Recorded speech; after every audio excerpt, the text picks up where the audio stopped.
Esports champion. For these athletes and nations, the World Esports Championship was more than just a competition, more than just a game. A chance to make history, to leave a lasting legacy, to inspire a generation, and to represent their nation. Over the years, Iesf started achieving greatness, year by year. Korea, Indonesia, Israel, Romania, worldwide. The World Esports capital changed, each year expanding significantly, getting bigger and bigger. Fast forward 15 years, Iesf was determined to show the world the most valuable World Esports Championship. 140 nations gathered in Riyadh, Saudi Arabia. The WEC 24 story. 2024. Saudi Arabia prepares to host the 16th World Esports Championship after a spectacle made in Iesf, Romania by Iesf for WEC 23. New president, new challenges, and quite a bumpy road ahead. As the calendar turned to January, the national qualifiers took place, breaking dozens of records. In a wingspan of 3 months in every nation across the globe, athletes competed to get one step closer to the World Esports Championship and represent their nation on the global stage. However, as fate would have it, the road to WEC 24 was far from smooth. Things went south. 2 out of 3 offline regional qualifiers were forced to go online. Even though that barrier occurred, the online regional qualifiers shattered previous viewership records. The hype for WEC 24 was real. Meanwhile, Africa. Iesf showed just how much potential is hidden in Africa. Over 180 athletes, 17 nations, and thousands of fans. All in one place for one specific reason: esports. The bumpy road came to an end. The slots for WEC 24 were secured and everyone was ready. The much-anticipated 16th World Esports Championship set sails. WEC 24 Day 1.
Well, there's no problem. If you had a gun, shoot him in the head.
I can't help but this, cause they know they can never touch this.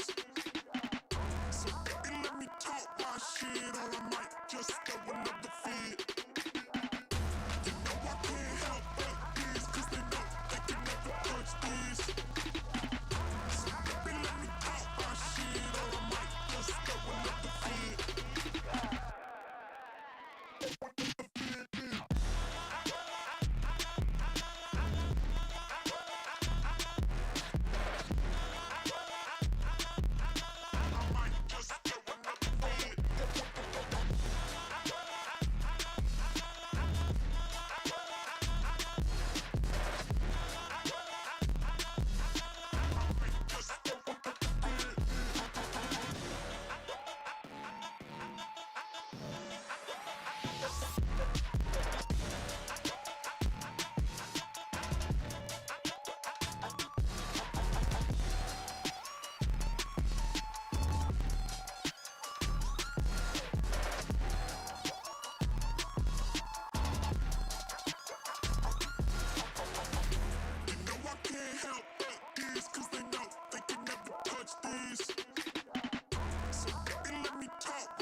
Welcome then to day one of the Iesf World Esports Championships. We're here for Counter-Strike. We're going to kick off with the women's tournament. $160,000 on the line. 16 teams, 4 groups, old school GSL format, best of 3 into an 8-team playoffs. I'll be your host, Alan. I'm joined here on the sofa by Hawker and Vendetta. Let's just talk very quickly about the grand dose of this tournament, one of the biggest in the women's scene, biggest prize pool they've seen for a very long time, if not the biggest ever. That's a big deal, guys. It matters for these players.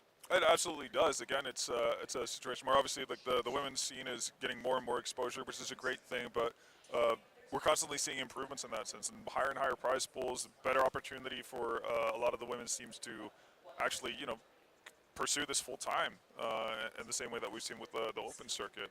This is fantastic for them, and it's a massive opportunity. As you said, probably, I think it is the biggest prize pool that they've ever had.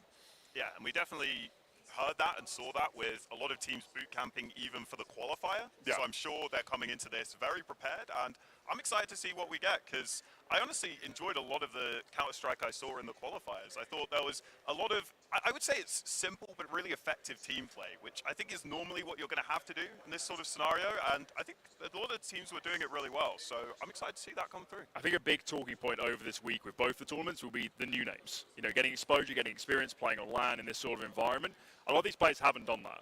And whilst there are some teams that have players that are very experienced, there's players that haven't played on this sort of stage before. So I think for some of the younger guys or girls, this is a huge opportunity. You get to show yourself on a big stage. That could lead to great things in your career. Absolutely, massively so. And so for those who are kind of on the cusp as well, right? Like if you haven't necessarily blown everyone away for an extended enough of a period to be like, yeah, this person should be tier 1 and whatnot, this is a great arena for you to be able to showcase that you're just that much better than everyone else and you need to take the step up. I'm just waiting to see, Alan, okay? I'm just waiting to see. We got Team GB here, okay? I'm supporting the crew today. Unfortunately, I've got bad news for you, Hawker. The only way we can make it to the World Champs was by being on the broadcast, so that's what we've got, to support guys. me instead. Brilliant. Right. So, either way, let's focus in on today's games. We've got all the opening games for all 4 groups. So later on today, we'll have the winners' games through the winners of all of these games, and then we'll be sending 4 teams to playoffs today. So thick and fast action, all best of 3s, as we said. We know what games we're covering, guys, but are there any others which people should pay attention? Okay, I'm just going to get the bias right out of the way, right? Obviously, we have Norway versus Australia. I think there's, obviously for me, there's multiple reasons to be excited about that one. Obviously, Norway being my home country, but I think Australia's going to be a bit of a dark horse as well, with Vivian on the Australian side. Has been absolutely fantastic over in NA, just kind of dominating her opponents. I'm curious to see how far she can take her home nation really in this tournament as well. So looking forward to that. And as well, Poland, Canada. That's a bit of a marquee matchup in my eyes. That should be a fun one. I think Poland probably are big favourites coming into this tournament.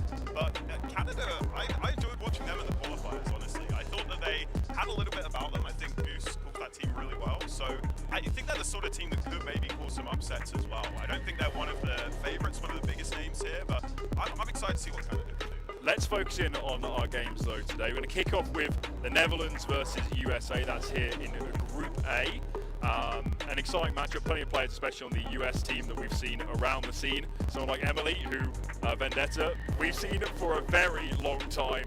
No surprises that she's here on the US team. No. It feels like she's meant to be. She's part of like the Team USA essence in so many ways, and she's been around since the dawn of time essentially. She's about as veteran as you can get, which is great to see. And I think she's going to have a big role within this team to actually just usher forward some of the newer talent that we have in the US lineup. Because we do have Emily, we do have Emmy, who are I guess more experienced in that sense. They've been around the block a couple of times. They've attended tournaments of this stature, but for some of her teammates, not the case. So she's going to have to kind of be that leading figure, really, to kind of teach them how to deal with big pressure situations.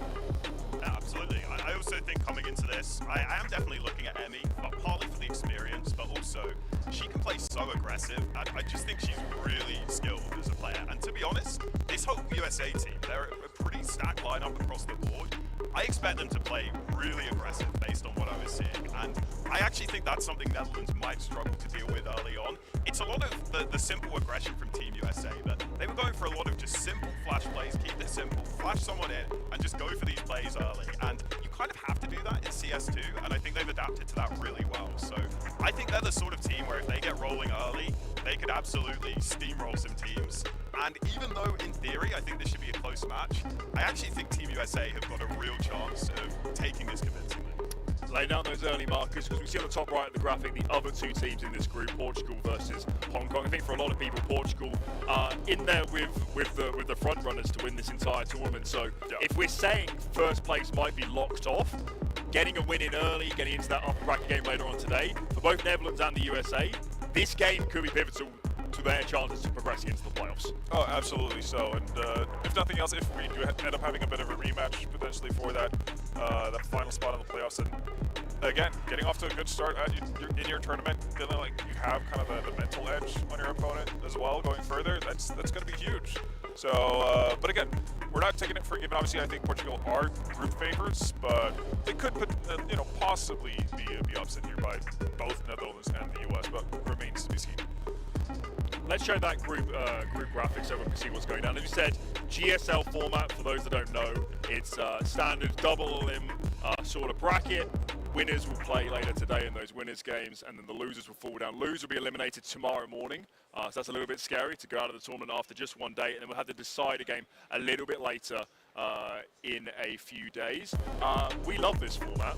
We wanted it for a long time to be the major format, but we were denied by best of ones. So that does feel good, Vendetta, that we've got a proper format, proper best of threes. If you lose here, no excuses. Yeah, and I think it's the fairest way to kind of go through a group stage, unless you want to do like the 16 group stage team kind of a seeding ordeal. Yeah, this is what we wanted. It's incredible that we've had to wait for such a long time to get here, but happy to see it actually happen. So yeah, and I completely agree. I think this is the fairest way of actually having the right teams go through in many ways, and they're going to have that opportunity to prove themselves. They're not going to have any excuses. If you have 2 best of 3s to play, you can't necessarily say, oh, we didn't get the map we wanted, we didn't la la la. No, that doesn't really cut it. You're going to have multiple opportunities. You can kind of adjust your veto as you go along for that second matchup as well. So yeah, this should be like a pretty balanced affair once we're done. At the end of the day, the teams that we get in the playoffs are the rightful ones. Let's fly through the other group brackets. I believe we have Group B to take a quick look at as well. Here it is. France, Argentina, Sweden, and Kazakhstan. Sweden, of course, a very home nation of Counter-Strike. We're seeing the men's team, which we expect very big things from, and there's some big names in that team as well, isn't there? Just in general, this is a tough group. This is a really, really tough group. Sweden, obviously, 2 of the biggest profiles in women's CS, and Giuliano and Saz for so many years.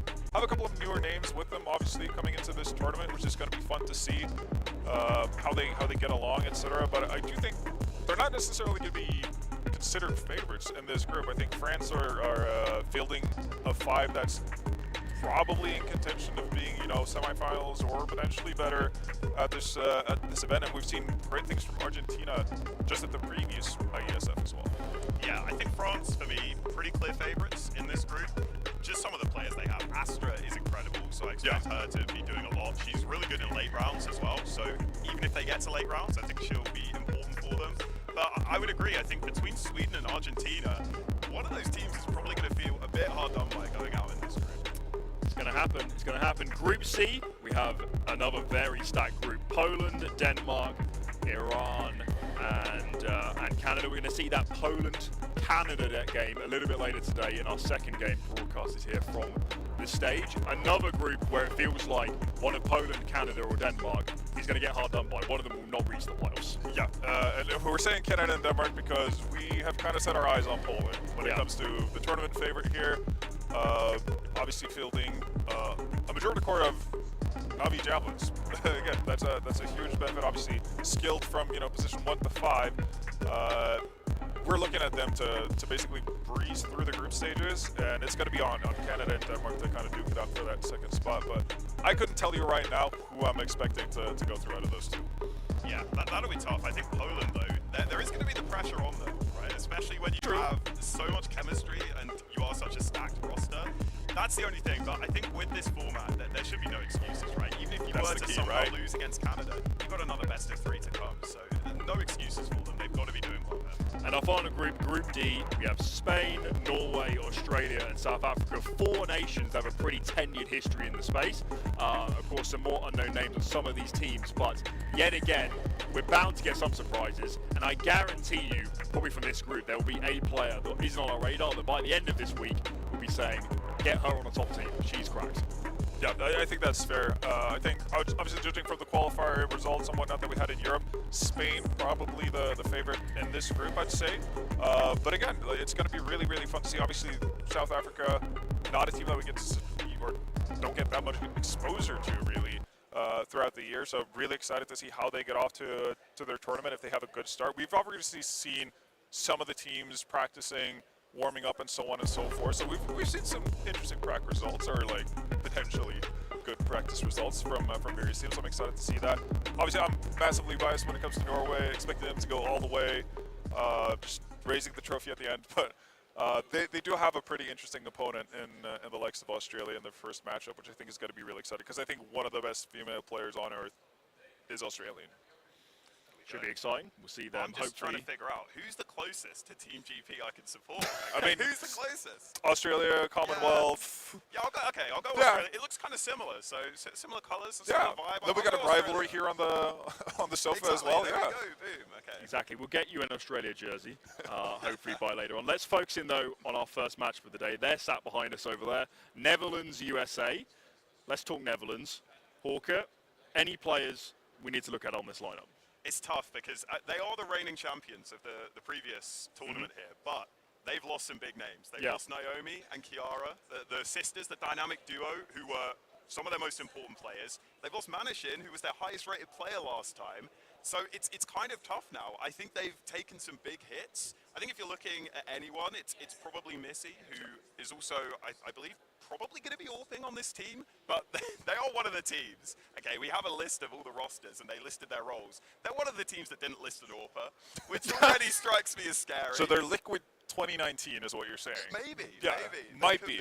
But I think Missy's probably the one to watch. I think she'll probably pick up the AWP occasionally. I just guess they won't use it all the time.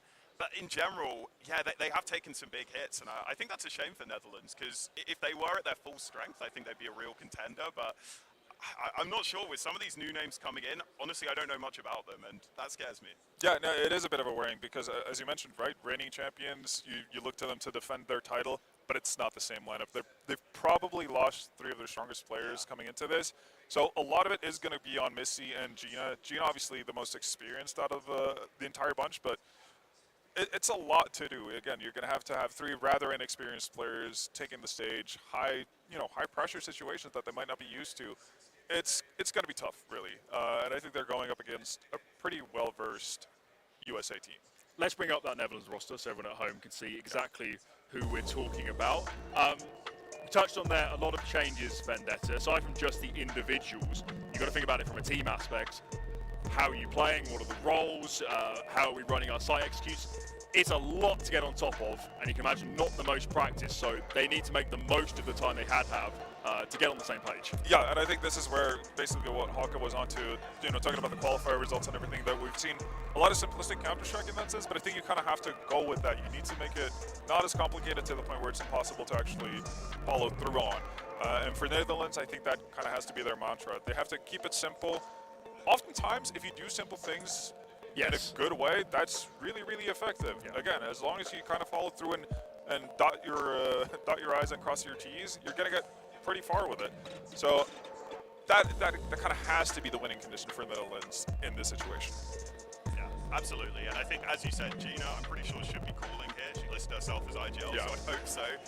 And with some of those newer names, those less experienced names, that is going to be very important. The hope is that they've managed to find some talent that we don't really know about and plucks them out of nowhere. And we said that this tournament could be that proving ground. So I'm looking at players like Alonda and Ichika and Tids as well, these newer players, to maybe try and do something. But until I've seen it, I can't really believe in it, I guess. Let's focus in then on their opponents. Our USA lineup, as mentioned, we've got a few names here that have been around for a heck of a long time. A couple of these girls as well play for some of the top teams, I guess, in the women's scene. We mentioned Elite a little bit earlier. Who else, Hawker, do we need to pay attention to? I think Emmy is just such a standout rifler. And again, USA, I think, out of all the teams here, for me, they took aggression to the max. In the qualifier, when I was watching them, these girls were just going for it on all occasions. And I really appreciate that, because you can definitely get away with that on CT side. And you can definitely cause a lot of chaos, which could be really useful against teams that haven't built up that chemistry. So I think Emmy's up there. And I also think Olya was just really solid and really reliable. And it's nice to have players like that when you're going for these aggressive plays, and she can just sit back and kind of keep the ship steady when needed. Absolutely. I think, again, Olya, it's going to be interesting to see how she, does at a tournament like this. As for the other 4, they've kind of been to multiple events leading up to this point. Kelsey and Emmy, as you mentioned, obviously pretty experienced. Same thing for Emily, the most experienced out of all of them. Yeah. And obviously, like, Matt's has had some tenure at this point. So for Olya to see if she is able to kind of maintain that form from qualifiers into the actual event, it's going to be really interesting to see it. Because I do think the 4 others are, I guess, known entities in that sense. So you kind of do know what to expect for them. I think we've seen pretty reliable performances from all 4. And yeah, as a kind of secondary person to put the spotlight on in addition to Emmy, I'd probably put it on Matt's in terms of recent performances. So I think, the United States kind of just feel settled. They feel pretty reliable in what you can expect out of them, and I think Olya is the one that we look at to see if maybe she can be the surprising one in this lineup that kind of elevates them to new heights. Certainly feels like this US team is packed with quite a lot of experience. Is the mantra kind of the same as we said for their opponents, where it's just about playing their simple CS. I mean, they've got players here that know how to trade, how to space, how to execute the sites in a regular fashion. If you were behind these teams, would that be what you were telling them, to play like that? I mean, in the center, or in the case of the U.S., I think they do actually have the benefit of obviously having played together in various teams in the past as well. So it is a bit of a mismatch. They do know each other pretty darn well. So I think they have the flexibility of potentially not keeping it as simplistic at all times. I do think they have more leeway in that sense. But they might not have to. Again, simplicity, there's nothing wrong with it. Again, it's very efficient most of the time. That's why we have meta as a term in the first place, right? But I do think they have more to fall back on than a lot of the other teams here. Yeah, I'd say so. I think if I were to say the one weak point for me when I've seen this team, I would actually say Emily, I don't think is really a star AWPer at this point. I think at this point she's not going to be putting out the massive firepower. So I think their rifler core is very good, but if there were a game where there were an enemy AWPer that could do really well, I would be scared for them. But Netherlands haven't even listed an AWPer, so how can I be scared of that? Already one up.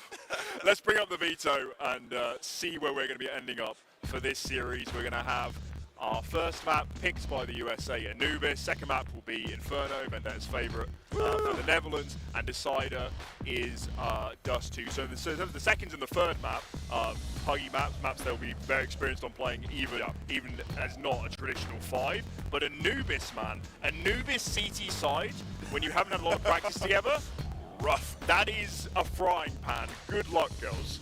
Oh yeah. I saw Team US play against Canada in the qualifier though, and they were actually really solid with, especially towards B. They had a bunch of just quick little pop flash plays, go for info, and a lot of the times Canada were getting full blinded and just getting destroyed by that. Yeah. So I think that's what we'll see from US early. I honestly think if they start CT, which they might want to do this, I would expect that aggression, and then it's the question of if Netherlands can even deal with it. I was about to say, what you mentioned again with the United States kind of embracing aggression as their kind of calling card, it suits, like it just fits Anubis if you're going up against a team that might not be as well structured and defined as you normally do in a when you have teams versus teams. But national teams, again, you might have a little bit more of a, I guess, response time before things happen the way they're meant to. And I think aggression is so difficult to deal with in those scenarios. So yeah, getting Paul flashed out B main or setting up for like using the Nico flash from mid to have someone peek from dark, like all of those kind of things can get so messy as a T side to deal with and to kind of settle into your T side. And I think that could be a potentially like runaway situation for the United States if they get off to a hot start on their CT side. That's what I'm scared of. I think if they start going aggressive, they won't stop. And if it works, then Netherlands are going to have to quickly adapt. Yeah, and then you start really putting that pressure on yourself because it's the opening game. This is a massive event, massive prize pool. And I really am scared that this could be like a quick 2-0 for USA. I think I'm going with that. That's my gut feeling here.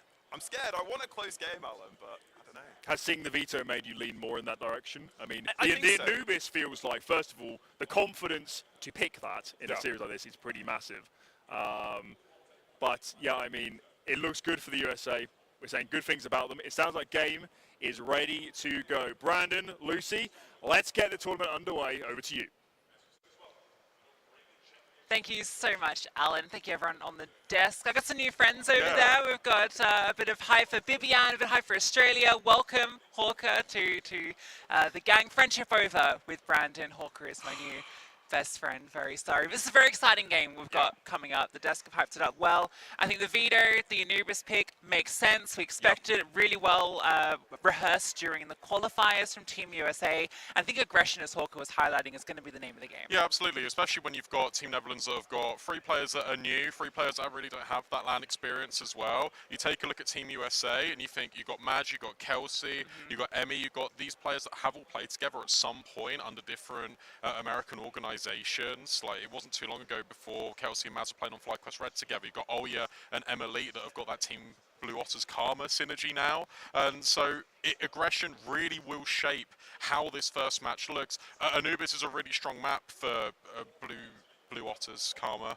It's such a mouthful, that team name. But yeah, that really is a good map for them, so I expect it to be good. When we take a look on the other side, I don't really think Permit to play Anubis that much, so I think Missy's going to be maybe at a disadvantage. Gina, old school, but can she then bleed in Anubis in? I don't really remember Team Netherlands playing it that much last year. I think the surprising thing about what we heard there is that Gina is listed as the IGL, right? Yeah. I think we both kind of exchanged a look there because Missy obviously has plenty of experience shot calling, and I kind of anticipated she would be doing that a lot here. I would imagine, you know, they just have to list a player. There probably is going to be a bit of joint responsibility there. Imagine so. You imagine Missy probably has a bit more of the micro control over the intricacies of how the rounds play out, just because she has all that experience. Yeah. Has been consistently playing, you know, within the women's circuit over the last couple of years. So yeah, I'm really looking to Missy more than anyone on this team. That's the win factor.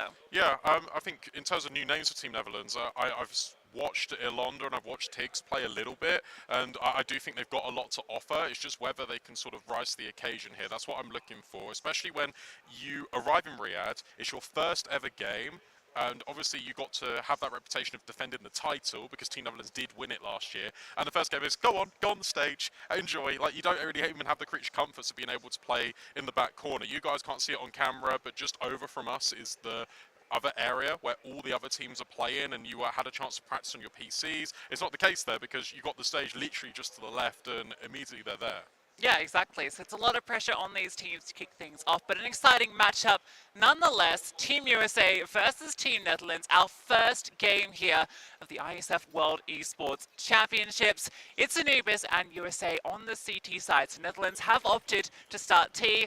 Checks out. Let's see what they can show. Yeah, let's see what this setup looks like as well for Team USA. It's your classic, leave mid open, try and play retake for that space because it's so meta at the moment to try and take the space. Instead, it's Netherlands dropping down middle, trying to take the fights, but they're straight into the crossfire, and Olya and Emmy have found 4. Yeah, talk about a crossfire. Both of them have doubled up. That is disgusting. You had 3 players pushing out A main. They're meant to be the ones that close it, and now it's Missy that has to do it all, and she can't do it at all. 2 down to her, but they all fall in dark. I can't lie, I did not expect that crossfire to be as effective as it was. The fact that they get 4 there from that position, that's with Netherlands. The idea is to take all the space in towards middle, try and get the CTs to rotate in towards that area of the map, and then drop down, quickly scale, get the bomb down on B. That did not happen. USA start off incredibly strong.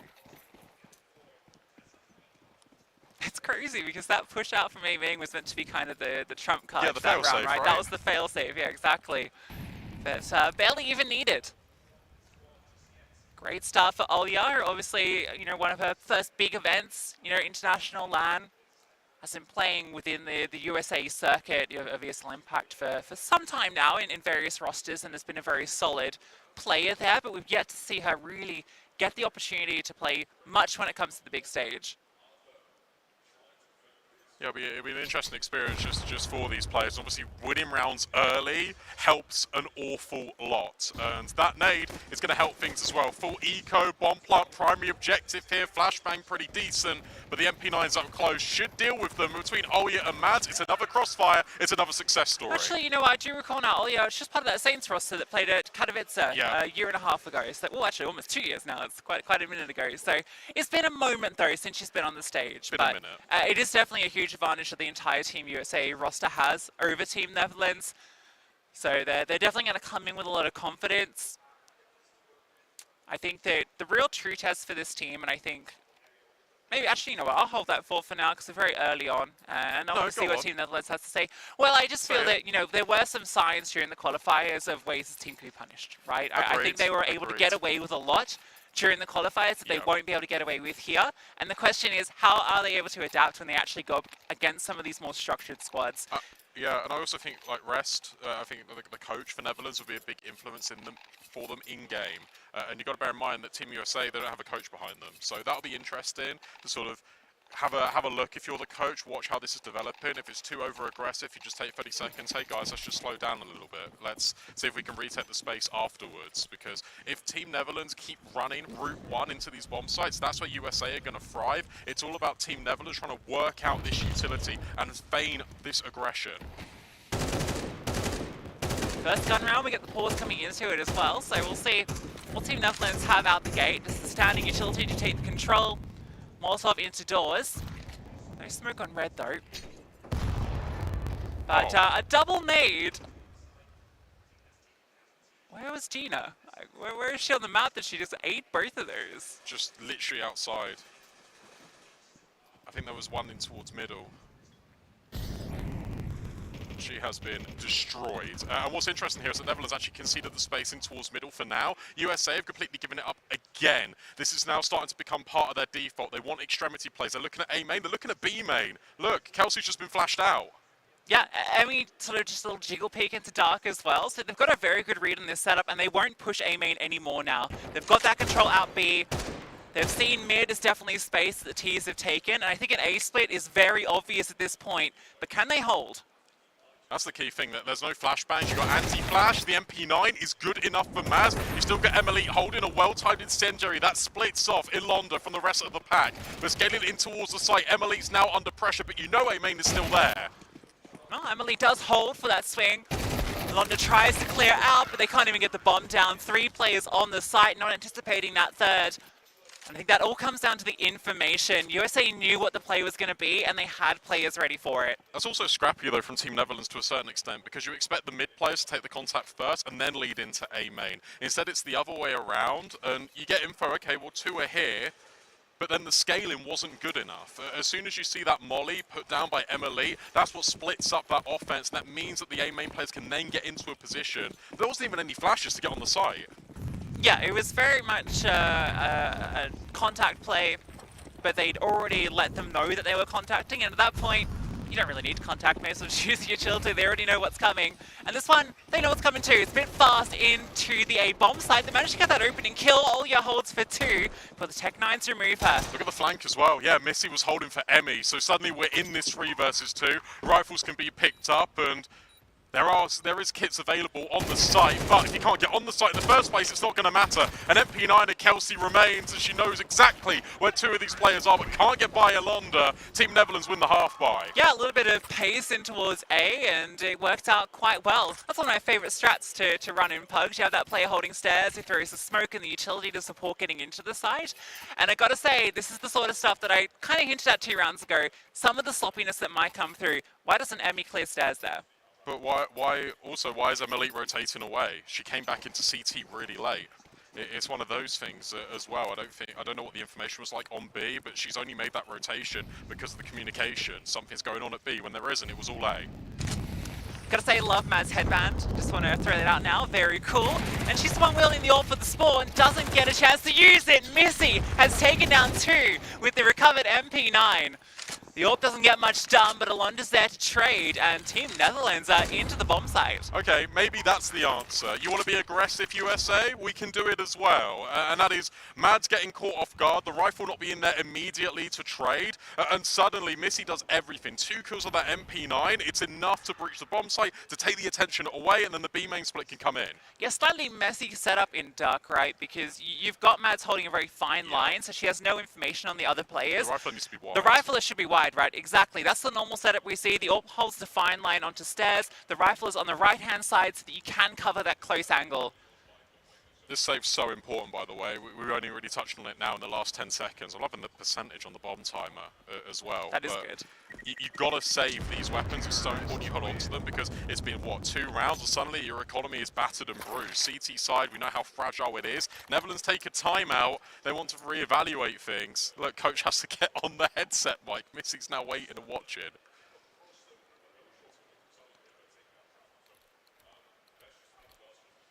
At least Mads has got a lot of money because of all those SMG kills. Potential for to drop an AWP.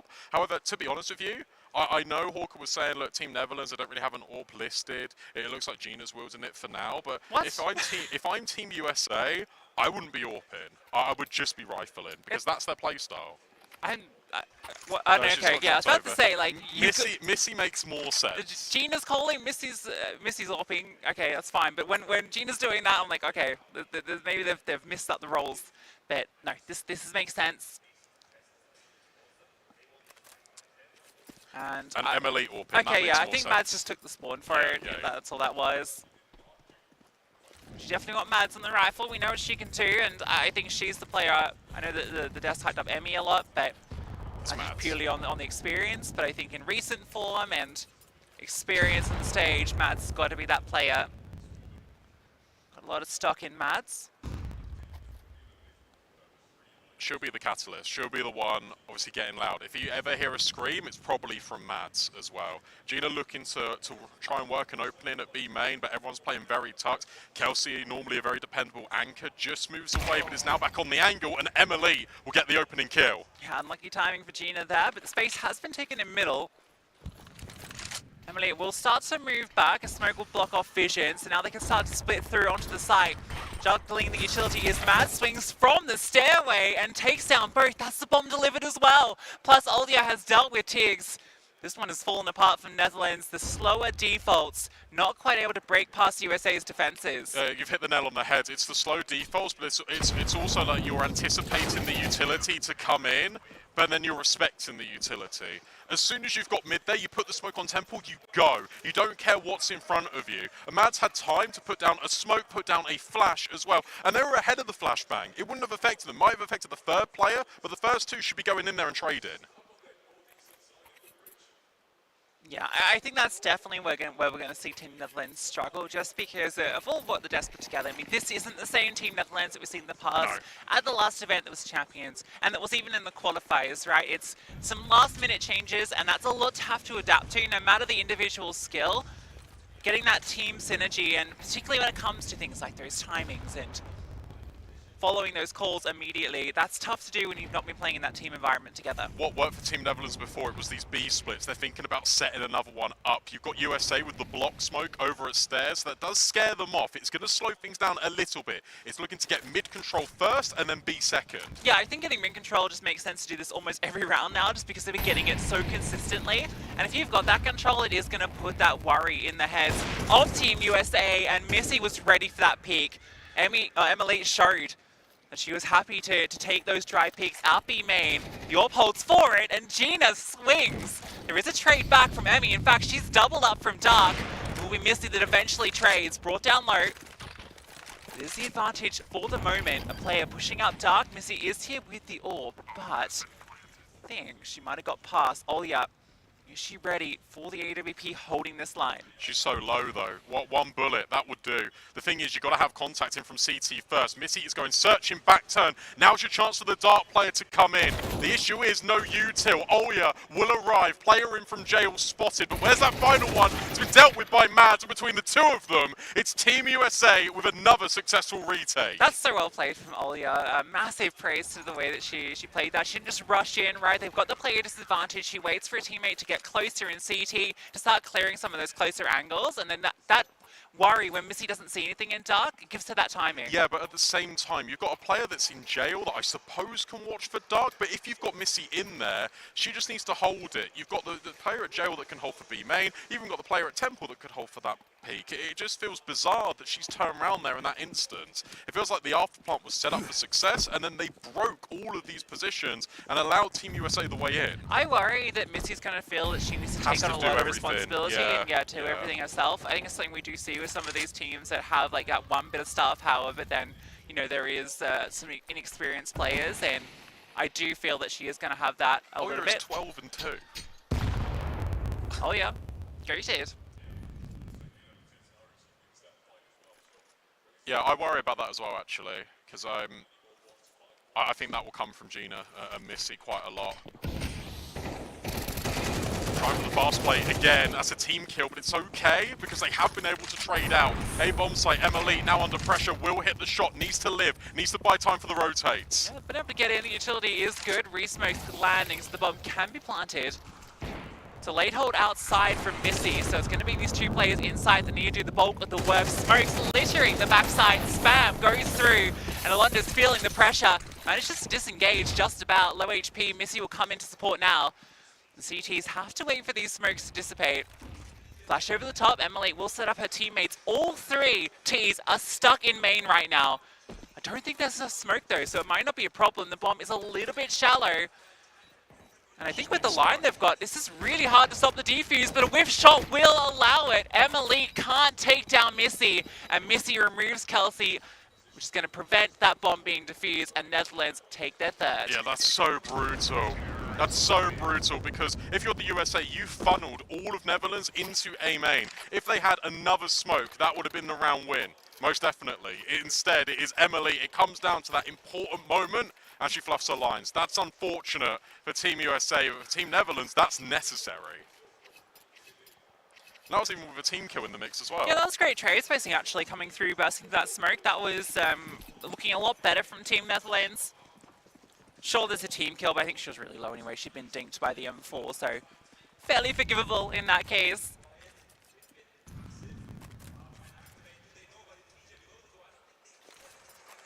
Yeah, there's some interesting things going on both teams, is what I'm noticing. Like, there's a lot of miscommunication, a little bit, but that is nerves.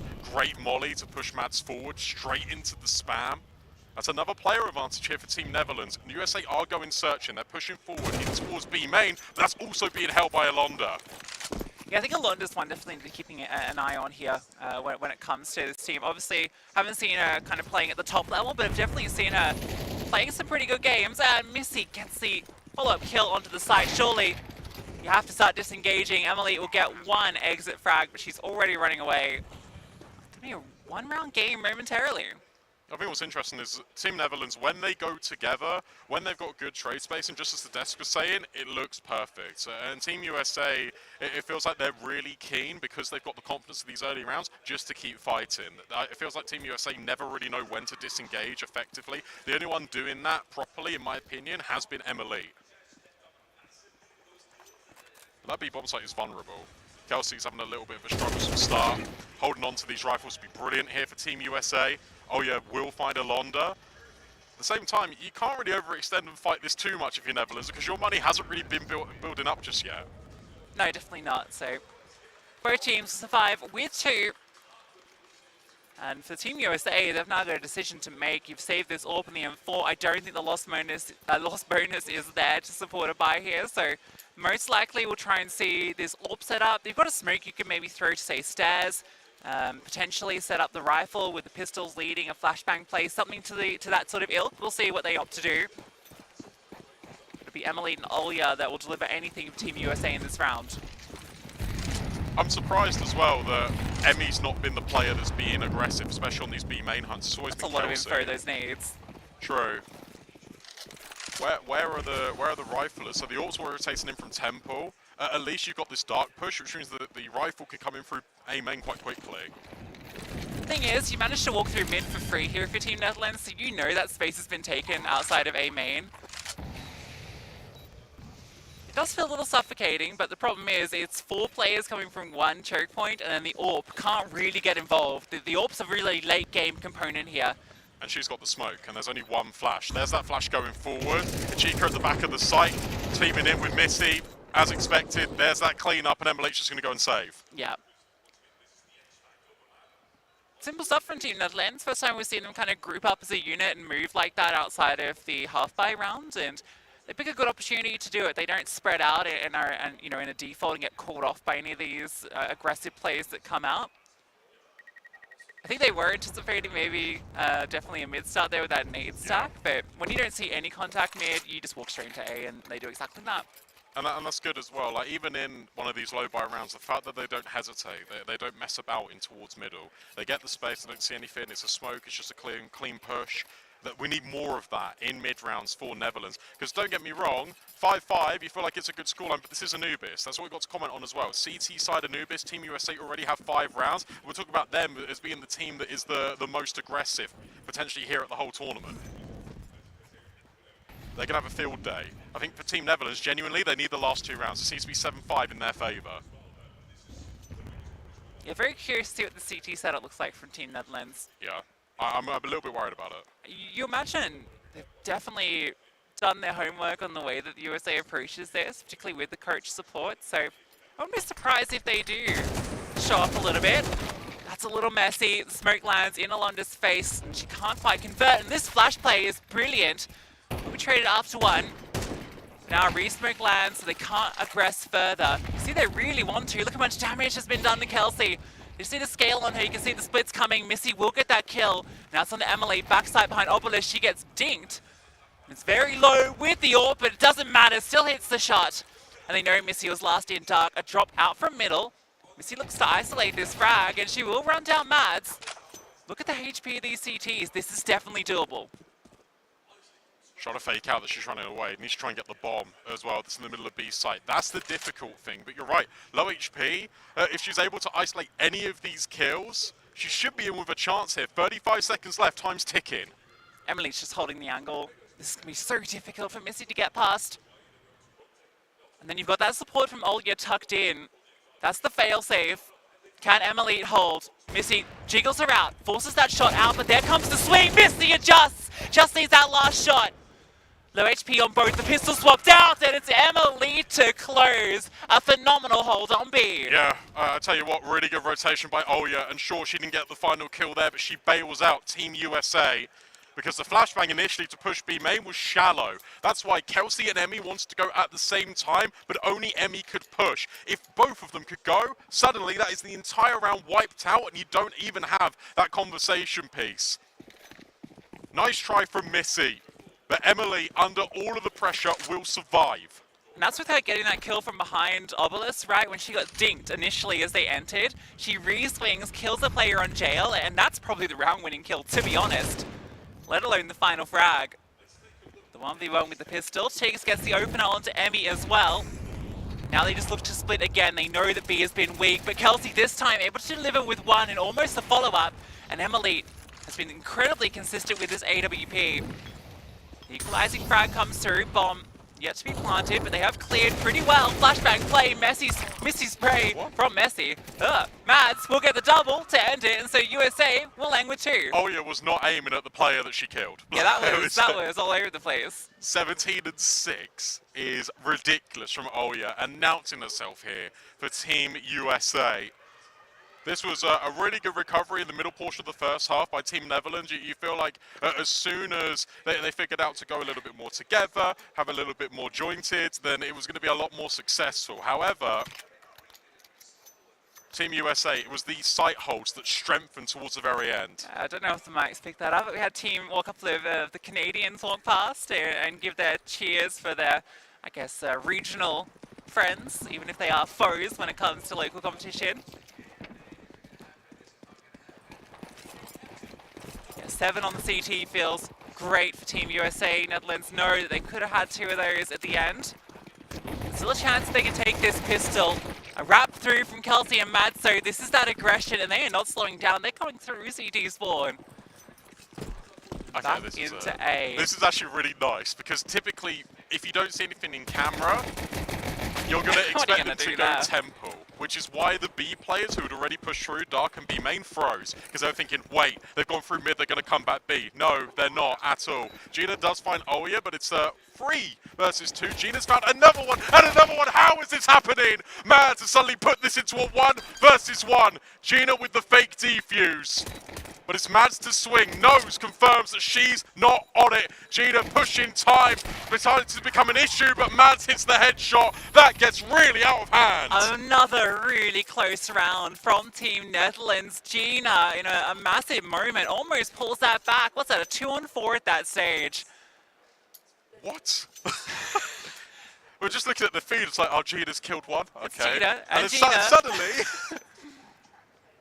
oh my goodness me.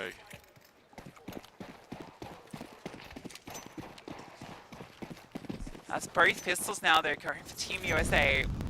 That's tough. Fast molly middle, and they're going very fast as a group. Mads is holding for this aggressive push out, and well, actually, Kelsey, everyone is holding this. So they manage to quickly deal with the aggressive pistols. Now we get the guns back out, and Team Netherlands need to show us what they've got.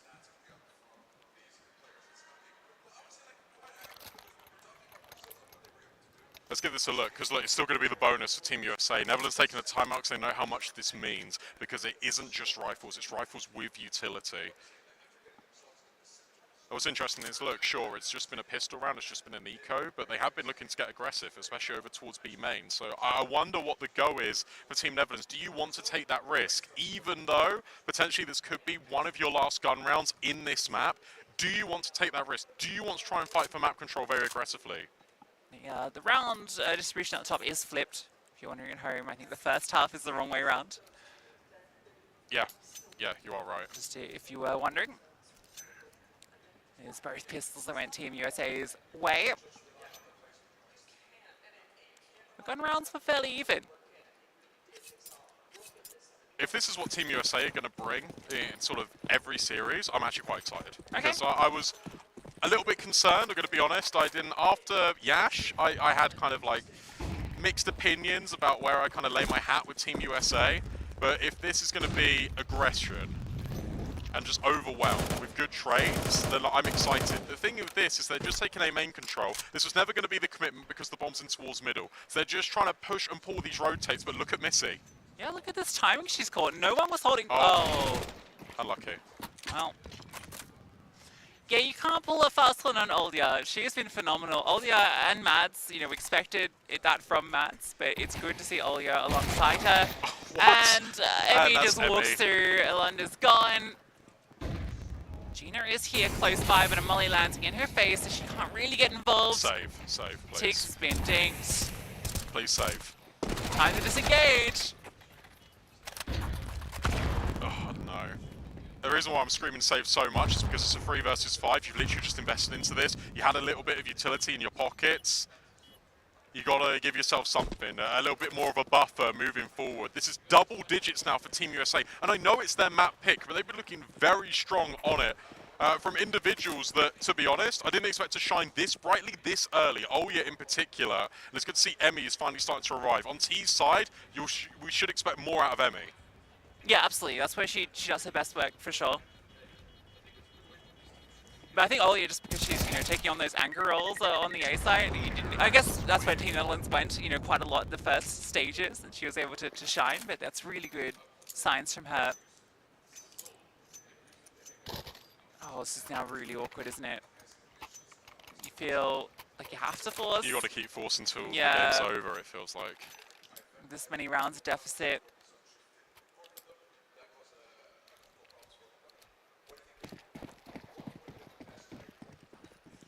It's probably just, it's going to turn into an A-rush. Because you know the utility is going to be a bit weaker because they save the weapons as well. Yeah, USA, they're grouping, they're ready to hit immediately. Look at this, a main push, flashbangs affect both, it's trades 1 for 1. Tiggs needs this kill and can't find it, it's Kelsey with the double. Yeah, clean from Kelsey.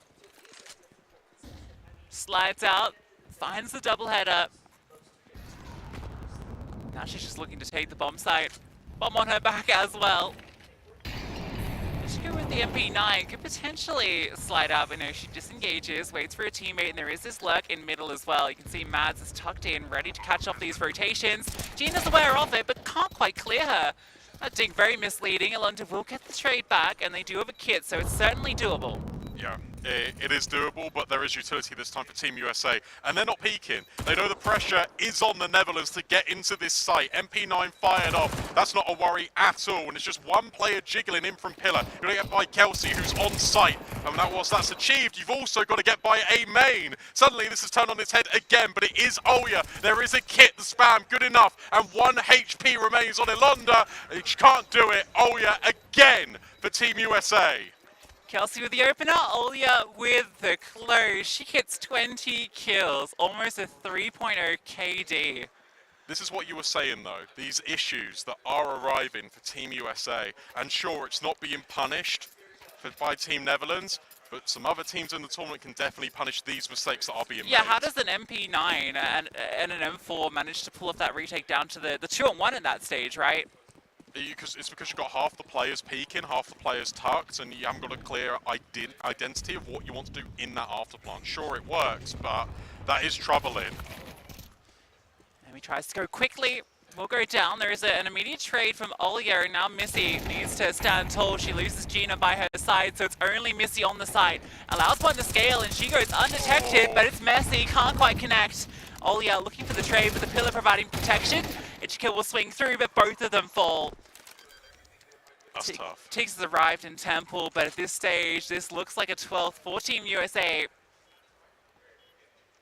One-way traffic on this T side. We did anticipate the T side would be a lot stronger for Team USA, and the groundwork of those 7 rounds obviously gave them a massive advantage coming into the second half. Good work from Emmy in that round, because although she doesn't find any kills, she creates the space and she allows Olya that ability to trade in towards Dark. And Team USA do differently to what the Netherlands were trying to do on their T side, and that is as soon as they get the kill, they just go. They just scale, they try and overwhelm the defense and try and cut off this sort of site defense before the rotations can arrive. And even though an MP9 arrived on the scene, it was too late, because you had a player in towards Gel, you had a player in towards Dark, outside, already scaling up towards Glyph. It was too suffocating to deal with. 7 chances now for Team USA to close.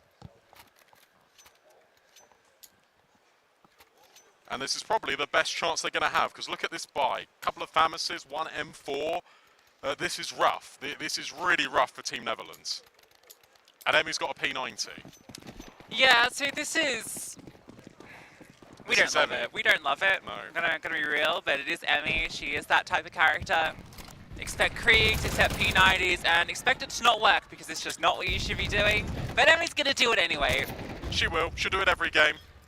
At least she's doing it on map point, I suppose. Good molly, but a good counter nade in kind. Ilonda just waiting on the edge. See if anyone pushes this smoke. Team USA very prone. Also look at Missy. Pushed out in towards middle. Needs to watch her back. They're all here, Missy. How many can she find? Another laboured spray. And it's Olya again finding the opener. Yeah, it feels like Missy's feeling the nerves a little bit. And again, it's feeling like she needs to do everything. That push out top middle feels a little desperate when they're in the 5-on-4. Yeah. And she gets punished for it. This has given Team USA room to work with. A double up in Dark and a double up in Temple. It's a decent setup from the Netherlands. But the AWP peeks straight in and removes 1. Now the push comes out Dark. It's again a 1-for-1. Emily is removing all of these players with the AWP. And there's Mads holding for the aggression. I think that was Gina spotted as well. They know where this final player is. Team USA looking to walk this one in. Might be Emily to do it. No, can't quite get it done. Can Gina pull off the 1v3? Especially with the position known. It's incredibly tough. Smoke in her face. Considers the HE.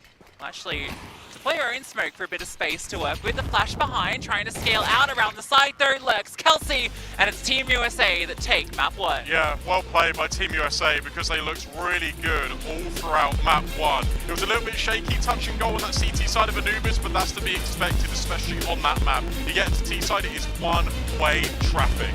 Yeah, and we saw some great individual performances as well. Mads very consistent, but Olya had to be the MVP in our books. Yeah. A brilliant performance from her. Great to see her back on land and thriving in this environment. Yeah, absolutely. And also just Emily, consistency with the AWP was something that going into this, I didn't know what to expect, especially on a map like Anubis. She can be a little bit more controlling, but she's a lot more of a safe player when she's got the AWP, trying to be a lot more supportive. And when it came to hitting those crucial shots, sure, there are a couple of missed opportunities, but overall, very consistent, very good. Yeah, it's good when you got that balance, because you do have these aggressive players like Emmy, who is going to go for those plays, right? To have someone who is that safe pair of hands to be the closer, and I think that last round was the perfect example of that as well. So it's good to see that balance of players, and I'm actually surprised that it's, I guess, Emily and Olya, who come from obviously Blue Water Karma, who haven't been playing at the top of the US, right? They've been struggling a bit in North America, but they're the ones that I think were the most grounded and playing, I think, the most structured style of CS here. But to be honest, like, that's always been sort of Emily's team and their dynamic. It's all about focusing on the system. It's all about just creating that support network for the rest of the team. And to be honest with you, when you have got like Emmy, Mads, Kelsey, like, they're really aggressive. They're going to want to be sort of let off the leash and just charge at their opponent. So it's good that we have got that balance, as you said. Yeah, this team's definitely looking a lot more exciting than perhaps I anticipated. I was a little worried after what we saw during the qualifier, but it feels like they've definitely been putting the work in. And, you know, obviously with Team Netherlands, it's a little rough losing this one out the gate, you know, given they are the reigning champions. But dealing with, obviously, last-minute roster changes, having to adapt with new players. Obviously, Missy played a great game. We saw some good flashes out of Gina. I just felt like some of these rounds took a little bit to get going, but we saw the potential for the squad. Yeah, and to be honest, like, Ilonda or Chica, like, right towards the end, they did sort of rise up a little bit, and that was Team USA's map pick. You go on to Inferno, it's a lot more just concrete for Netherlands, so hopefully they can feel a little bit better about it. But for now, we go back to the desk, and we go back to Alan and the gang. Thank you, Brandon. A bit of a smackdown there in our first game of the tournament, 13-5. You said before it, Hawker, it's going to be an aggressive affair. It was. It was absolute aggression from the USA the whole way through. Yeah, definitely. And especially some of those, flash plays into B main, random pushes through mid at times in smokes. It definitely was, varying levels of success, I guess I'll say. Sometimes it went really well, sometimes not so much. There was a short period of that game where I actually thought Netherlands were about to adapt to it, because they did start to use some early utility even to try and just stop the US and their pushes. But it didn't seem to matter in the long run. US, I think, just pure skill-wise, just kind of too good for the Netherlands here. Yeah, it seemed to be one step above. And again, I was kind of leaning the same route as you were. Like, round 3, obviously, we have the force buy coming in from the Netherlands. They're able to actually convert onto it, start building up a couple of rounds on that T side. And as you said, they were kind of able to stem the aggression from the United States, which is huge. And we did see that the U.S. at times didn't feel as comfortable being, I guess, a static defense in the same sense. So they did have their opportunities to kind of get into the game. Once we swapped over and the U.S. got on the T sides, it was just a bit of a one-man show in many ways. The way I see this is that the USA play to their win conditions. They're a team with more experience, they're clearly more comfortable on this map, and by getting aggressive, you stop Netherlands even defaulting. They can't even get to the point where they can run their set rounds, run their set executes.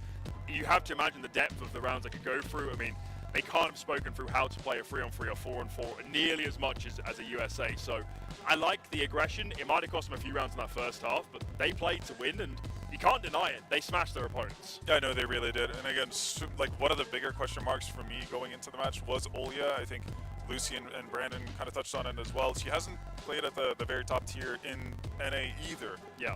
Right, for a little bit of time. So seeing her coming out, just guns blazing, absolutely amazing. She was very much like a tone-setting factor for the U.S. in terms of getting into the groove of things and actually securing a solid CT side.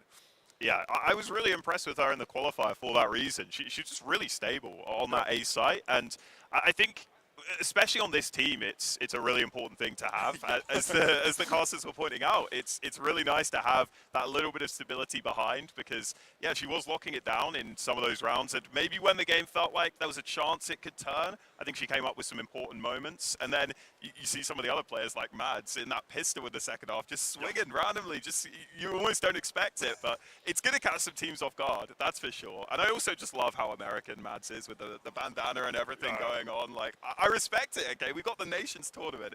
You might as well go fully wrapped. Yeah, come 100%. on now. What I do enjoy about Ola is we brand her as the A anchor, but in this case, anchor is a misnomer. Because she didn't anchor the site, she just decided, I will push through the tunnels with flashes from my AWPer and kill everybody on my screen. If they go B, I will retake and kill everybody on my screen. She floats in the A area, exactly, right? Like, exactly. It says on paper that she's A, but she exists all over. And I mean, for a player that we don't know a lot about, that's a great statement on an international stage. Everybody's going to be looking at her saying, why isn't she on my team? Yeah, no, again, if she can keep up this form, I wouldn't be surprised if we see some changes, obviously, within the premier NA teams on the women's side. So, absolutely excellent starting game, and again, we shouldn't necessarily forget the rest of the 4 others on our side as well, because again, it was just a thorough and solid performance from Team USA, but that's kind of what we expected with the map being Anubis as well. Yeah, I also think Mads deserves credit, because as the cooler of this team, she's clearly just a really good fragger as well. Yeah. And, in-game leaders in this sort of scenario, it's going to be more loose in general. It's going to give her a bit more freedom to open up. And I think that's a great thing for her, because we're actually seeing some of that skill that we know she's capable of. And yeah, she's very willing to just go for solo plays, which I think in a more structured scenario, if there are more structured teams here, which there are a couple of, like Spain, for example, very structured team, those plays from Mads, I think, could get countered. But for now, working very well. Likes to lead by example, likes to be in the thick of it. Let's talk about their opponents. Netherlands, it wasn't their map pick. I guess based on what we've just seen, we've got to assume not terribly practiced on Anubis. So are we just saying, as your opponent's pick, you're not experienced here? Should we be nervous for the rest of the series? How do we look forward now at this after that first map? I think you take a couple of positives with you. Again, like it seemed like they had a plan, for instance, like eco round, that kind of a thing, or like a force buy round where they could have go off of. I'm assuming it's going to be more of the same going into Inferno. They're going to be better versed for a lot of different scenarios. I think what you take with you is the fact that Missy, who we said kind of needed to shine and needed to step up in order to for them to kind of put up a match against the United States, she played well. She was fragging out. And it's going to be more of a, like starting off in your opponent's map pick, it's not going to feel easy, but at least you're not necessarily going into your own map pick cold. So you're going to have more time to get, acclimatized and whatnot, get used to the circumstances and the situation. That's going to lead for more opportunities for the others to get into the groove of things. And I think we saw, moments at least from Ilanda, for example, where they could definitely frag out. They just kind of need to get on a map where they feel more comfortable. And I think we're going to see that in Inferno. Yeah, I also think Inferno is a shrewd map pick because you can't go for the same aggression all across the map. And there were 1 or 2 rounds where Netherlands would use early utility and just deny the US's early aggression. That is something you can do on Inferno. They can actually set up their rounds. That could make a difference. I still think US are probably just too skilled for them, but I think they should at least be more comfortable. And I'm hoping we get a close map. So the team's now coming back to set up on stage. If you were behind Netherlands, what does that conversation look like between these maps? What are you saying going into this map number 2? I'm keeping it very simple. Again, I'm leading off with the classic cliche. Again, it's their map pick. Yep. No worries. The game kind of starts now. We've got Inferno, Dust 2. We're basically playing 2 best of 1s at this point. That's all our focus. Also, again, this comes down obviously to preference, but for me, if you're playing Inferno, if you're playing against a team that is by nature pretty damn aggressive, especially on their CT side, let them kind of do their moves. Let them go through their motions, let them get aggressive, let them use their utility early on. We're going to play like a rather boring style of Inferno, but a very efficient one. We're going to wait out, we're going to try to trade utility efficiently. So we could set up basically for that, 20 seconds left on the clock kind of execution onto a bomb site. And hopefully we've been able to at least, if not pull rotations over, but we've at least been able to kind of keep the status quo of, who's playing where on the map on the CT side.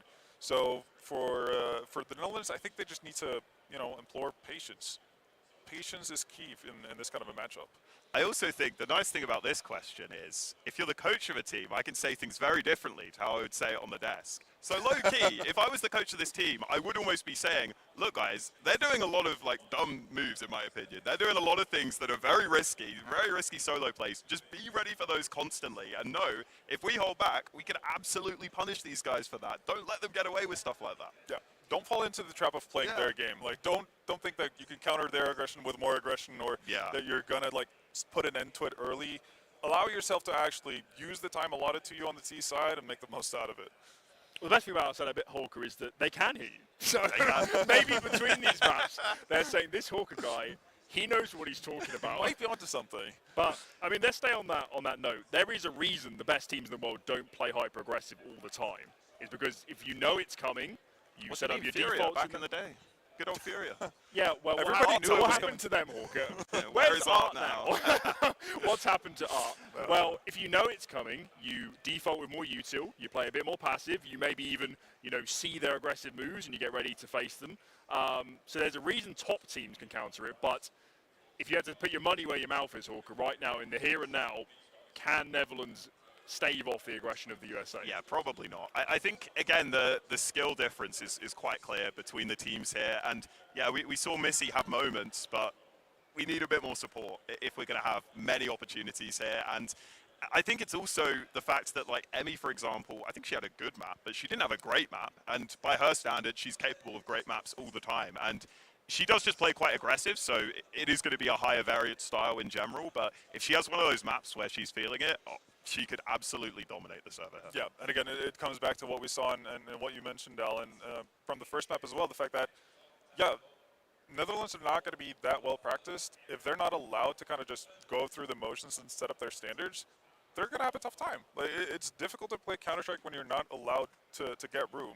And if the US are successful with, as you said, with the inherent skill advantage that they have, at least seemingly from Anubis and what we've seen in the past as well, Netherlands might just end up in a situation where they're constantly just pushed back and they're not able to actually get any sort of map control, regardless of how much utility they might have saved, etc., just because they're not winning duels.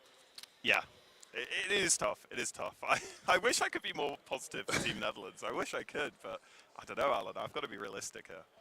Well, let's hope it goes better for them than you're setting out. They can hear you, so maybe some rotten fruit will be heading your way if you say any more bad things. Either way, next up it will be Inferno. Quick break for us, but when we're back, map 2 of the series, let's see if USA can get this done in 2.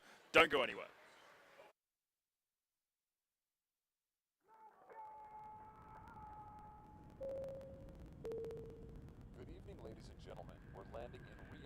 Saudi Arabia for the World Esports Championship.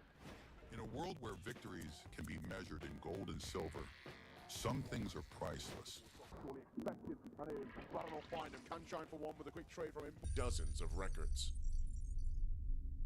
In a wingspan of 3 months in every nation across the globe, athletes competed to get one step closer to the World Esports Championship and represent their nation on the global stage. However, as fate would have it, the road to WEC 24 was far from smooth. Things went south. 2 out of 3 offline regional qualifiers were forced to go online. Even though that barrier occurred, the online regional qualifiers shattered previous viewership records. The hype for WEC 24 was real. Meanwhile, Africa. Iesf showed just how much potential is hidden in Africa. Over 180 athletes, 17 nations, and thousands of fans. All in one place for one specific reason: esports. The bumpy road came to an end. The slots for WEC 24 were secured and everyone was ready.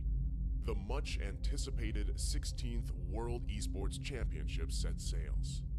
WEC 24 Day 1.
Well, there's no problem. If you had a gun, shoot him in the head.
This gun was loaded when these brave boys decided to go for the run. It's the fire. It's the fire.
Welcome back. Map 2 underway very shortly between Team USA and Team Netherlands. Team USA look pretty comfortable on Anubis Lucy. Inferno, the desk don't think it's going to change. Are you with them or are you against them? I put a little bit more stock into Netherlands on their map pick at the very least. We saw some signs of good things from them. Yeah.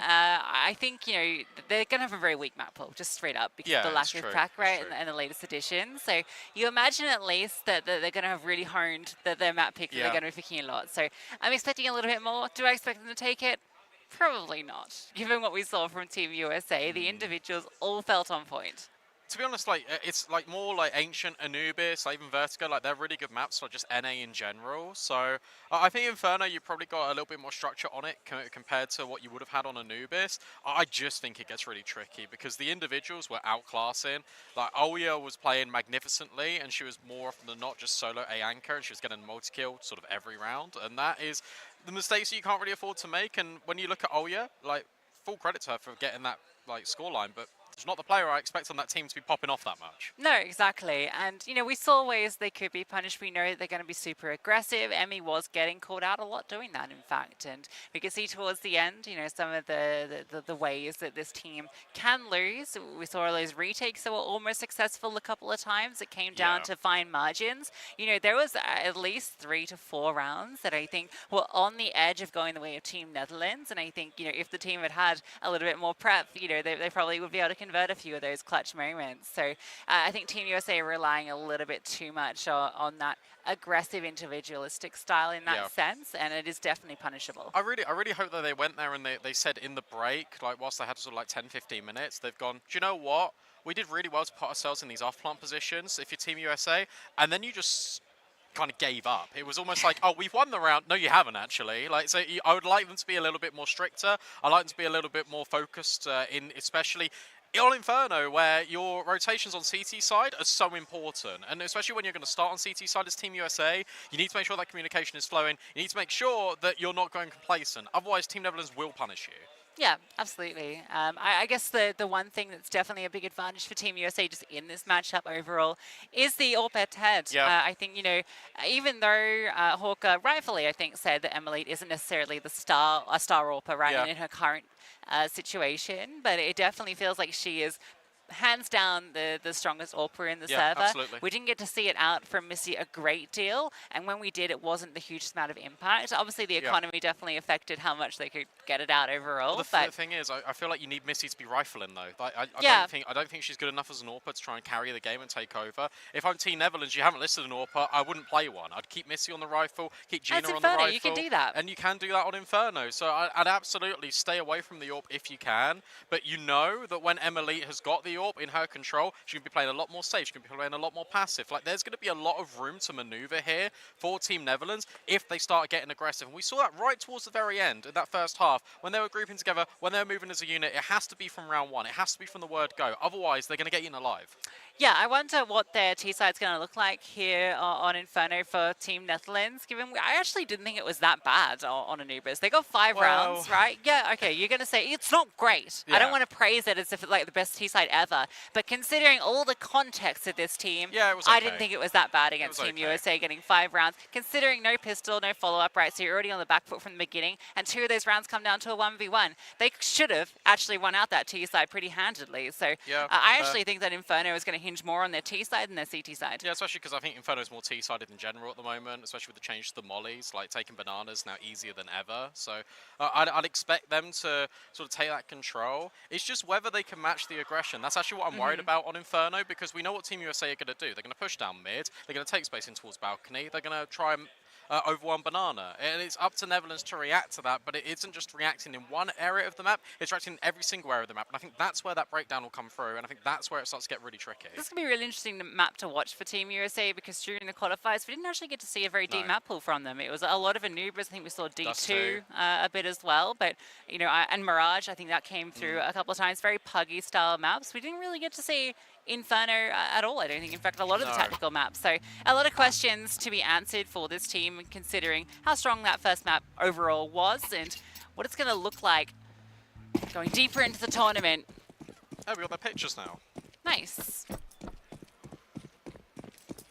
Yeah, let's see.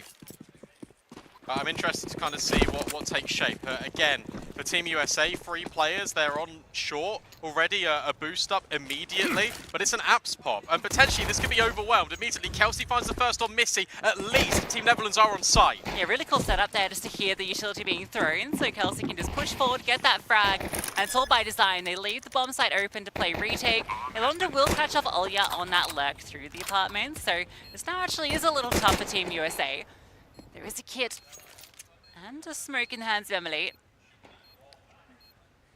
They have to wait for this smoke out towards long before they can start to progress. Kelsey is taking space in short, has a fair bit of it, and now they can start to split through. Emmy coming through from the back lines will get one, and Mads by her side hits another. Alonda, though, has doubled up, and she's made it a triple.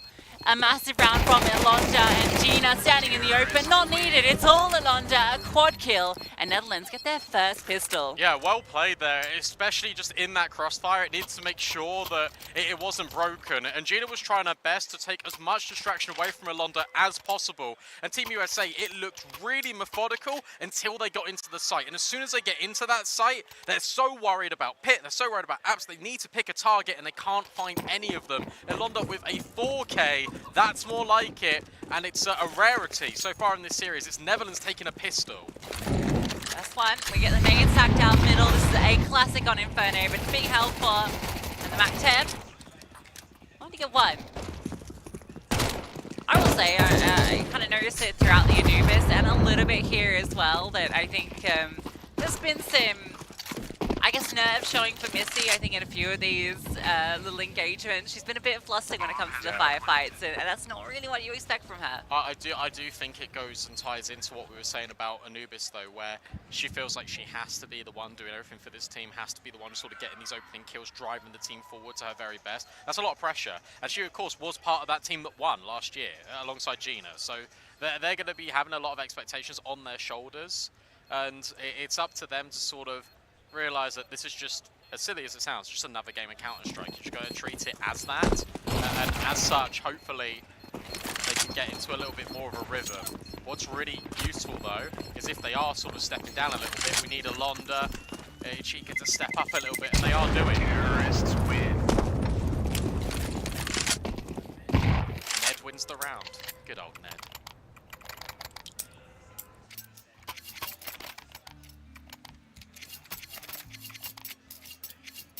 That was just the eco. That was a couple of nades down middle, pushing with the USPs. Now we've got everything. Famises in play, M4s in play as well, and a bucket load of utility to try and take banana for USA. And 3 players are going to start there early. That's going to be the high point of contention here in round 3. Act-10 charges forward. Flames will keep them at bay for the moment. Smoke, attempted, but a little messy. No flashbang over. Emmy gets the kill. Now a second barrage will fly over. Mads just tucks in, and the 3 defenders have thrown the majority of their utility, but they've got all the space and they got that first kill. Yeah, that felt a little bit rushed, and again, it felt like comms were a little bit off there for Team USA, but Emily gets an important kill out long, and that's on Missy, again looking to take space. A 5 versus 3, you don't need to react now if you're Team USA, you can just slide into these positions. Emily in the corner, was she spotted by Alonda? No, not quite, and the adjustment not good enough. Emily wants even more, and she finds it. Suddenly, Emmy's there with the FAMAS to clean up. It's Team USA, everyone stays alive in the gun round. Yeah, guns come out and they keep it flawless. We anticipate that fight in Banana as being, something that Team USA are going to really contest a lot. They bring a third player over to support, and you can see the Netherlands wanted to go fast, but again, they felt really disconnected, right? If you're rushing that, someone should just be throwing that smoke, towards half wall as you're running, right? Yeah. It's a preemptive smoke, not a responsive smoke. If you're going to go fast, you need the utility to support that. Otherwise, you can't do it. What you will get, though, are lessons learned, and that is USA drops all of their utility basically instantly. So you can threaten that, get them to dump their util, and then reset later in towards B. 3 players start here again for USA. Flashbang blinds and Chica. It's a team 1, and look at Kelsey in the apps. 3 quick kills, and suddenly this gets even more dicey for Netherlands. It's Missy with the P250 that gets the trade back. Kelsey with some nice kills, and Missy caught out. The trade will be there, but it's a 1v3. All the CTs currently are on the A-bomb site, but you can see Mads will start to make her way back to B. Which is where Chica wants to head to. She might have herself a 1v1 when she gets over there, but she doesn't have a smoke or anything to isolate CT. And it's Mads. Mads isn't going to overextend. She's just going to play very carefully. She's going to wait incredibly patiently, and she's going to make sure that it'll be a guaranteed kill. She can now smoke CT on towards B. Waits patiently for this timing. Mads lies in wait, and Chica needs to clear around the corner, but Mads hits the perfect opportunity. Team USA are now level, and that's the money gone. That was the force buy from Netherlands. All undone by Kelsey.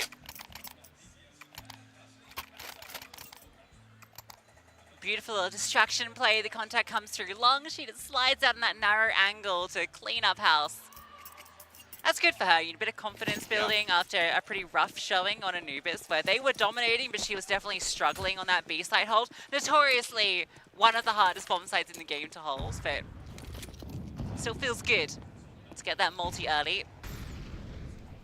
Feels worrying that no one from Netherlands is clearing that, by the way. No one is running out top mid and just giving a cursory glance in towards Boiler. That was so uncontested. So good work for Kelsey. Another one of these faster plays in towards apps, but again shut down. This time you've not really got the utility to help with, and the firepower is all in the favour of Team USA. This should be another clean collection. It's now 2 rounds since the full buy has come out for USA, where they keep everyone alive. Pause comes through. I think I'll start tickling, that's technical. But either way, it's a moment of respite. Netherlands started strong, but Team USA have now started to dig their heels in. And it's because they've started to put the pressure back on. As soon as Netherlands were, it is only just the pistol and obviously the eco after that, but they're the ones sort of setting the pace. And USA have now started 3 players over at B, taking that incredibly aggressively. And Netherlands, the reaction is to go into top brackets, but by that point, the third player's rotated over, back to mid, the crossfires are there. It feels very simple, and sometimes simple is the most effective.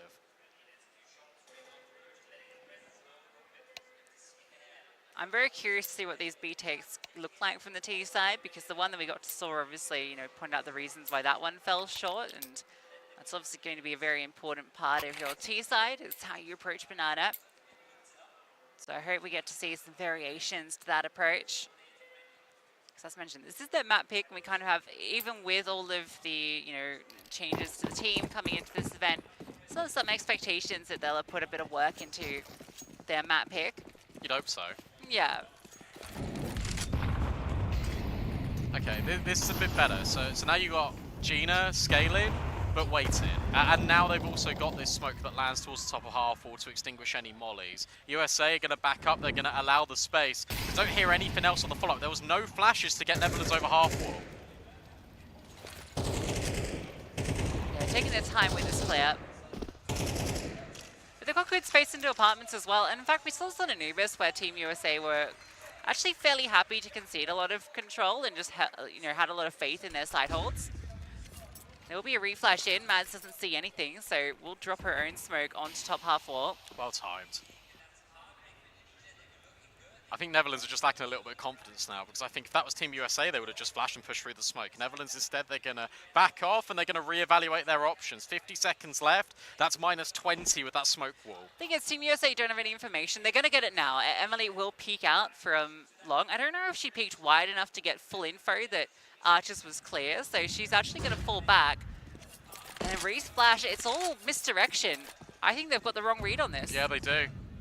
They do, but Mads isn't far away enough. She can come back now. Netherlands stepped, and Emmy heard it. So suddenly they will start to scale in towards the site. The question is, where is Emmy? Because you've locked out Mads. She needs to try and be found immediately, and they clear her. At least there's a trade there for Netherlands. They can now get the bomb down.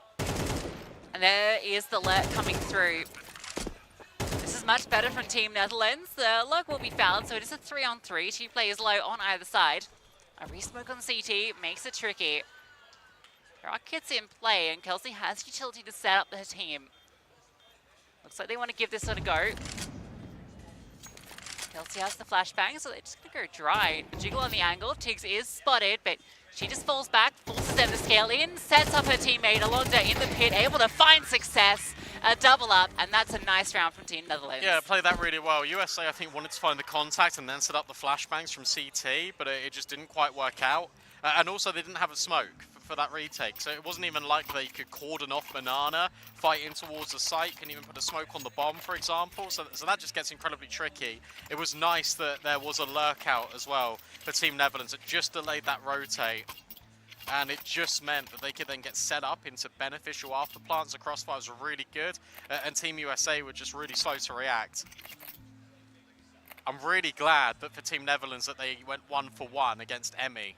Because if Emmy had that multi-kill, that would have got really dicey really quickly. I love that setup and the way Tiggs played that. Allowing them to walk into the site to set up Alonda. Orb comes out for Emily. We'll see how active she is. Yeah, one thing we've kind of noted now, and definitely was shown on Anubis, saw it in that round, is USA just didn't get the information.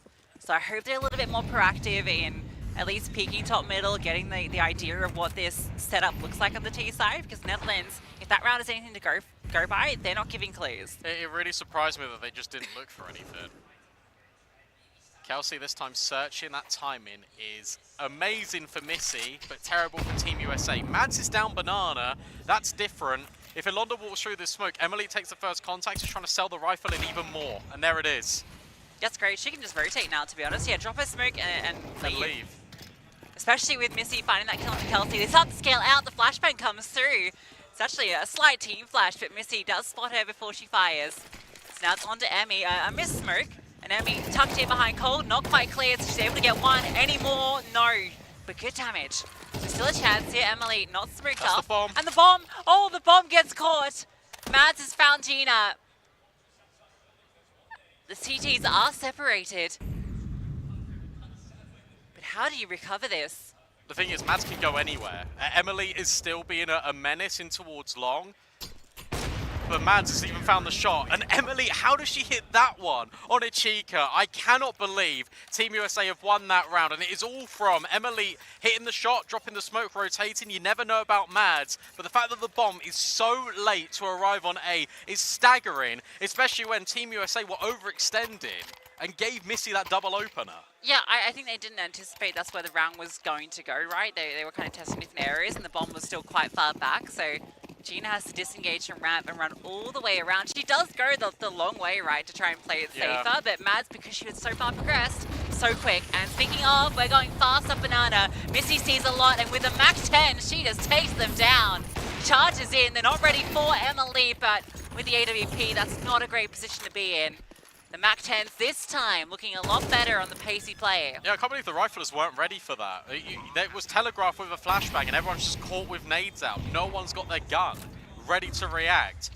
Kelsey and Oya, and they're both divided by smokes. Oya's going to wait for the fade. At least Kelsey is firing back, but this puts it all on Oya. And while she was amazing on Anubis, this feels incredibly difficult. Can get by the first, but Tiggs is there for the trade. We're all even again. Big round from Tiggs as well. Missy obviously gets the 2 openers. Tiggs removes that AWP, and then she's there to trade to Londo as well. Tied up. Yeah, that's crazy that you have 3 players at B and you get 1 kill, and it's after 2 players have fallen. It's because Netherlands have been respecting the utility. That's the one round that they don't. But even in that setup, there's no excuses. You should be having players with your guns out. And now they're going to try and give them the reverse medicine. Emmy in the corner. Can't get by Gina, but Gina is on 1 HP. They haven't shot off the M4 yet. They're trying to reveal that Mads isn't actually here. A boost up on the half wall. Can she see anything over the top? I don't think so. Well, it's cheeky. She does just about spot one. The spray will connect, so Mads has managed to do quite a bit of work here. And look at the space that's been taken. Kelsey has walked through 5/7 armor, by the way, so still deadly. She can now lock off the rotate. She can spot if they cross back up top middle. That's going to allow Emily to rotate and be supportive over towards B, which is what she's going to need to be, because it's only Mads that can really deliver.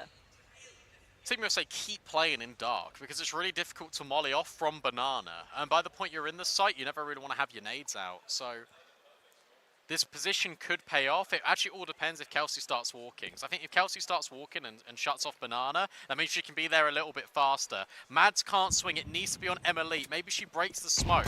Instead, she just drives bullets through it instead. Mads set up to succeed. Tiggs needs to clear this corner. And they're not doing it. They overlook Mads and she finds another kill. A 2 versus 2. This is now winnable. Yeah, fake out on the bomb. The wide swing doesn't connect. Missy with low HP. Good chances there for Team USA. Kelsey can definitely still do something here, but time's going to be a limiting factor. She has the 5/7 armor and she's walked through. She just walked through the smoke. Difficulty is she does need to get a move on. She needs to find these players, and this is really well played from Team Netherlands. They've moved as a group all the way around. Now Kelsey should know it's either banana or on the flank, and she's not going to be ready for Missy. Really nice try with the Hero M4. They actually set everything up to success. Everything went by the book how they wanted it, but they just couldn't convert at the end there. Emily should have either broken the smoke on CT or just ran through it, because I'm not being funny, she needs to try and sell the idea that Mads has rotated and that she's not in the corner, because they weren't really looking for her anyway. But if Emily has run through the smoke almost desperately, I think that sets Mads up. That HE might have gone a little bit deep, but that could have been it as well.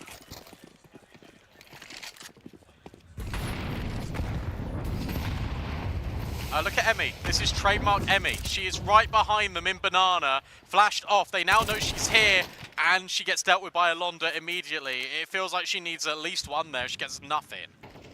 Yeah, the flash kind of catches her, right? And the player tucks in towards tree, so there's just no support. And you imagine if you're going for that play that you maybe should have the aggression on banana at the same time, you know, when Emmy takes that contact, have Mads, you know, putting a little bit of pressure on as well, so that they're kind of caught between 2 positions. But Emmy gets left on an island and she's easily dealt with. Netherlands respond to that well.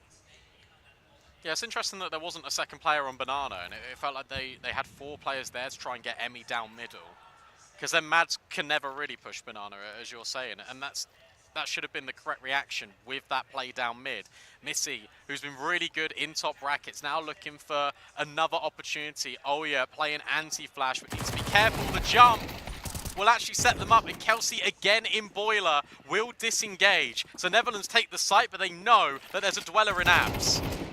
Yeah, well, there's one way to deal with that, and that's bullets. Forceful eviction. Emily on the line, can't quite connect as they cross. Smoke will land, so Bob can scale in successfully. Find a seat as well. That smoke's wayward. Yeah, it's got a big gap on the right-hand side. They're going to check, see if anyone's playing around it.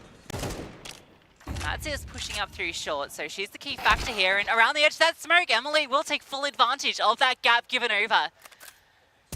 Now there's still room to work with. Time, I don't see a kit available. So you need to get a move on. This flash being set up so that Mads can start to scale in. Molotov will land, but into the side they go. Emily gets another. They need to get this smoke down. They need to start defusing. It's not planted really for Tig. Smoke will go down.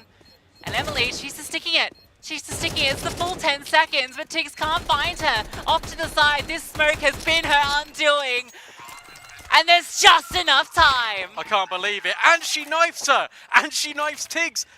Emily, the AWPer has now been injected with cash. She can now drop the M4, pick up the AWP, a 10-second stick for the most unlikeliest of outcomes in that round. Full credit to Emily, because not only does she get the kill on long, she sets up the flash to get Mads on the site, and then she just sticks the bomb right in the face of Team Netherlands. Yeah, that's a bit of nerves from Tiggs, I feel, in that situation, right? Just not feeling super comfortable in how to approach that when the round starts to fall away. There's definitely a few different ways you could have played that situation when the stick's coming through.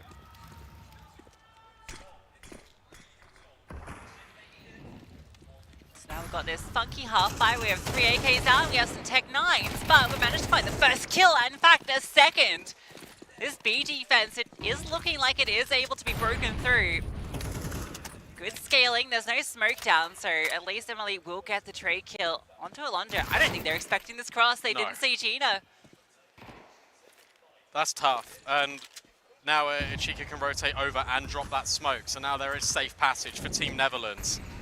M4 recovered, you've got smokes, you've got flashes, and you are getting the kills onto the site. Gina's now been dealt with, they need to try and find Tiggs up close. But that's not so easy this time around. Oh yeah, up and over, will find the first, and she's just gonna stick it. Surely this can't happen again. Oh yeah, no, this can't happen again. How has it happened again? No way. Back-to-back ninja diffusers from Team USA. That is a backbreaker for Team Netherlands. You've done all the hard work in both of these rounds. That one's a 1-on-3. That's 2 players spraying the smoke. And 2 players missing the mark. And it was a default plant as well. I can't believe it. I cannot believe it. And what a shame for Netherlands. Look, they are still in this game, but you feel like both of these rounds should have gone their way. And now it's the aggression again out of Team USA, but it's Gina to find the opening kill. One thing that Netherlands have been so consistent at is this opening, but Kelsey trades, we're all even again. This flashbang not gonna... Actually, no, it wasn't a flashbang, it was a re-smoke. Gina's just trying to play around the edge of it. Mads is very close to her. Smoke will fade, and oh, Gina's in trouble. Flushed out, Mads. That one's easy enough.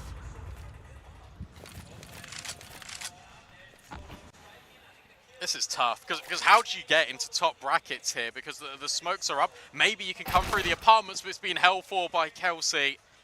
And she can even take contact again. And that means that Olya can rotate off long into sight. Team USA have got a very good read about the situation, and Mads with the MP9 is down deep banana just in case. Oh, timing for Kelsey. Yeah, she manages to get by. That one's really unfortunate. Still a player in the site and the rotation from Emily. Hits her shot with the AWP. Alonda's known. Oh, what a shot from Alonda though. Has given it a chance, the 1-on-3. But is she ready for this fast play? She is! What a shot! And now she knows where Emily is. Bomb to be planted. Alonda looking to clutch back for Team Netherlands. The last 2 rounds fall from their hands, and she's looking to pick it back up the jiggle. Emily spotted and known. Starts to scale out, scopes in on the angle, expecting this re-swing. Alonda not quite giving it yet, and she will, but a whiff shot. A tag. Look at the HP bars. Emily's done it again. She's done it again. The pistol in the clutch. Did it on Anubis, did it here.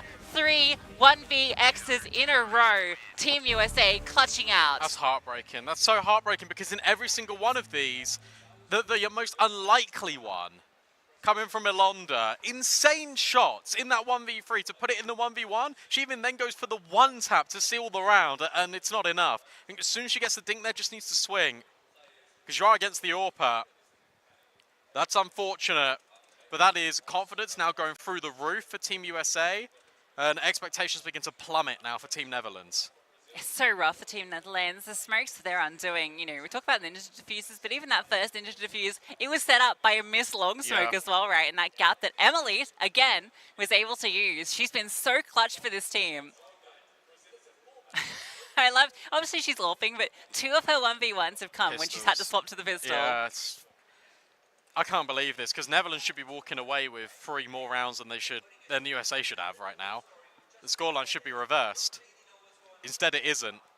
And now Team USA, it was their CT side that we were kind of drawing questions over, especially on Anubis. And their T side was so strong. Now you go onto another map in which you expect their T side to be really good. I've already seen a showcase of the individuals just prevailing here for Team USA. So all signs point to them taking this 2-0, especially given the manner in which they've won some of these rounds. Yeah, they just got that clutch power, don't they, right now?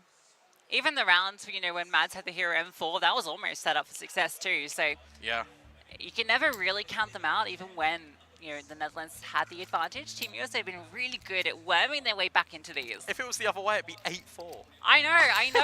It'd be 8-4. I can't believe it. I cannot believe it. But we're here. Yeah, I'm not sure what the takeaway is, you know. The takeaway is Netherlands should have had these rounds. Team USA somehow have got these rounds. Now they need to make the most of it. All right, well, aggression in Banana, it will be a gush. Double gush, in fact. So looking dicey, but Gina again delivering. She's been having a bit of a resurgence here with some good rounds. We'll fall back and a smoke lands, so scaling now difficult. They'll throw their own into CT. They want to commit to this, trying to commit straight into the den of the Netherlands, and there's no breaking this down. Ilonda got 3 kills on 5 HP. She was dinked. She was one of the first players to be dinked at top Banana, and I thought Gina was going to be set up there. Gina gets dealt with immediately, but it's Ilonda at the back of the site, makes up for that 1v3 with a 3k of her own. Netherlands, that's a really important pistol to win. That is both pistols now going the way of the Netherlands. They call her a lawn goat. What? Just saying. A lot of SMGs invested. The HEs will deal with 1. But it's the M4 that's actually getting all the frags here. Finally, Gina will chime in and try and farm up some cash. No, keep the MP9 out. Oh well, London got all the frags. Anyway, she's having quite the map. Yeah, a player that definitely sort of didn't perform to the expectation on Anubis, but to be fair, that was also a team effort from Netherlands. But Ilonda is definitely one to watch. A very good pickup to this squad. And I'm glad to see it being reflected here, especially on Inferno. The issue was we saw the pistol rounds go the way of Team Netherlands, but as soon as the guns came out, that's where USA started to thrive a little bit more. So it'll be interesting to see how this matches up now, considering USA have got all the AKs in play. Utility is lacking, though, I will say.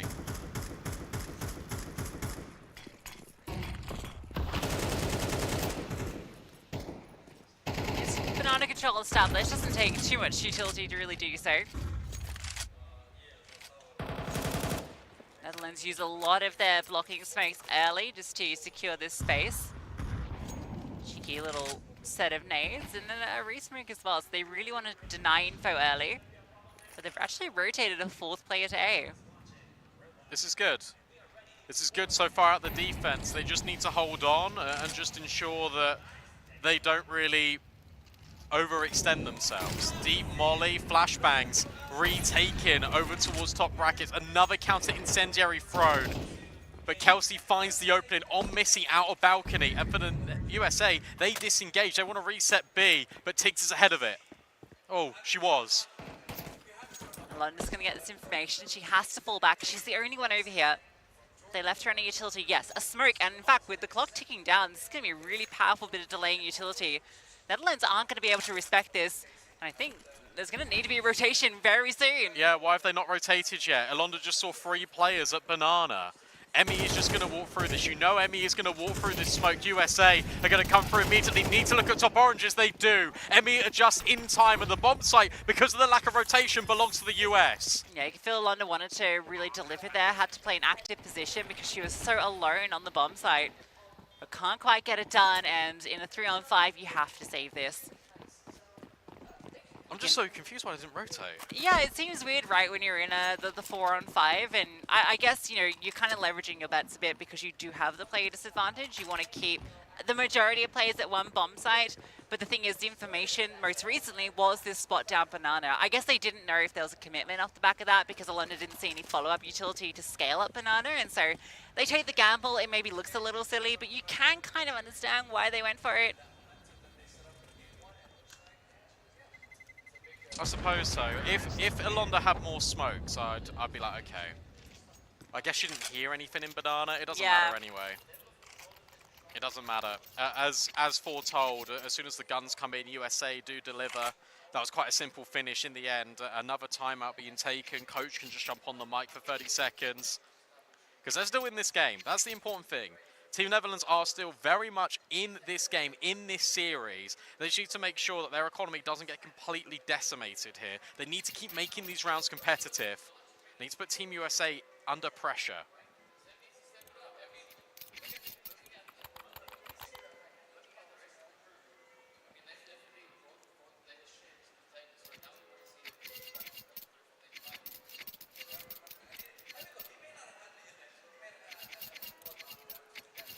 Let's see it. Plenty of money on the players that had the MP9, so the drops come through. Still only 2 M4s. And they could have managed 3 actually. But anyway, 3 players fighting top banana, and Emily wants to scale through, standing in the flames. Is Alonda, she will go down. No reasoning though, you expect another player to be there when you've got so many players present. Absolutely. I'm really surprised that Alonda just gets left out to die, basically. And sure, you got this double setup. To be honest, because Alonda is kind of left on her own, I wonder if Team USA expect a second player to immediately be here. Thing is, time is ticked now, right? And you dropped that smoke, so you kind of maybe do expect it a little bit. Well, Missy's about to be flashed through, but Olya's playing anti. Yeah, it's so hard to reflash this now with that new cubby that Olya's in. If Missy gets 1, I think that's quite impressive. Here comes that flashback. Oh. But yeah, Kelsey adjusts, and Olya wasn't even needed. Now you charge through. You got Gina, who is able to stand for 1, but again, trading great from Team USA. Olya is very low, and Mads is half HP, so this round's not out of the realms of possibility. They've got plenty of utility as well. Netherlands might give this a go. I don't blame them for kind of giving it a look in. Information will be that 1 player is low. Olya on this corner needs to be checked and dealt with. 2 versus 2. There's a lot of util here for this retake. Yeah, definitely achievable. The lack of smokes might be a problem, but the Molotov will land on Emmy. And in fact, it's a double set of flames, and they've all fallen. Cooked alive, the kits are here. The retake successful. Yeah, fair play for them to even go for that in the first place. Olya gets caught off guard. 10 seconds, almost immediately, go by, and it's like, okay, well, the USA haven't really reacted to that. The double incendiary is fair, but on Dark, I mean, it does work, it does do the damage, but the instant swing out of the player at New Box just wasn't good enough from Team USA. Again, it's a situation where they get into that bomb site, and then they feel like they've just already won the round. It feels very complacent out of USA.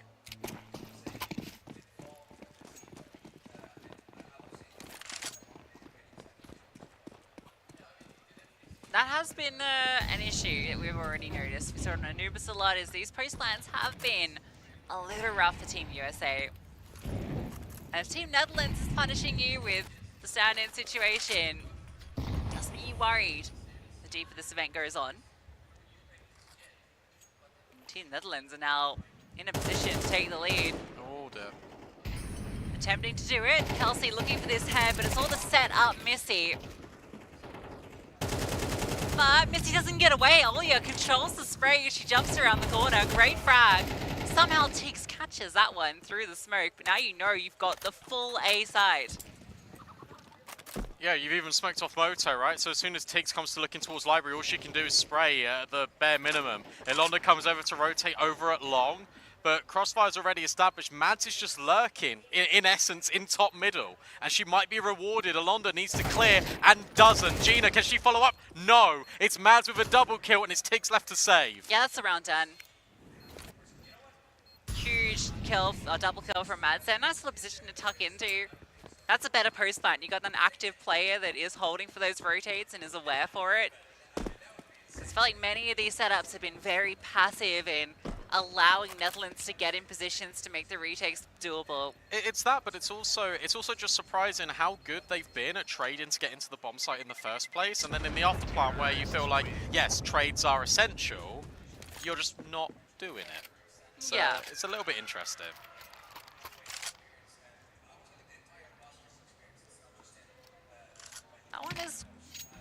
That one's actually quite a horrible one to win, actually, because that puts the economy in a really awful state for Netherlands. If USA win this, they break the economy, it's double stage loss, they go up to 11. It would be 11-8.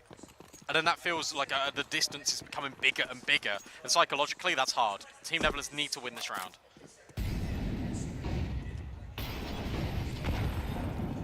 Gina is looking for this engagement. The flashbang's being set up by Missy for her to go forward, and she has Alonda by her side, so a nice double up.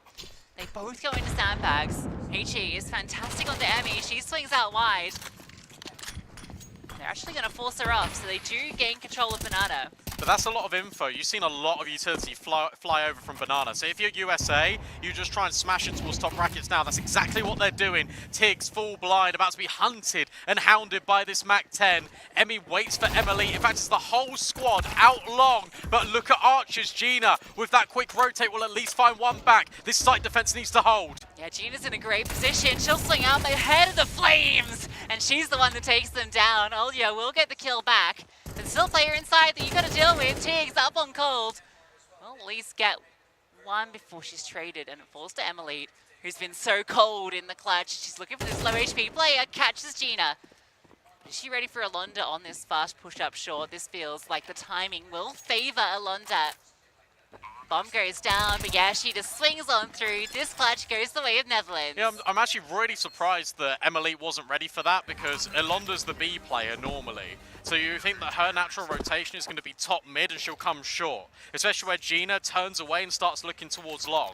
So that one really is surprising, but Ilonda will guarantee the kill. We said that Netherlands needed to win that round. They did, and because of the bomb plant, the USA have got enough money to buy. The thing is, it can't keep going back and forth, one round here, one round there, because it will always favour this T side. Netherlands need back-to-back success stories.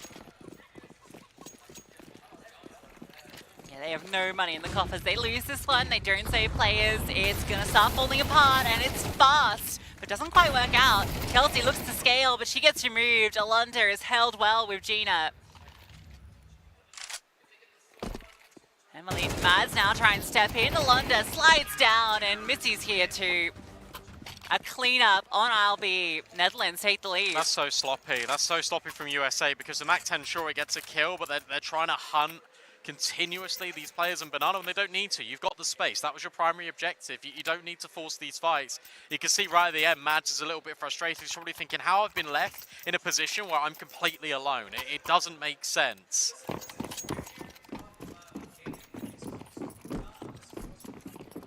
A lot of these fights feel unnecessary. Gotta be the eco.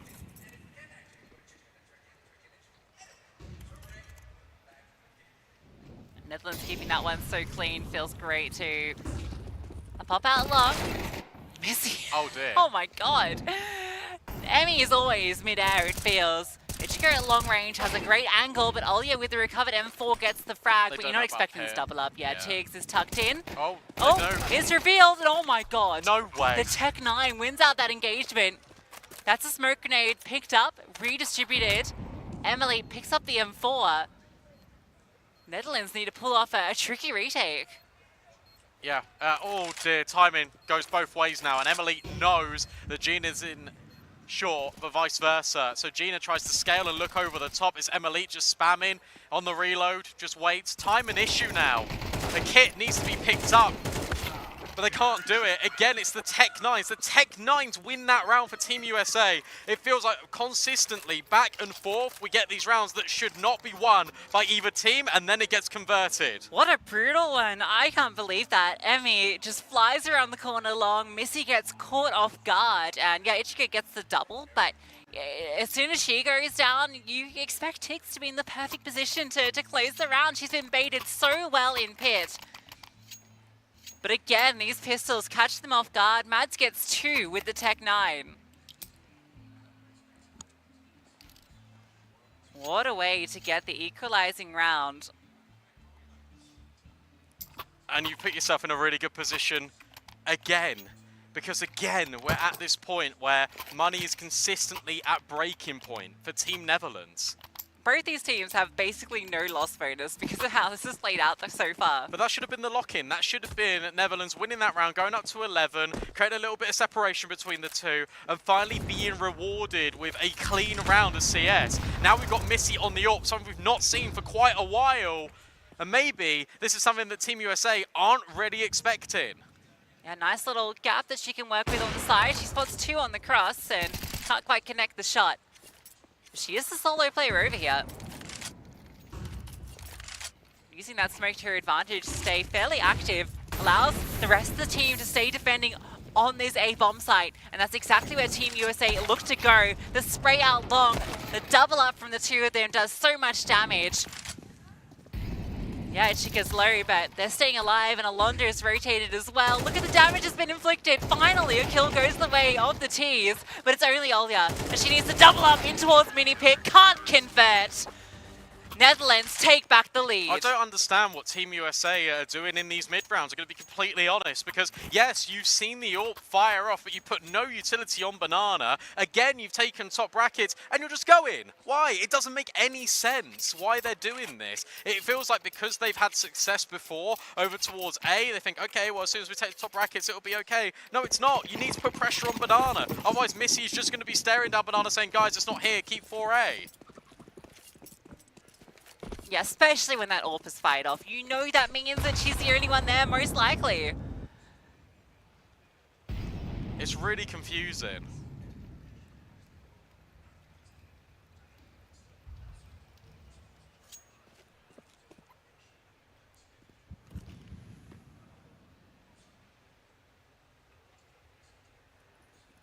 Emily, it's Hero AK. Strongest piece of weaponry Team USA have to work with.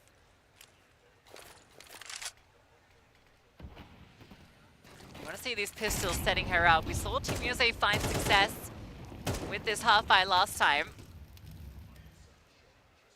They're doing it again. Again, nothing on Banana whatsoever. They're going to try this long smoke. Tix's spam. Is there one on the other end? Not quite. But Emily will at least get Missy. That's an opening kill, but you're not ready for the players in pit or picked up. Kelsey looking for an opportunity. Can't find it, and you still have overlooked this pit position, but out long go Team USA. Trades back and forth. It's still a 2v2. They can go B. They've realized this. They know that this player is in pit. They want to avoid her completely, so they're going to go all the way around. Gina is running back, and she is going to get here before them. A flashbang will land in Bananas. They just want to force her off the angle, see if they can get this bomb over.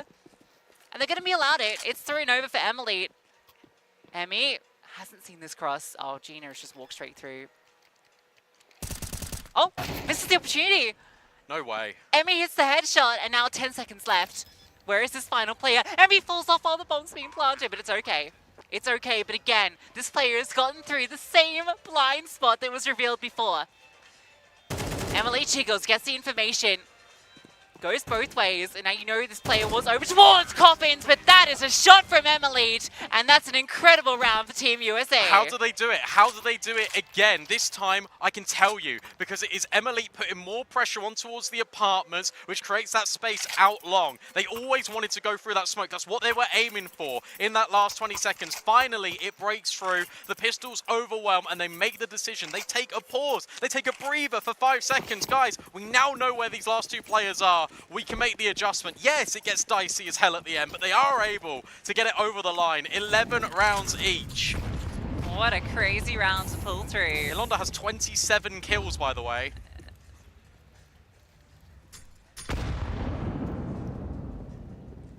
And they forced. USA can win this. The Netherlands have forced. HG almost gets a double kill there. Yeah, they see this aggression with the nades, and they just sit back. They just say, yeah, you take this. We will retake this position. We know your economy is in the bin. Look at Kelsey as well. Can just walk out the apps. and that has been a blind spot. We spoke about blind spots on B. This has been the consistent blind spot for Team Netherlands. Kelsey taking full advantage of it. Suddenly, the bomb site compromised. Held is the push by Alonda.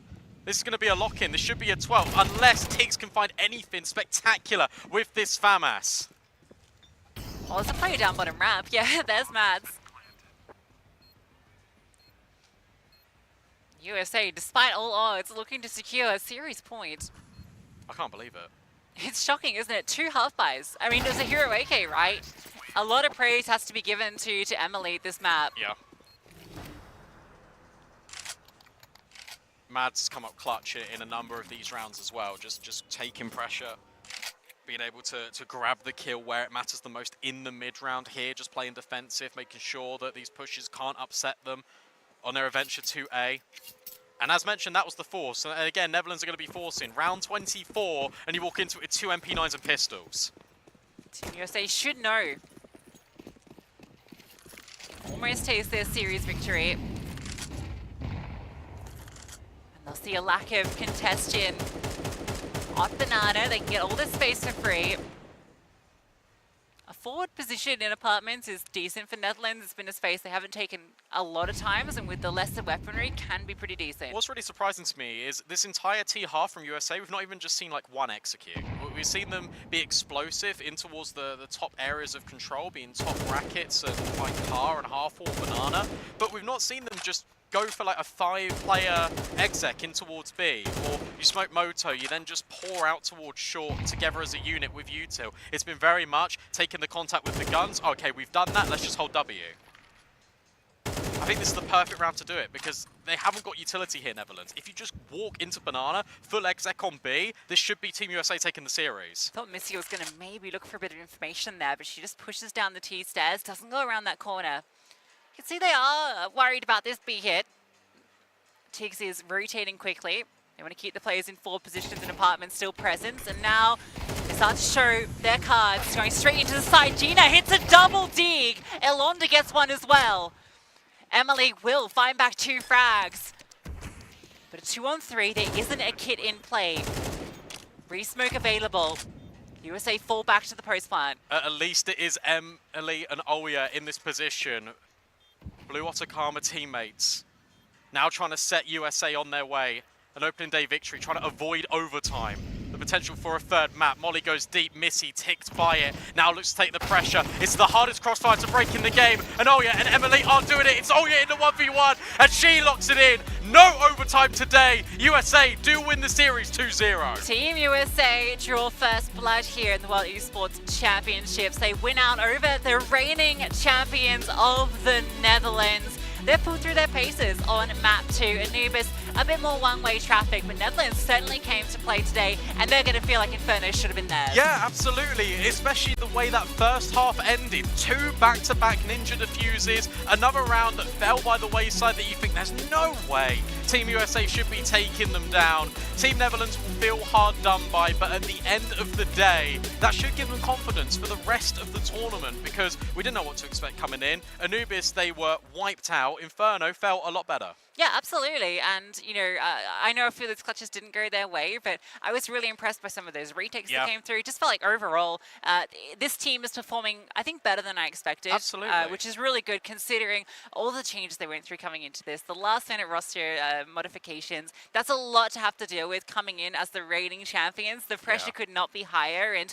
it's still good signs, and it's still early days. Still a chance for them to bounce back. Shout out Gina and just Elonda, and not only for that game, but that last round. That was 3 kills with the pistols on B, and it's still not enough. Like, my heart goes out to them. Elonda must have ended close to 30 kills. 28, like, just I think. A brilliant performance from her throughout after a strugglesome attempt on Anubis. So, yeah, great stuff from Team USA. They are the winners of the opening game. And we have Jasmine on the sidelines with an interview in a moment, I believe. Potentially. She's running over to grab one. No, not quite yet, but she'll be there in a second. I think we've got Mads, who she's going to be chatting to, so very eager to hear how it went, because it's a very high-pressure game. So some interesting insight, I'm sure. Yeah, I definitely want to know what Matt has to say, especially in terms of those mid-rounds, because that was really chaotic from Team USA. And there's lessons to be learned on sort of every single one of these games. I have a feeling that Team USA expects that to be a lot cleaner, especially after the way Anubis went. And Inferno, it's unfortunate, but it is what it is for Team Netherlands. And I think that there's a really good opportunity here for Team USA, especially after that opening game, to see if they can go far. Absolute props to Emily. But yeah, we do want to hear from Mads. So we've got Jasmine on the sidelines. Let's hear what she has to say. Mads, GGs are in order, winning that series 2-0. Now I need you to tell me, because obviously when we compare you folks to the qualifiers, the map pool seemed to be a little... Now, map pool looking a little bit stronger. Was that your game plan all along, kind of keeping the cards close to the chest? Or have you guys had sufficient time to kind of build on that map pool? I think when you bring, like, you know, Emmy back on, you have a lot of experience. So it's really nice to have everybody kind of knows everything else. If somebody is slacking in some like one map, then you have somebody picking it up in, you know, that department. So I think it's just because, you know, having Emmy here, we didn't really have her with, you know, before whenever we were playing in San Diego. But it's, I think our map pool is just our map pool. I think you play some whatever and you're just going to be surprised. That's the NA way. Well, speaking of surprise, those Ninja Diffusers, let's have a quick chat about that, because you guys are playing incredibly aggressively on your CT side. Those Ninja Diffusers took us all by surprise. What was the comms like amongst the team? Oh, they were crazy. I mean, Emmy was literally just saying, there's no way, there's no way. Just the entire diffuse, like, there's no way this happens again. So that, you know, those are always fun. It's always funny. And how about playing now on LAN, on a stage? Talk to me about what this opportunity means to you girls. I mean, it means a lot, you know, considering that Impact, you know, we only have, like, you know, one event a year. Now it's really important for the women to have, you know, another space to play in. We take this opportunity very seriously, and we really appreciate it from Iesf, so. Well, best of luck to you and the team moving forward in the rest of the tournament, and thanks for joining me. Back over to Alan and co. Thank you, Jasmine. Good to hear there what the brains behind USA is thinking. Guys, reflecting on Inferno, let's describe it as chaotic. To put it mildly, those Ninja Diffusers were out of this universe. A lot of crazy afterplants. So how do we reflect on that one? Yeah, I guess chaotic is a really good way to kind of summarize it. For a long time there, it felt like this was Netherlands' map to lose, and they clutched defeat from the jaws of victory in many ways. Otherwise, I mean, we're closing out the first half with them losing 3 1v or in 2 instances 0 VXs, essentially, like to Ninja Diffuses and obviously some unfortunate clutch situations. And again, convert those, you're looking at a Netherlands who are kind of just cruising into Dust 2 instead. I'm not sure like how much that had a knock on their mental or what it actually did for their second half, but we just had a much better playing Netherlands. They were obviously much more comfortable on a map like Inferno compared to Anubis, and they also had a just gargantuan performance from Yolanda, which is great to see, but sadly just not enough. But it felt like this we should have been talking about Dust 2. Yeah, it's such a frustrating map. I don't know, like, I think both teams will actually be frustrated with some of the rounds they lost, but the Netherlands ones are more frustrating just because of like how close they were and how much it felt like it was almost in the bag. And then some of the rounds Team USA lost, sometimes just not being ready for fast plays or just not really fully being ready for plays coming through. So I think they'll be a little frustrated with some of the rounds they lost as well, but they did a pretty good job at bringing it back. This round here, for example, just getting that Mac 10 up banana so quickly, you know, USA should probably be ready for something like that. It's like on a scale from 0 to 10, how pissed off is Mads that she's the only person on that CT side to not have helmet in that situation. That is unfortunate. Literally getting one tapped. And there's so many clutch scenarios as well. Fair play to Emily. She was incredible in some of those positions, and she actually had a great map for herself here.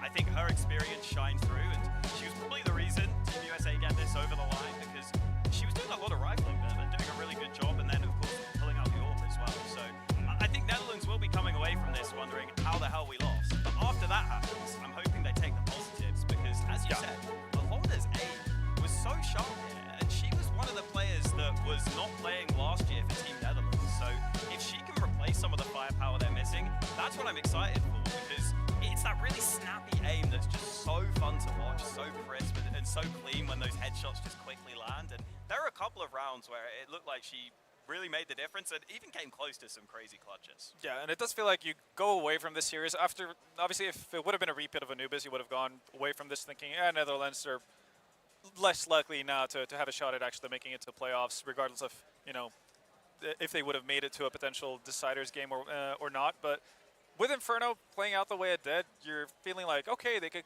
potentially tackle whoever they were to run up to in the next couple of matches. So in that sense, yeah, you take the positives with you. You kind of forget about Anubis. Again, not your map pick, not necessarily something you need to worry too much about. Inferno, I guess, moral victory. Doesn't really count at all, obviously, but again, you kind of have to frame it that way if you're the Netherlands and think like, we had this in the bag. We had this. This game was in our pocket. We should have come away with this. We should be playing Dust 2. So again, continue on with what we were doing and what we were doing well.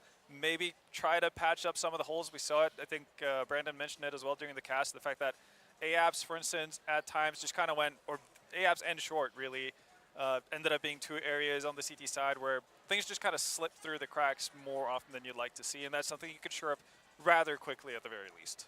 It certainly felt like Netherlands had no shortage of good positions. They had a lot of opening kills on that T side in that first half. We've spoken, of course, ad infinitum about the ARF plants and the crazy ninja diffuses, but from my perspective, it's communication. From my perspective, they're in good positions. It's about the rotations, about being on the same page, spacing, good util. Telling where the bomb is planted. That could help. I mean, they had a slightly off plant that cost them that crazy 10-second ninja diffuse. What do you think they need to do between this series and the next? Is it just sit down, watch the game back, talk through these scenarios? Is it saying we need to remain more calm? Is it all of these aspects together? I mean, it is a little bit all of the above, right? Yeah. But I think if you want to focus down on something, you rewatch, you kind of forget about Anubis. I think you were outmatched and outclassed. Fair enough. Go back to Inferno. Again, yeah, just kind of relive those painful moments of where you mess up from advantageous positions. Go through the scenario of the round again. What are we messing up here? Is it the fact that we're not communicating properly? Is it the fact that we have some players getting over eager in terms of like how much they stray away from the pack, or like does our spacing just go completely by the wayside in these mid rounds?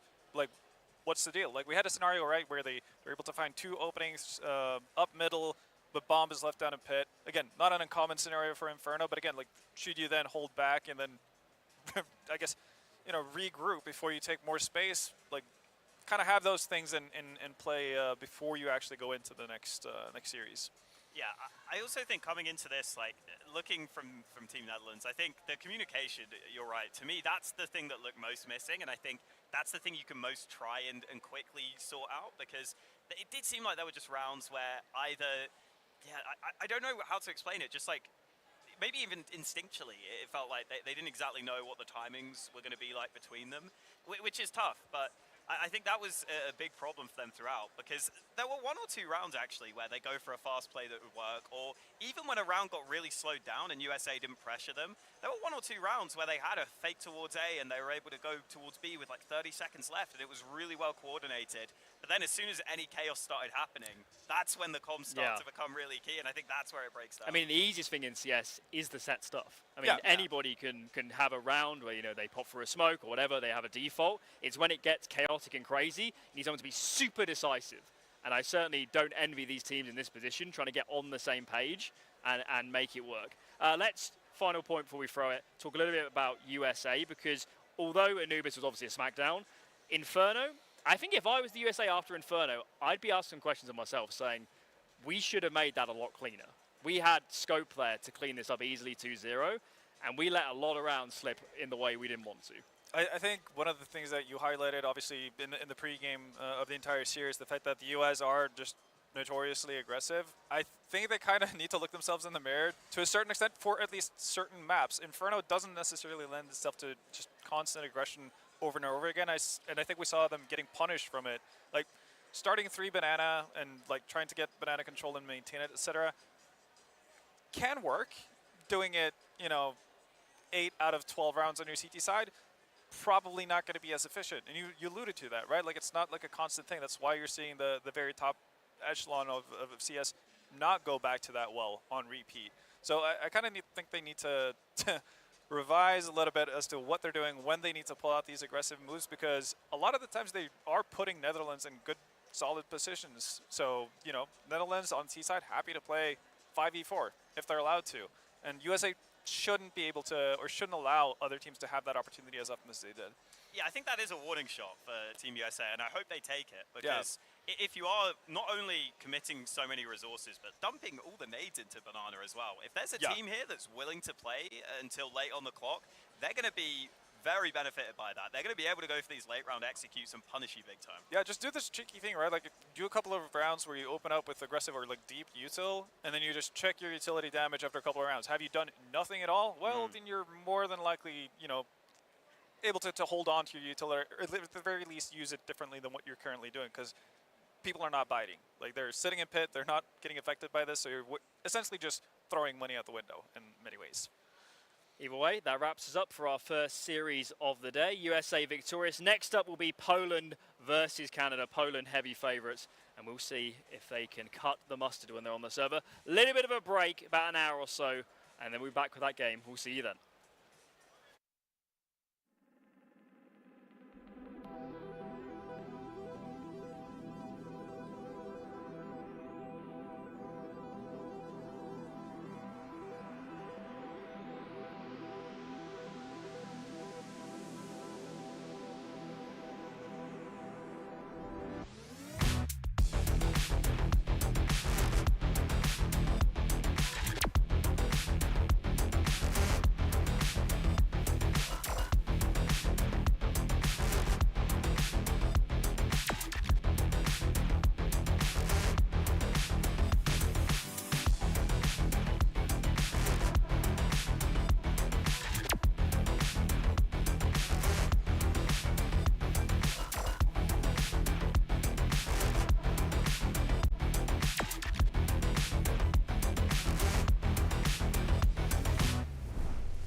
Well, there's no problem. If you had a gun, shoot him in the head.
This gun was loaded when he was brave boys decided to go for the run.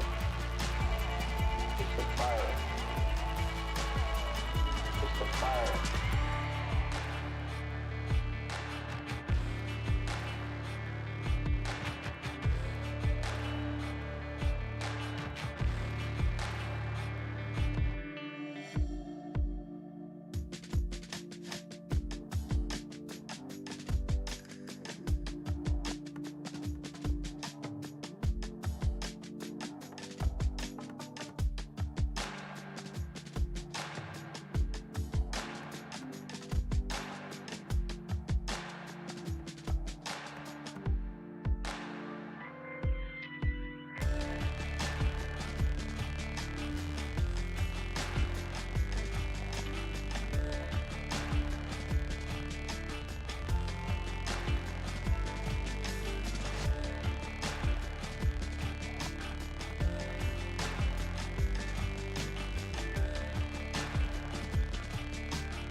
This gun was loaded when he was brave boys decided to go for the run.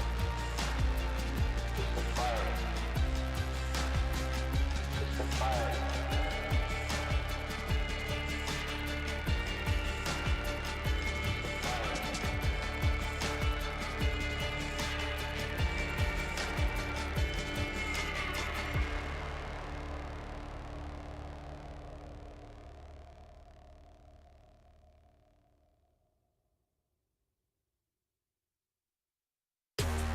I can't help but these, cause they know they can never touch these.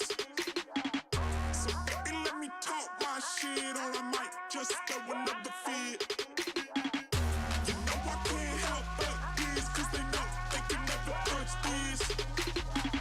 So baby, let me talk my shit, or I might just throw another fit.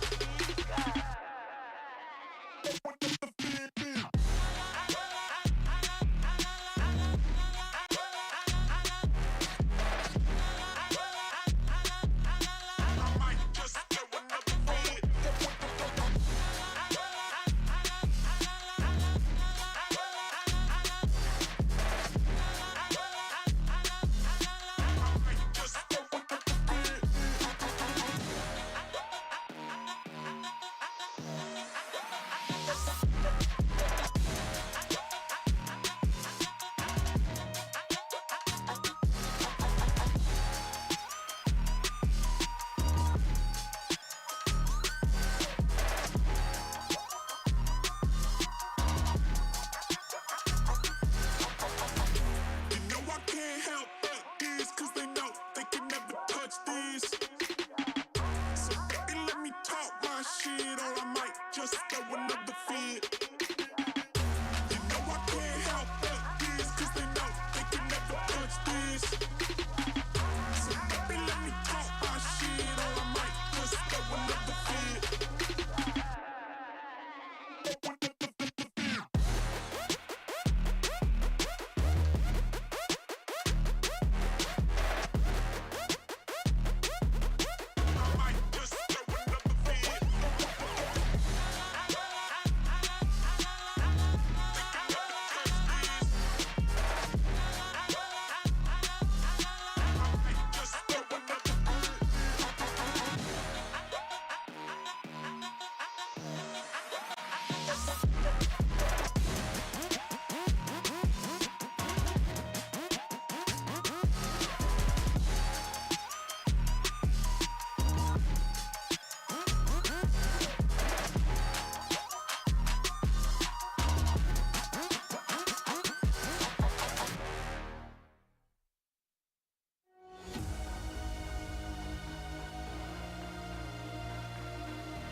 ladies and gentlemen, we're landing in Riyadh, Saudi Arabia, for the World Esports Championship. In a world where victories can be measured in gold and silver, some things are priceless. Fully expected, and here's Baron will find him. Can shine for one with a quick trade from Impulse. Some things are not bought with money. Open. Now Philippines is now taking the base of Indonesia. Remember their name. The feeling of standing alongside your fellow countrymen, the emotion, the home crowd, the weight of a whole nation on your shoulders. Sometimes I get emotional by the fact that I got chosen to be one of the representatives of my country. And yeah, it's just a dream, honestly. Here it's not just about the game, it's about the pride that unites us. Every match tells a story. They need to some missed shots. Sound picking up another one, another headshot. No way! 4 kills! What has happened? From every corner of the globe. All eyes on WEC 24.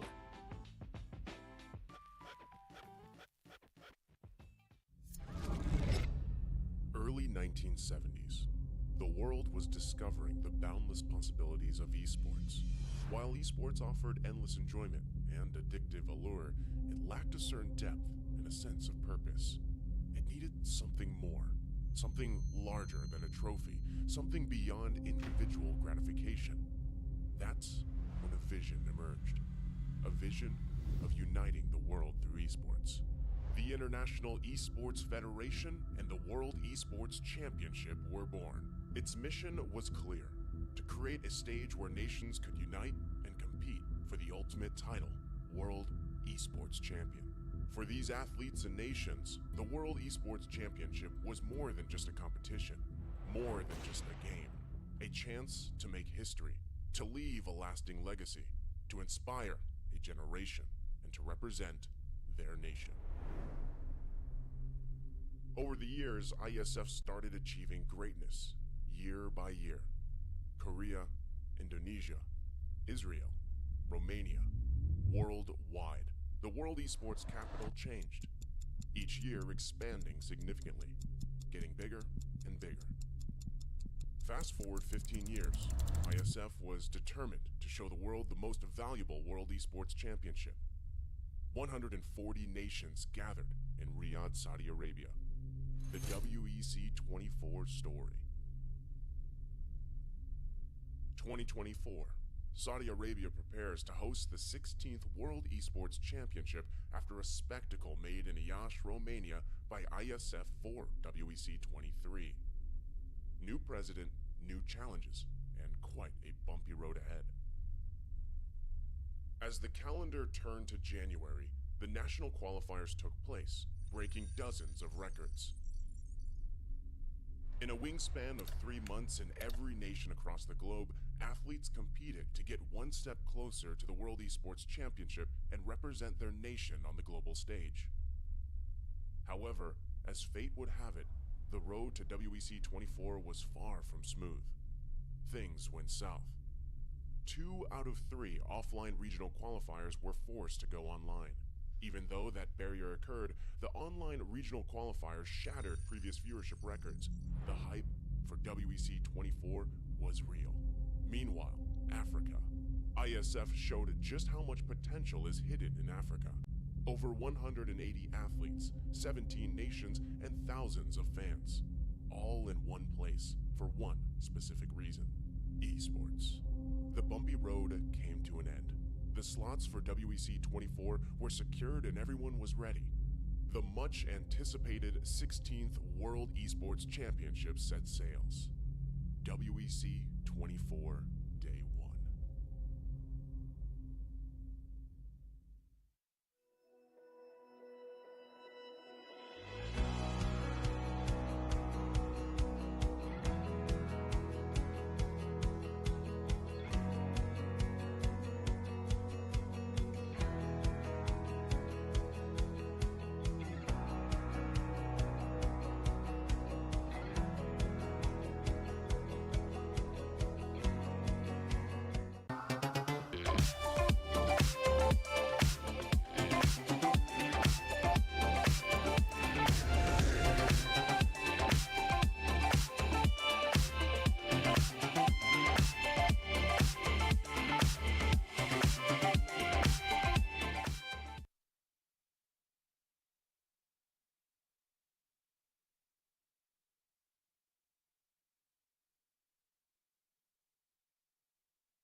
can't help but this, cause they know they can never touch this.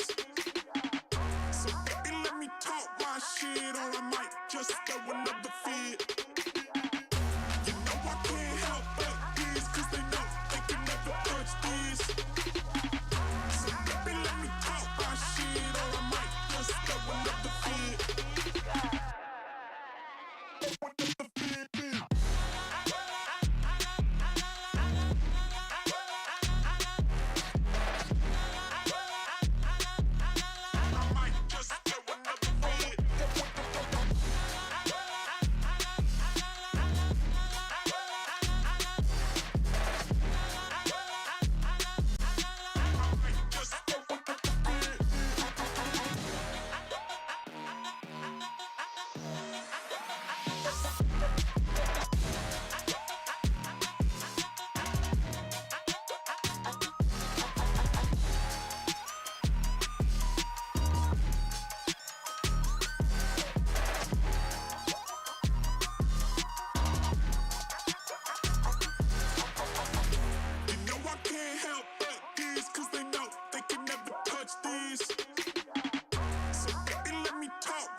Well, there's no problem. If you had a gun, shoot him in the head.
This gun was loaded when he was brave, boys.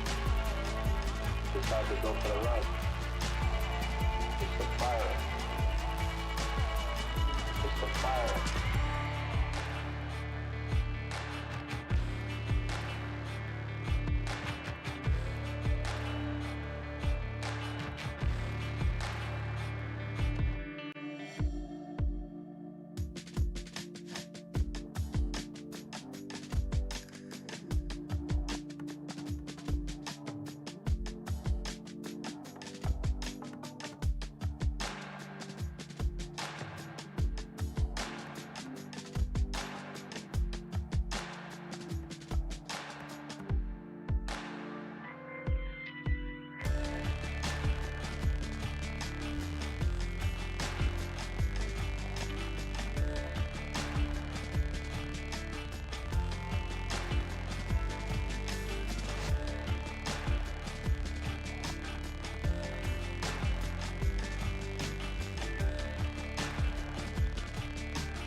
Welcome back to the Iesf World Esports Championships. We're in the women's division at the moment. We just saw USA reigning victorious. Next up will be Poland versus Canada. I'm joined by Hawker and Vendetta here on the desk. I'll be Alan, your host. Let's not beat around the bush, guys. Poland, favourites for the tournament. Is there any reason to think they're going to lose here? I mean, they are going up against one of the, I guess, better prepared squads in that sense, in the fact that they have a pretty experienced core at the very least. I mean, you do have players like Goose Breeder and Rain in that side who have been around for quite a while, similar to what we saw with Emilite for Team USA. But yeah, no, I mean, it's kind of hard to beat around the bush and say that you don't expect Poland to win this game. We do expect Poland to win the group. We do expect Poland to, very likely be in the finals as well. They're just that good, and they do have the benefit of obviously having a core that's played together for an extended period of time, which you can't really say for a lot of the other teams. Yeah, I think they've just got not only the ability to have good individuals, but I think they're the only team that has the really good mesh of having the great chemistry build up already and great individuals. Yeah. I think a lot of the other teams have maybe one or the other, but I think they're the only team that have both, which gives them a huge edge here. I do agree with you that Canada, I think as a team, could cause some surprises in this tournament, but it's just a tough draw for them, isn't it? This feels It really is. I mean, yeah, you might like their chances to potentially grab a map at the very least in a best-of-3 series, but again, considering, and this is something we mentioned in the pregame as well, it is GSL best-of-3s, so likelihood of the better team being the one that actually goes into the playoffs very high, and in this instance, I do think we just have to be honest about it and say that that's likely Poland. Let's take a look at those groups and see how we're going to be playing out here.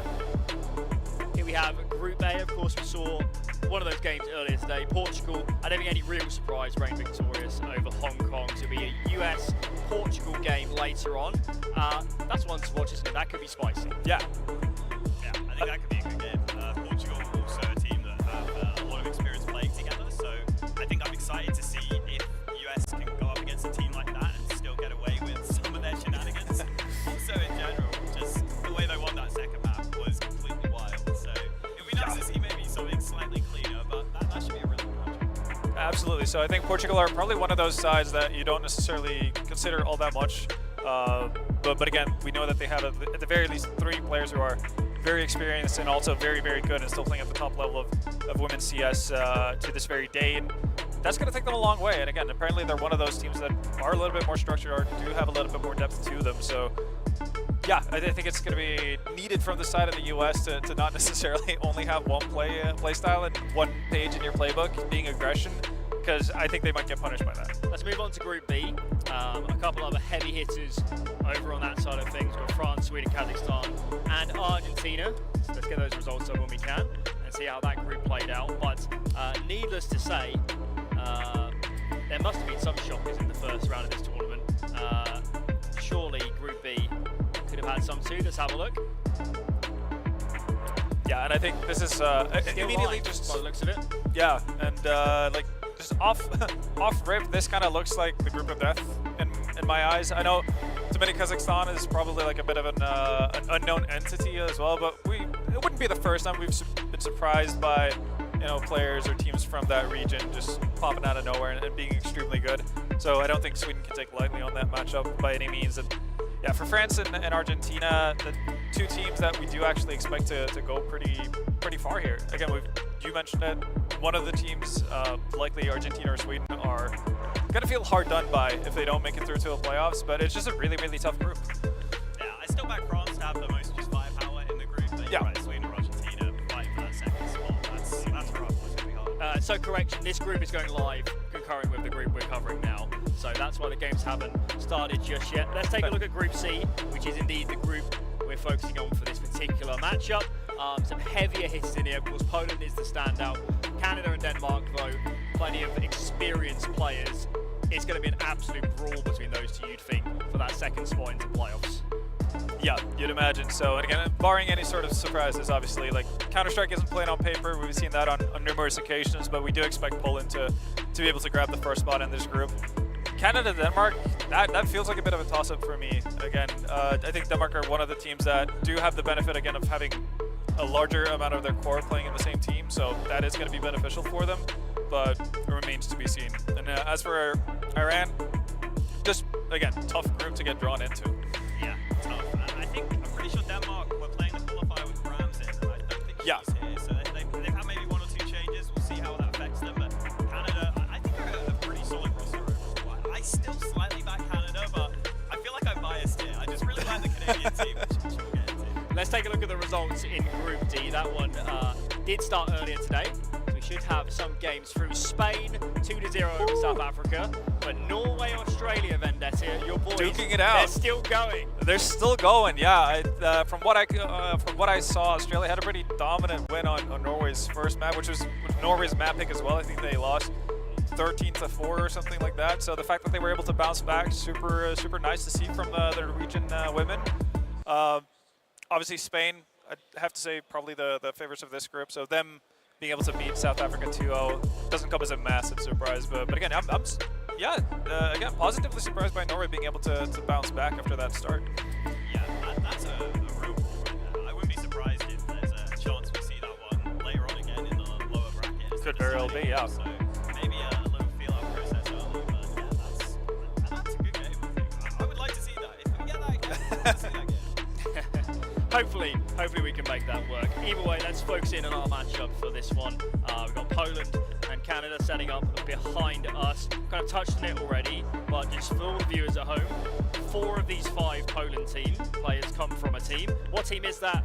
What should we expect off the back of them being in that team? I mean, that team is Navi Javelins, and Navi Javelins is one of the best female teams in the world, so already there you have a pretty good basis for building a national team. And, you know, fun fact, the 5th player is a former Navi Javelin player. Okay. So essentially you do have the old, I think if you go back to what, August or July of this year, months, yeah, something like that, that would have been the full 5. So yeah, I think it's safe to say that they're going to be very well, I guess, in sync. They're going to understand how each other plays. They're going to have a lot of stuff to fall back on, a lot of different things that they can do in all kinds of ways, situations, and probably more important than anything else, they're likely to have the widest map pool out of any team here. Yeah, you would think so. I think the player to watch probably Hanka coming into this. She's been in incredible form recently. And then we obviously also had Letty has now gone over to Big as well. So she's the other one that is no longer on Navi Javelins, but I think she should be coming in and doing solid. I think really though the core of the 3 that are still the Navi Javelins players, just that the firepower they're going to bring is just going to be crazy. And as you said, like having the team play on the back of that, I just don't see any other team. It's an unfair recipe for success, right? Yeah. But yeah, no, I agree. Again, the trio of Hanka, Angelica, and Viku, that's again, like even if the 2 others had never played with those 3, I think you're already set up to have a really, really strong national team just off of the back of those 3 players. So Poland just have I guess the bigger question is like if Poland are going to be able to play with that. You know, basically pressure of being the favorites coming into the tournament or not. If they're going to falter, you know, and kind of slip up when it matters the most, or if they're actually going to be able to kind of keep the pressure off their shoulders too much. The carryover also comes from behind the team. They have Alcest behind them, who is the coach for Navi Javelins. Yep. So, as we've said, both in terms of the lineup, coach, the whole system kind of feels geared. This is just a continuation. This is just another tournament, essentially, for them. Very different to a lot of these other teams. Let's focus in on that roster, though, for Poland. Individually, who should we be really paying attention to? I think Hawko was onto it when I mentioned Hanka. I'm not just saying it because she nearly sounds like my name. yeah, no. I'll back you on that one. I'll back you on that. He does actually have reasoning for it. No, she's been absolutely fantastic. I think you can also mention Viku as someone who's definitely worthwhile. You know, an extra watch or some extra shine in the spotlight. But the unfair part about this Polish team is the fact that you feel like you could do this with all 5 players. But yeah, if you have to twist my arm, have to pick 1 or 2 players, it would be Hanka and Viku. I'd say so. I think Viku as well, like IGL is always fun to watch just because you don't get players that can do that often and still up at a high level, and she's still incredible. Funnily enough, like we're seeing actually like a few of them at this tournament. If you go to Astra, right? For example, like you do actually have a couple of examples of opping in-game leaders on the women's side, which is really, really cool. And I completely agree. I feel like opping IGLs are some of the most fun IGLs to watch, simply because, A, obviously you can't take yourself out of the game in the same fashion as a traditional IGL would. You can't necessarily be that far down on the scoreboard. But I also think it allows for Operas to kind of set up their style of play or set up how their team plays in a really dynamic way that's really, really fun to watch and really engaging to watch as a viewer. Yeah, absolutely. Yeah, I think like AWP IGL is always it's always just fun because it's just so much responsibility on one player. Oh yeah. It's like you have to deliver. You have to at least be competent with the AWP because otherwise you are just kind of throwing away rounds for your team most likely. So yeah, there's always a lot to think about, but I think in these sorts of scenarios it makes a little more sense. I think in general you're just going to have players that if you have like a really good feel for the game and you think that using the AWP is just going to be a big benefit to that, I think you're always going to be at least a decent in-game leader. If you're just calling really loose, like it should be fine and you can set up your own plays. So yeah, I think that should work out nicely for them. I always do think with the AWP IGL aspect, the big underrated kind of factor in it is that it frees up a middle of the map spot for a rifler that would normally be an in-game leader and normally for most teams be one of your weaker players. So for those teams that have an AWP in-game leader, you can have two superstar riflers just step in the middle of the map doing huge damage. Hopefully they can present that for us. Let's bring up the lineup so everyone at home can see exactly who we're talking about here for the Team Poland squad. Anybody else that we should probably touch on? I mean, I guess we've kind of touched on Hanka and Vico already. I guess Angelika from I guess the last part of the trio from Navi Javelins is the one that I would view as a standout for this Polish side. Again, they're just going to have that team play that's going to allow themselves to play better at an individual level as well. Usually we talk about how there's certain teams that are not going to have the frame or the fundamental bases around them within a squad, and it's going to be a lot up to an individual to carry them as far as they can go. Here it doesn't really feel like that's going to be an issue. They're also kind of like set up to perform off the get-go. You're not going to have any sort of extra strides that you're going to have to go through in order to be in a comfortable position. You're not necessarily going to have to share positions with players from a different team that's coming in to play on the national side as well. Here you just have everything set up for, it's set up for dinner, really, and I think Poland are basically going to devour their opponents most of the time. Let's take a look at those opponents. It will be Canada here in this matchup. Here's your players.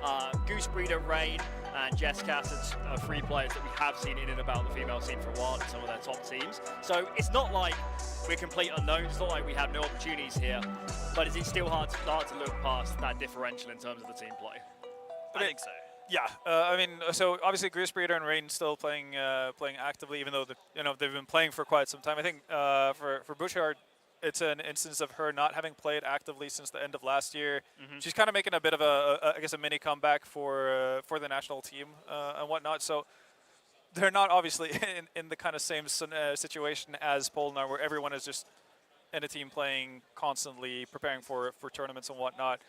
But still, they do have something to them. Again, like, you don't have a career of the length that Goose Breeder and so on have had if you're not good at the game. And that's kind of what they're going to have to rely on, because I think if you just stack them up and do the traditional, like 5 points versus like who's going to win out each category, Poland will probably win out on most of them if you talk about preparedness, firepower, et cetera, But experience is probably one of the instances or one of the categories where Canada actually has them beat.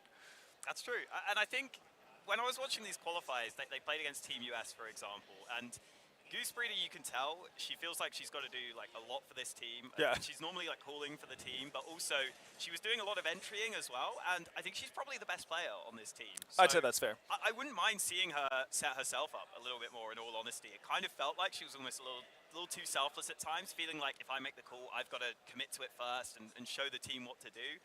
But I honestly think she could maybe just set herself up to trade that initial kill, because she's probably the most talented rifler on this team for me. And you could see quite a few moments where, when the round gets into a mid-round, for example, she's got a really good feel for when she should go for a play, when she should try and take space or take information, push on CT side to get that info. She's got a really good grasp of the macro understanding of the map. I just don't know how well that's going to translate to the rest of the team. That's the part that scares me. Yeah, because we do have a couple of, I guess, unknowns when it comes to this Canada team. Jazakin's obviously is someone that I'm not necessarily I'm pretty sure she's thrilled. mainly a Valorant player. Yeah, so there you go, right? Like, not a whole lot of, I guess, history when it comes to other CS2 tournaments for her. interesting to see. Again, we keep highlighting the fact that we'd love to see new talents or like new players kind of have a marquee performance or a bit of a show out. Would be an excellent opportunity, an excellent time for Canada if Jazzikins could have one of those now, for example. Maybe we can get it to switch game. Yeah, maybe. Maybe we could get her to the good side. The thing in the qualifier, I think the thing you're going to get with, if you're a Valorant player, like her first bullet accuracy was genuinely like pretty good. Yeah, it's still an FPS, right? Yeah, like, yeah, and she's normally AWPing for this team, which I think is probably the best way to switch over, honestly. Like, if you are just going to be AWPing anyway, it hopefully shouldn't be too much of a difference. Yeah. But she's actually getting some pretty nice one-taps to the AK too. I also think Rain is definitely a player to watch just because she, for me, is not always even going to be top fragging necessarily, but she's just so impact with all her kills I was seeing her get. And again, I think the experience helps with that. And I think we kind of are seeing the teams that have that bit more experience. It does make a decent difference here. So I'm hoping that she can shine as well. But as we said, it's a tough ask, and you're going to need a big step up from pretty much all of Team Canada. Let's talk about win conditions for Canada. If you were them, would you play standard Counter-Strike? Would you play a default game, or would you try something a little bit more left field to catch a more tenured, at least, lineup as a core off guard? Honestly, I know this sounds gimmicky, but yeah, I'd probably try to pick something out of my bag of tricks. Because again, if you go in basically playing a fair game of Counter-Strike versus a team that's better versed than you and better prepared in that sense, you're not very likely to win out. Again, it's going to be like the small edges everywhere that Poland are more likely to win out on than you are.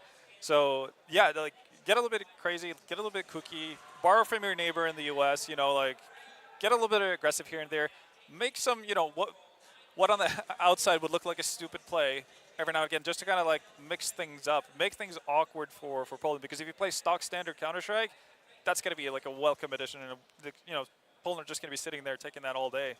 And you can make those plays in a way that isn't just like completely random if you want. Oh, yeah. You can absolutely have a good feel for what's going on. I think Goose will have a good feel for what's going on in the default and where there might be a hole.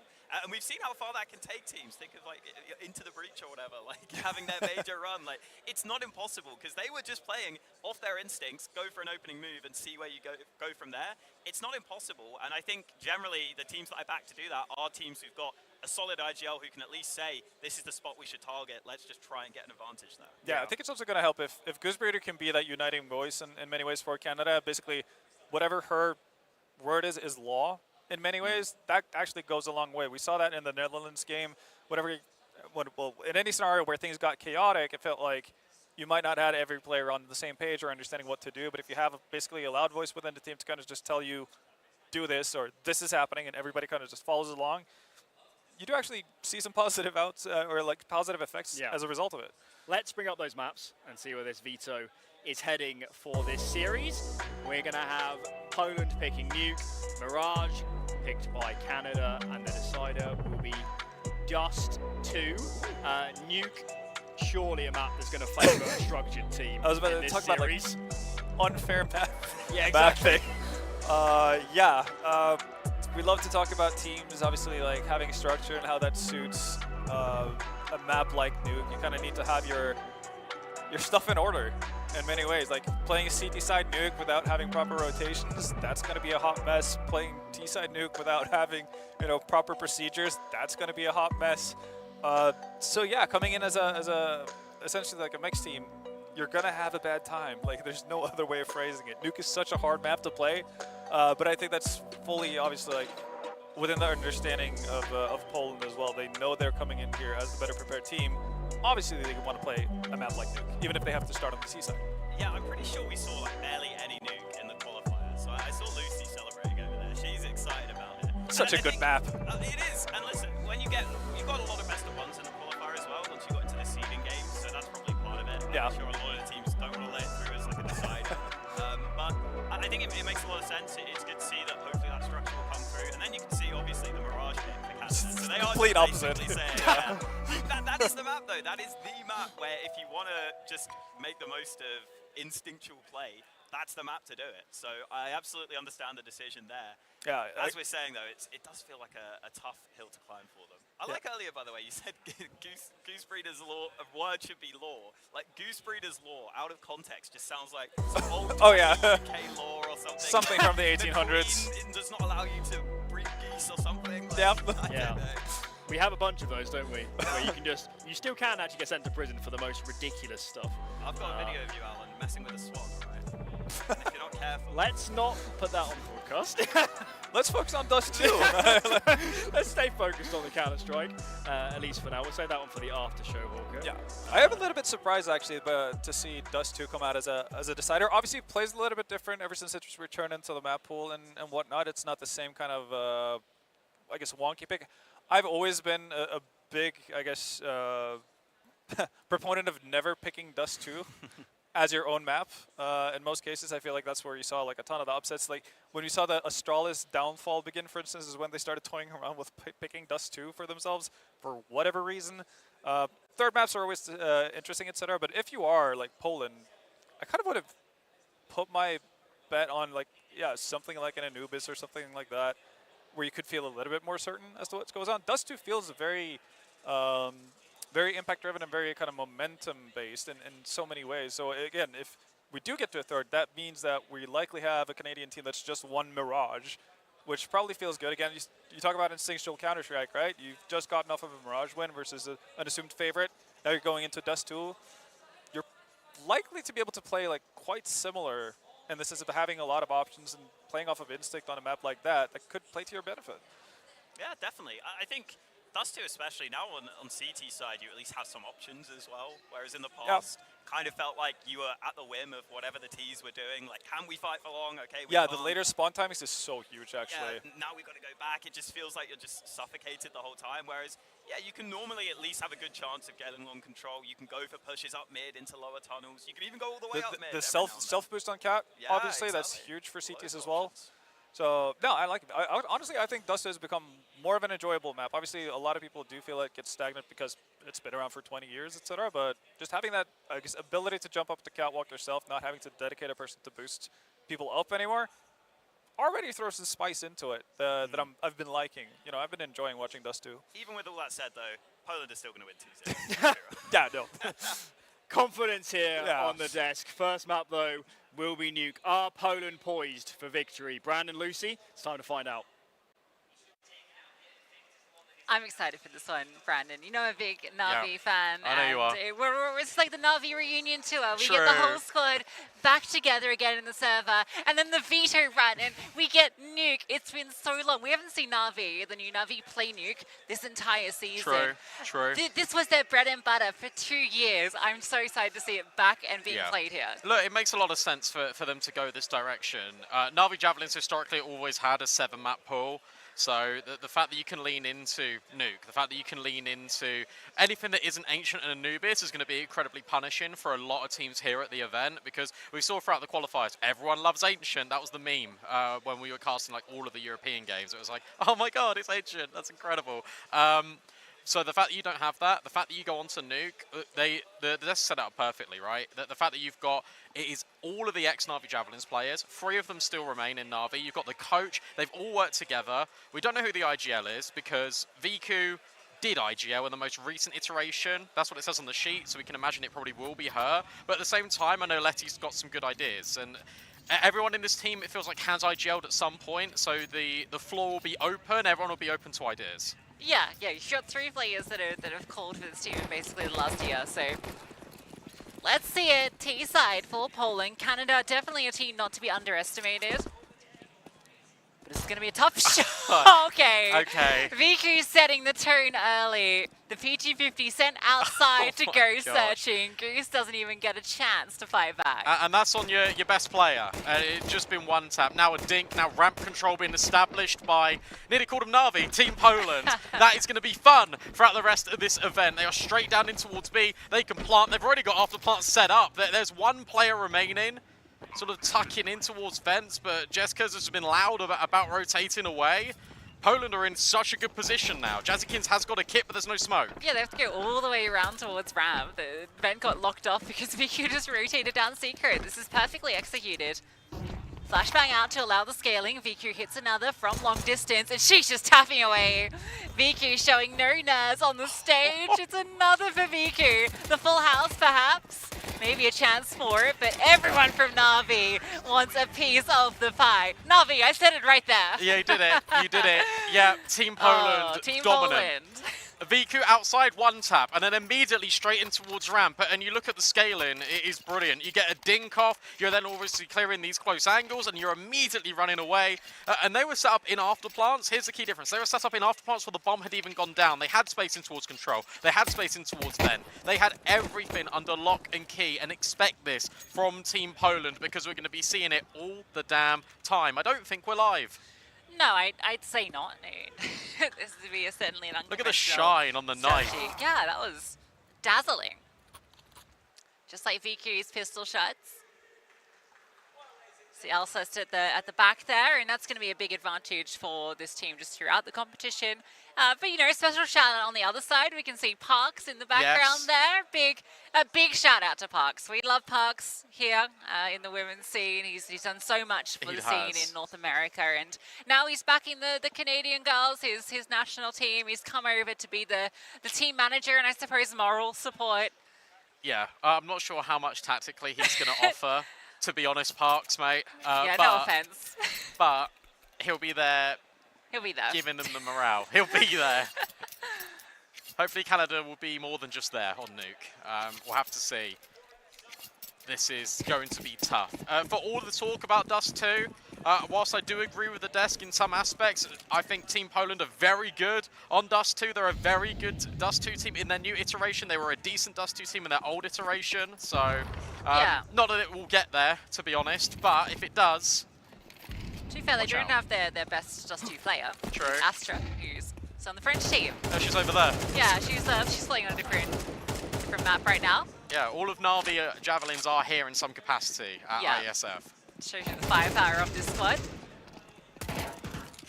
We got a couple of beekeeper heads hanging around though. True. We've got one Imperial presents. representative in Zaz. True. Yeah, that's the crazy thing actually to me, that there's only one Imperial representative. No, I know. Like, well, it's the best team in the world, and I mean Romania came very close. Yeah. Then we got just one. Wow. Just one. Yeah, they're just all in different countries. You know, that's the problem. They're just too international, aren't they? They are. I mean, they nearly made it, but not quite. Let's see then, first gun round here for Team Canada. Poland have yet again got all their AKs out. Outside space, look to be taking a drop on top main. They're looking to crunch outside, and Goose has got to be careful because VQ is right above her. She's looking for the head. Gun barrel actually obscured her. That's a bit unlucky, but Goose will get the frag. That's an opening kill for Canada. And it's good to see Goose playing such an active position as well. She's going to be so important. Oh, look at Letty's lurk. Oh, this is devastating. She's managed to walk straight on through. There will be the rotations from Jazzykins over the top, and she'll spot another out in HUD. It will be the disengage from Lena. But look at the space that's now been taken off the back of it. Team Poland have got outside, Hanker's lurking. You've also got back garage. So there are a lot of options here for Team Poland of where they want to go. Look at Lena. Oh, this positioning is ridiculous. Lena guaranteed the frag. Oh, almost gets caught on the second. Jazzykins can't overcommit because she has such a low HP. But look at the rat. They got two players about to walk into hell. And Heaven. And Heaven. Poland are in the walls. This is tough. Jessica's has got to clear Heaven. But look at the timing of this. And Angelka's now being really loud. That's going to draw the attention. Then look at the Heaven player. Jessica's is back turned. Surely dead in a moment. At a moment's notice. Not quite. There it is. There's that collection. And suddenly Rain is left all on her own. Yeah, Joker just had to go get the bomb, to be honest, but just her running and that attention drawn leads it to Rain, and you can see they're very worried about this position, but the timing is fantastic. And we talk about impact from the Canadians. Rain is the player that delivers it time and time again. Look at the bomb where it's dropped.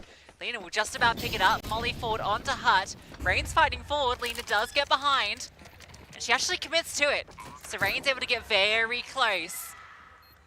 Comes down to timing now for Lena. Can she catch Rain while she walks around? She's ready for it, and she'll win it out. Nice try from Rain in the 1v2, but Poland continue their run. Really well played from Lena. Clears the wide side first, knows, okay, Rain has to be already crossed. We know that because of the flashbang in towards the second vent. And by the time she's crossed there, the timing, it fails her. So Lena locks it in, holds one angle. That is the only direction Rain can come from. So limiting angles immediately on such low HP.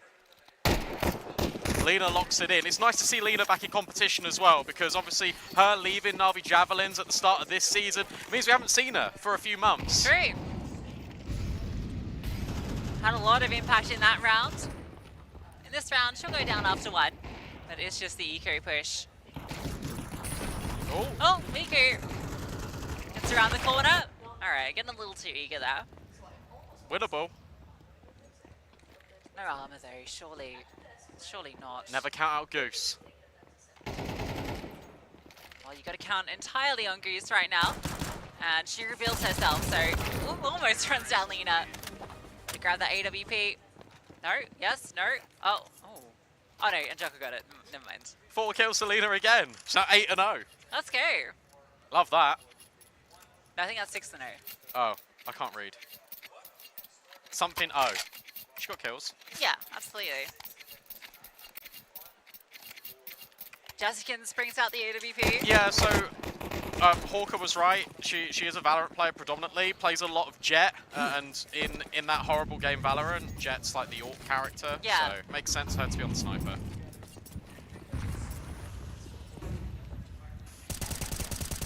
Shout out Valorant one time, always living in our shadow.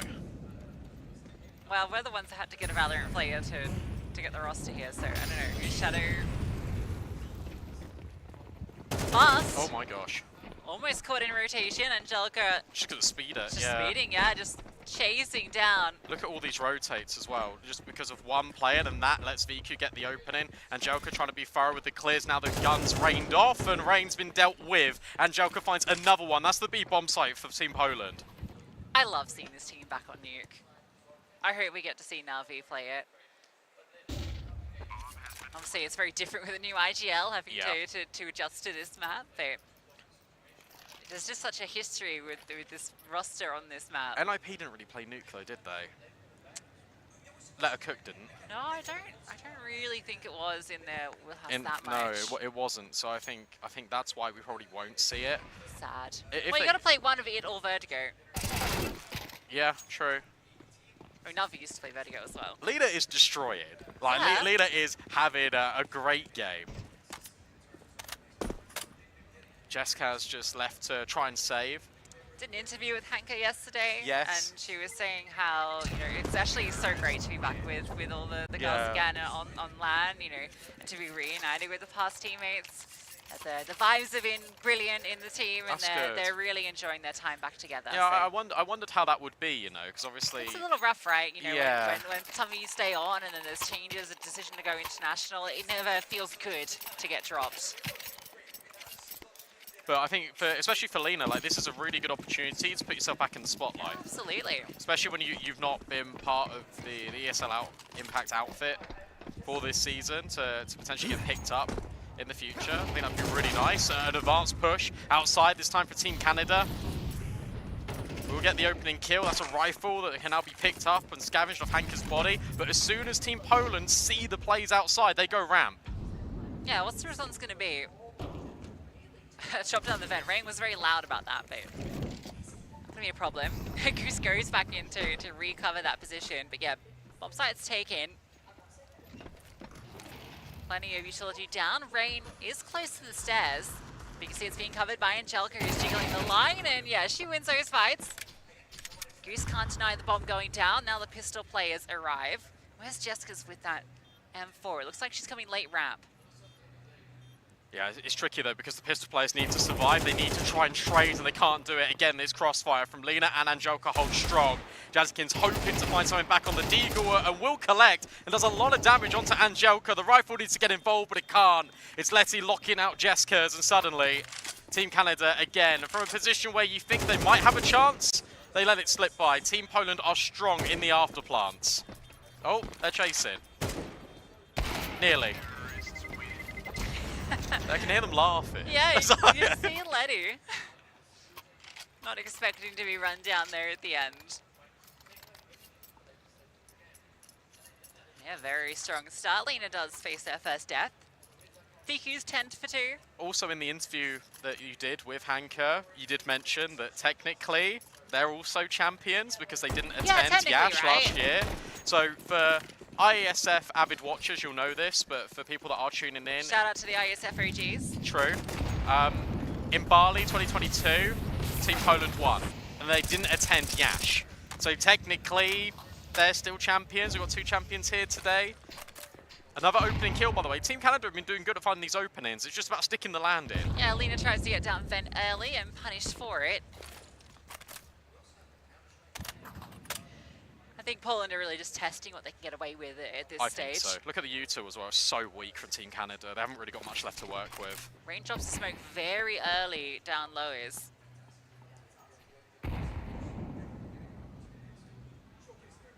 Yeah, they've bitten on this as well. And because of that smoke, Team Poland know that they've got no info. So now you've got this coverage being set by Team Poland. They're pushed in towards back garage. They're lurking, and there's been no advanced info for Team Canada in towards lobby. They've got no idea this is happening. Yeah, the blood and the smoke as well.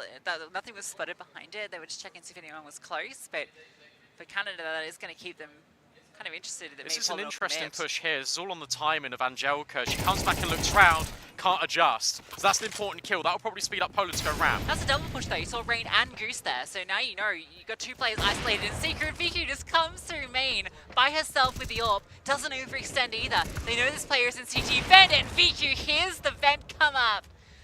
You know where Rain was, so VQ is just going to be ready for that. So she's caught between both positions because there are options. What a split onto A. So well played as well, because as you said, you've got the info to push down Secret. That means they're not going to be ready for a ramp push. So immediately you go up towards Heaven. VQ gets the timing on towards ramp because they've been outside for so long and not received contact. And the fact that she just delays, the fact that she just waits, it is everything. And that's what you're going to get out of Team Poland, the responsiveness. It's going to be instantaneous because they've all been as a unit for so long. This is 7 T-sided rounds, by the way, on Nuke. I really want to know if it is VQ that is shot calling for them. Jasmine, I know you're listening. Ask, please. We want to know. Yeah, we can also ask. I would also imagine, right, if VQ's playing really well, no offense to VQ, but it probably means she isn't IGL in, because she did suffer quite a lot. Yeah, well, she did on LAN, but also... We are on LAN. Yes, but also I think the pressure is a little bit different here. True, very true. Na'Vi do well when they're favourites as well, by the way. I think when they are expected to win a game, that's when they play really well. When they're sort of quote-unquote the underdog, and that's normally only always against Imperial, that's where they struggle a little bit. Hank has been very loud about getting on towards main again, and I don't think it's been heard. Yeah, Goose has walked around though, so surely, yeah, Goose knows. Most definitely, yeah, okay. Oh, Amazing watch, but that doesn't matter. VQ got the kill through the smoke. I think it was blown. And now Gooseberry's position just doesn't really matter, to be honest, because it's a 5-on-3. Yeah, it would have been great if that was the outside play. VQ will be caught. VQ will fall here. Rain doesn't need to push until Goose gets this contact. Need to do it, okay. That's fine. 3v4, it looks like Canada are going for it. There's a chance of that there. Jessicans getting ready to come up the vent. She has a good timing. Lena has fallen in the meantime as well. Jessicans comes up and clears close. She will adjust, but Hanger does find that frag first onto Goose, but now an explosion onto the side from backside. Can't quite get it done. Jazzykins not quite able to convert onto Letty. A decent attempt in the retake. Yeah, you know what? Fair play. That was a really nice try. I like the fact that it's Rain actually just giving a little bit of a shoulder. It's dicey against VQ, but VQ doesn't hit the shot. Goosebreeder gets the kill, and then that pressures Lena to walk back in to try and cover up the gaps. It will work out in the end, but that's the closest Team Canada have come to posting a round. They've never really been able to have a proper buy. I mean, look at this. Jazzykins finally has an AWP, but it comes at a detriment of 1 M4, 2 MP9s, and a pistol. Yeah, it's a funky buy. Oh.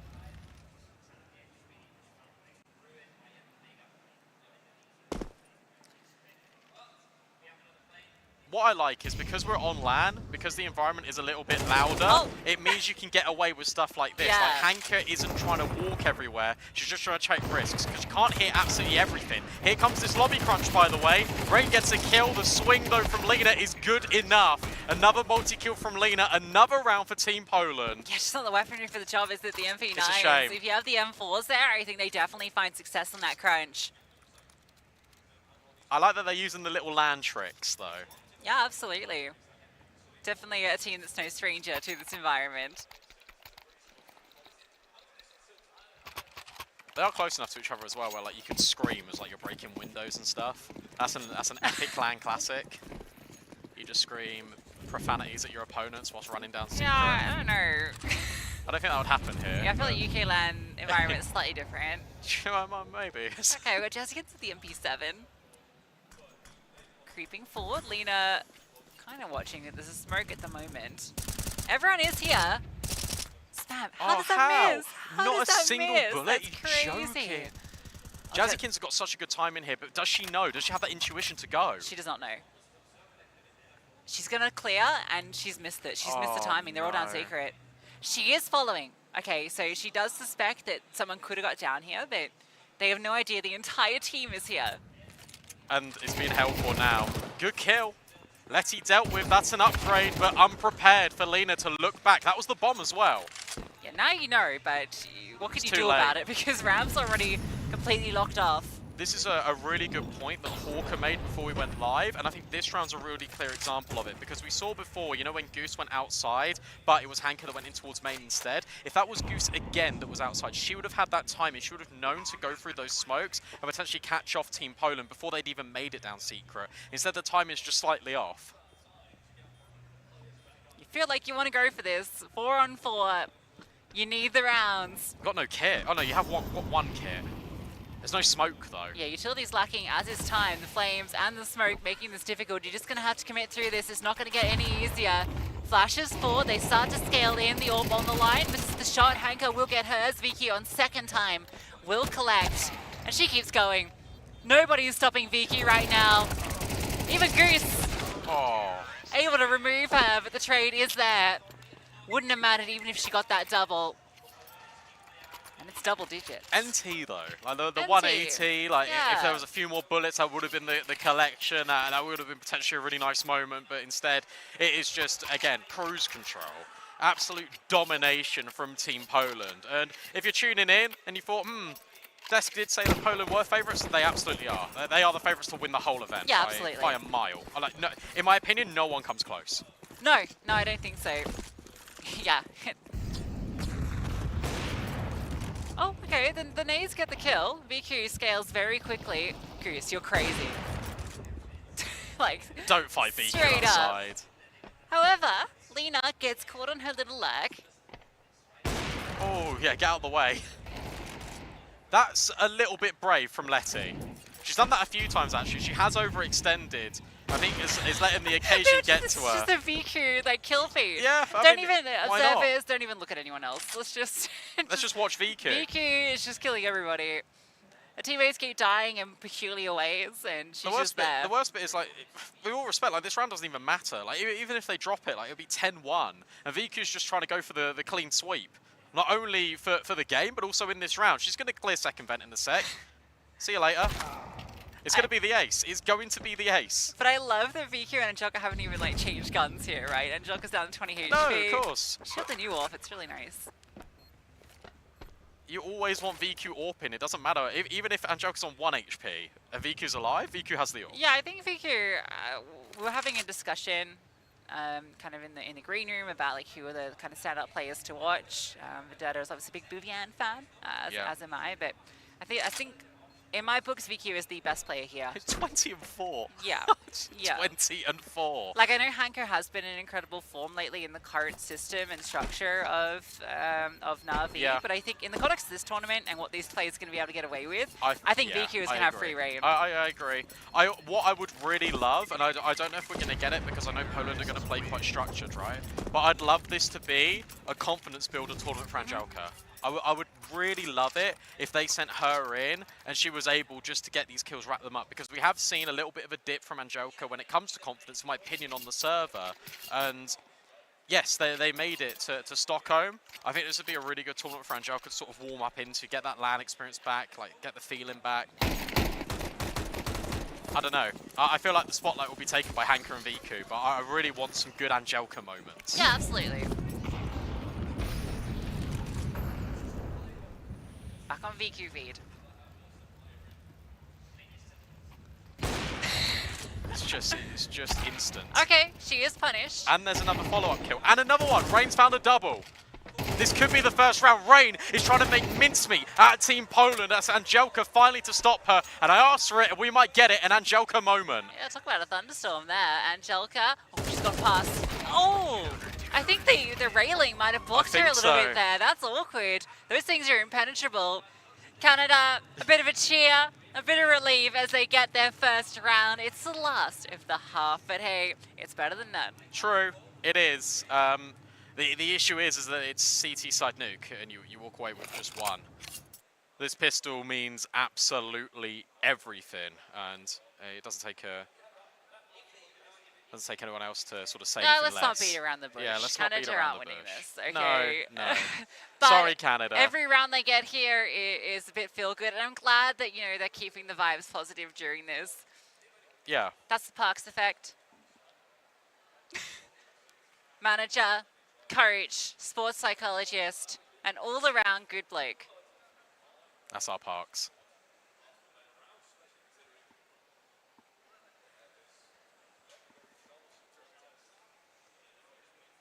We wait now to sort of visit the conclusion of this one. If Canada win the pistol, they get the follow-up. It makes makes for an interesting one. How many rounds can Canada put together here? That's the question. If you have the pistol, you think you're at least going to get a couple.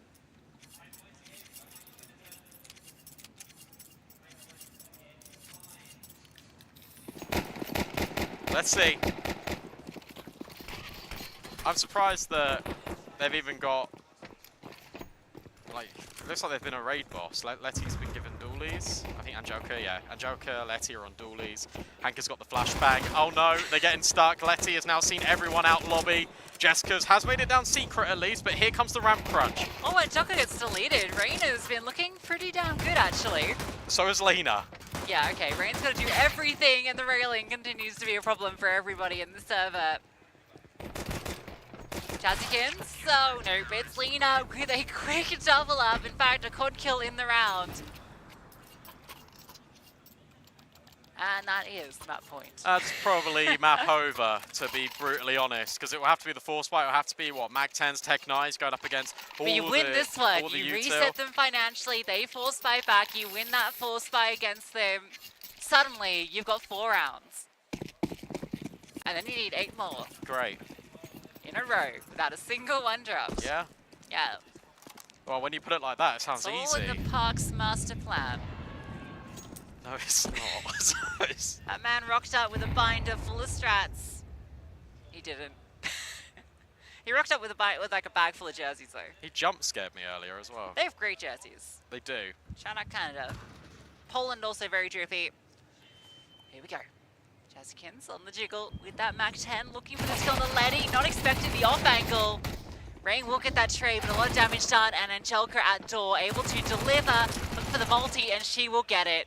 Stops the MP9 on the floor, Rain will get a final kill, but Poland make quick work of Canada. Yeah, expected to be honest. Did I think it'd be this dominant? Honestly, no. Especially CT side nuke. I thought there might be a few more conversation pieces here for Team Canada, but Team Poland, we expect them to be dominant. We expect them to be in control. We got that from absolutely everyone on the server. Yeah, it's great to see Poland come through looking so strong out the outset. Obviously, this was their map pick, but it's good to see them looking so confident on it. It's like they never left, you know. Yeah. And then also getting nuke again. I'm just so happy that we saw them pick into nuke because I think they could have easily picked into one of the maps that, you know, as the new Na'Vi, they're playing a lot more, and also, you know, as big and stuff because they're not really playing nuke either. So yeah, it's cool to see them going back to old ways. I can't believe it. And also shout out Lena because she was absolutely incredible. Not seen her obviously pick up the mouse for a few months now, and she was spectacular. But Viku was undeniable. Guys, you've just seen I guess Na'Vi / Team Poland's nuke for the first time. What do you think? We think that ended very quickly. Blink and you miss that map. It doesn't get any more dominant than that, guys. We said a lot of good things about Poland coming into this one. We liked the nuke pick. What was there not to like? It was perfection. Nothing went wrong. Yeah, no, very much so. And I mean, you would see kind of, you know, what teams are capable of doing when they're well drilled, right? So you have the very few instances where they wouldn't necessarily get an opening kill, or where maybe their initial plan gets shut down and they're still able to kind of recoup and actually go back to do something else. They do have a plan B, they do have a plan C, and so on. And I think we saw that to just kind of on full display really throughout the match. Yeah, just a lot of that yard control as well, honestly, and a lot of scenarios where it just felt like you look at Team Canada and they've lost track of what's going on all over the map, and they're getting flanked and they're just getting caught off guard. The amount of kills that Lena got on players that just weren't looking at her was insane. Yeah, I think we're thinking about the same round where they got shut down from going downstairs, and then they walk back up, rotate around under Heaven, and they get one pick off of ramp. The Heaven player turns around, and and then just like there's one Polish player in each instance who just like ends up turning a corner the second a Canada player turns around, and it's just like dominoes on and on and on. It's just insane. Yeah. Starting from the pistol, like Viku just getting a pick immediately outside, and it just feels like Canada are on the back foot, and they just never look back from there. I'm not sure I've ever seen an AWP get so many kills on the Yeah. T side of Nuke. It's not normally a map where you get opening kills galore, but I'm guessing the Viku caught a lot of players rotating. He was holding deep lines, the after plants as well. She was phenomenal. Her and Lena were just dominating. There was whenever the strategic side had a problem for Poland, them individually just made the round work. They had so many ways to win. Yeah, absolutely. So, and yeah, again, you can see from the highlights, again, Vika just finding players, trying to move into position time and time again, just getting advantages for your side. It's absolutely perfection from the side of Poland, and we did kind of expect it, especially when we saw Nuke coming in as the first map as well. And what we talked about as one of the potential win conditions for Canada was maybe not, play default Counter-Strike. It's very hard to play unconventional Counter-Strike on CT side Nuke and be successful with it. Like, there's not a whole lot of options that you have. Again, you have lobby crunches and whatnot, but you can see, like, the first thing Poland does, like, round 2, they're setting up an anti-eco setup. They have all the bases covered. They're not overextending. They're not taking extra risks. They're not hunting down for eco frags. They're just shutting down so many opportunities for Canada to actually play different. And, that's a recipe for success. That's exactly what you need to do if you're Poland. Yeah, and I think Canada were trying some of the options. You have to switch it up on Nuke, but pretty much any of those options are somewhat obvious and are going to be expected, and that's the problem. You can't go crazy outside the box. Like, they did try 1 or 2 lobby crunches, and they got some kills, but it wouldn't turn into a round win because Poland always felt comfortable. They tried the round where Jazzykins was outside and was trying to get behind silo, them. Yeah, and maybe trying to deny, and they just get past you, and then you don't really get anything out of it. So it's only so many moves you can make, and Poland were just ready for every move. Yeah, in a weird way, I kind of would have wanted Canada to start on the T side of Nuke, which is not something you say too often, but that's at least going to give you like a larger playground at the very least to attempt things. You're kind of stifled when it comes to the CT side in terms of how you want to play it, ideally. And like you said, right, the couple of moves that they have in terms of lobby crunches, etc., it can become a little bit predictable. And it's also very difficult to execute properly if you're not just like a fully drilled team in so many ways. So a lot of things were going against Canada going into it. It didn't get any better once we got going. But look on the bright side, it's not Nuke for map 2. True. Take solace that you didn't get 30-0'd. That's also a big one. But yeah, no, I guess it was always going to end up this way. I guess we were just a little bit surprised by how much better Poland seemed on Nuke. Even though we had them as clear favorites, like 13-1 is a statement and a half, and especially with how they played on T.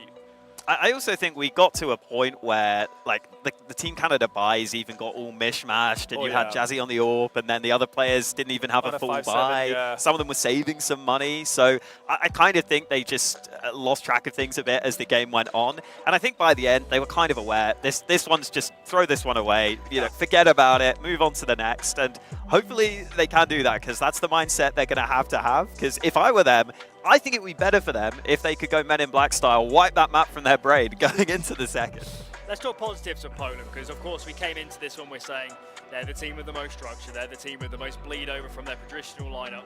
But there is a little bit of an assumption in there that they can port it over their players they played with in the past and work well. Well, based off what I've just seen, they've hit the ground running.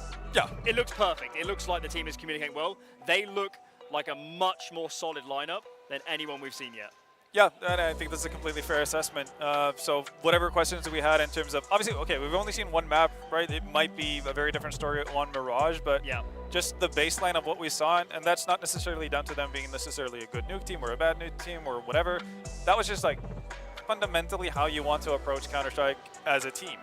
And I think they did that exceptionally well. So I don't expect their performance to dip necessarily all that much going into Mirage either. And I think it obviously like paints a pretty clear picture of what to expect from them going further into the tournament.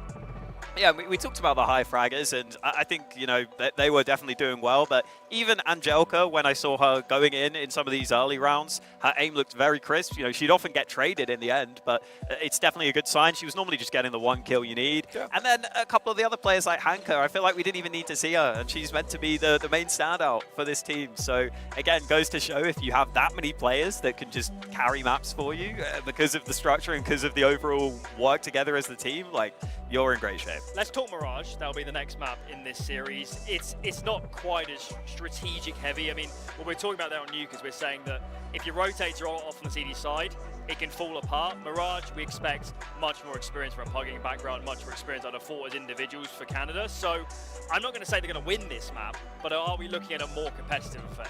Yeah, no, I think that's... The first map was 13-1. Yeah, I think it's almost like... impossible to not have a more competitive affair going into Mirage, but yeah, I think it leads into the points that Hawken made in the pregame as well. Like, this is going to be more of instincts, etc. I think you have more room to kind of play for yourself in many instances in many areas of the map as well, which is going to be beneficial for Canada if they're not able to set up in a like stock standard like default that they can play out of on their T side. And as for the CT side, again, plenty of rooms and avenues to actually play aggressive or play a little bit unconventional, get into the heads of the Polish side, not let them just play their game that they're used to and like set up, you know, for basic mid control or what have you. So lots more opportunities and more chances for them. But again, you do have to be a little bit worried about the fact that the Polish individual players just looked so solid on Nuke as well. I feel like Alan's just a sucker for pain. That's what I've just learned. He's sitting there like, is there a chance for it to be Ian? Wow, that'll do it. That'll do it. Hear of that one, brother. I do agree with you on the Mirage point, though. I think that the thing I really want to watch for is that I really do feel as though Goose had a really good understanding of the timings to go aggressive once you got into mid rounds. It's just we didn't really have mid rounds in this map that were proper mid rounds at any point. Exactly. So I think if she starts to get info from her teammates, I think she'll be able to realize, okay, maybe there's a lot of action on mid. I can go for a move on ramp, or maybe early in a round she can try and make an aggressive play, or even just tell her teammates, hey, you can do this too. You know, we want to absolutely throw some wrinkles in there. So yeah, there should be a few more rounds here for Canada. It is scary though, watching that Team Poland. It is scary because I wouldn't even say their best players showed up on that map. Outside of Iku, who's great, like they still got more stars to come. Can Canada win this map without Poland underperforming? Does it have to take Poland to make some mistakes to even up this series? It might sound harsh, but yeah, I think that might be the truth. And again, that's no fault to Canada. It's just that Poland are a formidable force in this tournament. So you kind of have to have them dip a little bit below par in what they've been used to showing so far for Canada to have a chance. But, you know, off the outset, that's kind of what you would have expected with Poland having essentially their old 5-man lineup playing together. So you'd have to have a dip in form or just an absolutely phenomenal like individual match from, you know, one of the Canada players that we haven't seen the likes of, like similar to maybe like Ilanda on that second map of Inferno in our first matchup versus the US. Like, you need something like that for this to be I guess a reasonable chance to believe. I'm with you. I think you've also got to remember that, you know, it is a really tough opening match and a tough group draw, but this is why we did have the qualifiers and the seeding come through, because USA came through as that top seed. We see them, they get an easier matchup in their opening. So that's kind of why Canada are in this rough spot. I think they'll absolutely be fine bouncing back, assuming they do end up going to a lower bracket or anything. But it makes sense as to why you've got to take those seeding games seriously, because then you come in and you get this matchup. I do also think that there were like 1 or 2 Poland players where I was like, Lena, for example, I think she's currently not even on a team. You're thinking maybe she'll come into this a little cold, and then maybe she'll take some time to warm up, but that didn't even happen. It's like the opposite. She's using this as a bit of a platform to showcase herself, right? Because if it's not, you know, in a different tournament, this is going to be the chance she has to play versus, you know, all the other best players in the world. So, you know, make the most out of it. Present yourself, showcase, you know, make a good case for yourself really as to why you should be in a top team, and I think she did an excellent job of that, at least for the first map. So we'll see if that continues. Yeah, you'd be hoping that like maybe that's like the one weak point you could find. But as you said, she's like, I think she's absolutely stepped up and said, hey, I've got to prove myself here, and she is. And I think she oftentimes plays those hard anchor spots. So if that was a weakness, you would maybe say, okay, once you can start to pick at that, maybe the other things start to fall apart. Maybe there are other options that open up and you can start to play the mind games if you take B on Mirage once or twice. But I don't even think we're seeing that because she was so solid on that map. Yeah, it is a bit of a curiosity in terms of like how are Canada going to break down the Polish defense in order to get rounds on the T side, whether it's going to be off of Gimme's like accidental like A palace pushes that finds timings, or if they're going to try to get through mid control. Like, I'm curious to see it. I hope Canada has an answer. I don't really have one for them as of right now, but no, we'll see, I suppose. We're hoping for a more competitive affair. Next up will be Mirage. Lucy, Brandon, let's hope it's a little bit closer. Over to you. I have my doubts that it'll be that much closer. I think that was a bit of a statement of intent on map one. You know, there's all the reasons that Mirage could be stronger for Canada, but I think the exact same reasons apply for Na'Vi. The Team Poland, because they're really strong Mirage players, right? Yeah, they are. We look at all these individuals, it's a map we expect them to shine on. Yeah, this is a really strong map for Team Poland. You're going to see Letty anchoring down B pretty effectively. Lena will be there as well with her, and then the rest of the team can just kind of pick up the pieces as to where they normally play. And the fact that Lena was in such good form, you now put her on short, I think that's going to be a good blend for success for Team Poland. I think for Team Canada, it's a familiar map. I feel like that's all you've kind of got going for you, and I think that's what the desk are just trying to emphasize, like that this is a map that Jazzykins will be a bit more familiar with, the Jessica should be a lot more comfortable with. It's just whether we actually get the opportunity to explore that on the server. I'll be honest with you, as brutal as this is, I think they need to actually win the first pistol round to kind of give themselves a chance, because as soon as Team Poland can just run over them with the guns, that's dicey. And what's also dicey is the fact that you didn't really get a T-side on Nuke, and now you have to just go straight into T-side on Mirage. And Team Poland, I think it doesn't matter which side they start on. I think they're going to be comfy. Yeah, absolutely. In fact, they probably just want to play T-side, just that they can run at people. But I'm sure they'll find ways to do this on the CT side. Got a fair bit of utility coming out for Canada. Smoke goes middle, and a bit of pressure being put on. You can see a split being teased, but actually that smoke's interesting. Goose wants to fight, so she does want to fight, and she wins it too. The smoke on short to give her the avenue to fight through. Now the rest of the team tries to chase down these defenders, and they get a little too eager, trying to push behind that defensive smoker, and you can't push past Letty. Takes down two before Goose removes her. Yeah, it's all Goose in this round. The issue is getting the bomb, but that's now been recovered by Rain. Bomb can go down, 3 versus 3. VQ straight through the window, trying to use the distraction of the players walking through Market Door, but Rain overwhelms her. And now between Lena and Hanka, they got to pick up the pieces. That's a nice start, but it's Rain again. Between Rain and Goose, they're making things happen, but Hanka gets the reload and now knows the last player is in towards short. A tap on the bomb, plenty of time to work with Hanka versus Goose, and it's Hanka that pays off. Poland will win another pistol round. Yeah, shout out Hanka. We didn't see a lot from her on Nuke, wasn't really required, got caught off a couple of times outside, but this was a huge round from her to deliver on, and that's great to see her early getting fired up.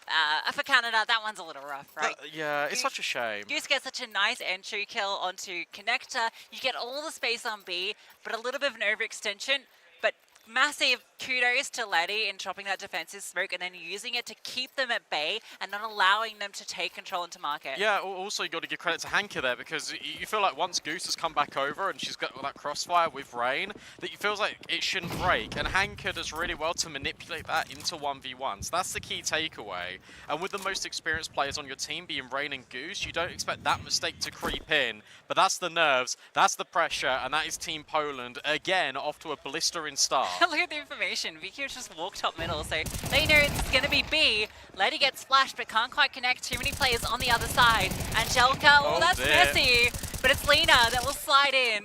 and should be able to get a couple of kills back to at least keep it even. Angelica had to disengage. Bomb being planted, and she can't disrupt it. Yeah, look at VQ though. Oh, that timing is horrible. Jessica's just glanced at Apps and now looks around again and gets the important kill. Angelica and Hanka, in fact, just make it Hanka. 1 versus 3 through the window again, but this time spotted out by the MAC-10. And while she falls, you got Rain in at bench. You got Jazzykins out at short. It's Hanka again. Not like this. Surely not. Jazzykins makes it so. Canada this time will hold on. Oh my god, you almost saw it though, right? She gets those first 2 kills and you see her start to tap and you're like, oh dear, we're about to see another Hanka 3K, but denied this time, and that's a massive round for Canada to win. They get 2 entries, well, they get 1 really clean entry, and then they gush Angelica down low, she gets dinged, she has to retreat. They get all the space into side. Really impressive considering what they brought into that round. I'm really surprised that once you get the info in top middle, I mean, this is Team Poland's confidence, but they're just holding B-Apps. They don't really drop the utility and fall back. Like, they're more than eager to fight. Speaking of fighting, it's Hanka again, looking to get involved up close. Jazzykins holding the angle. Shadow spotted for Hanka. She wants blood, but instead it's hers plastered all over the wall. Yeah, MP9, a difficult weapon for the job. But that was the most powerful weapon that Poland brought into this round. Viku with the Deagle is close by stairs, and Jessica lets her know that she's present. So there's a chance for the swing, but she holds strong for it. Lena will find 1 kill, but keep your eye on Murderhole because Goose has found a little gap, at least for a moment. You can see a lot of eyes now on her position. She's a thorn in the backside. Letty coming up over the top, can't get it done, and this full spy not going to achieve anything for Poland. Yeah, I know this sounds silly, but it's really good that Canada go about this round in this way. Very slow, very methodical, using their utility to clear out the common angles, moving as a unit, and then it's Goose with a MAC-10 that almost just plays recon, just takes her time, puts herself in a really awkward position where Poland can't really figure out which target is going to be the best. And then you force Letty into that position where she peeks stairs and she's peeking into 3 different players, can't find any of them. So that was Canada winning this round. That is now back-to-back. That breaks the economy of Team Poland. That means they're going to have to eco. So Canada can get off to a strong start in this half. Yeah, getting Messi into the back lines there is really nice from Goose, because you know you're up against a full spy here, and if you can try and finagle your way through where they're not just holding these deep lines with Deagles looking to catch you off guard. Sets them up for success. Yeah, it will be the eco. So Canada already with double the rounds they achieved on map 1, and we're only on round 4. Don't do them like that. Well, you know. But this is all part of the Park's master plan. Stop it. Get them confident, let them have their map pick, and now we get the bounce back on map 2.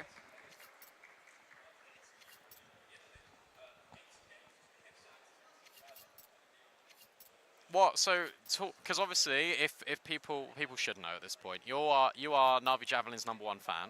Yeah, I think that's fair to say. Talk me through Mirage and what's so dangerous about this team. VQ, we already saw it, right? VQ. I mean, you've kind of highlighted. I mean, I guess the thing is, there's so much change with this team, right? Like the big thing is going to be how strong their A holds are going to be with and Hanka's position, but.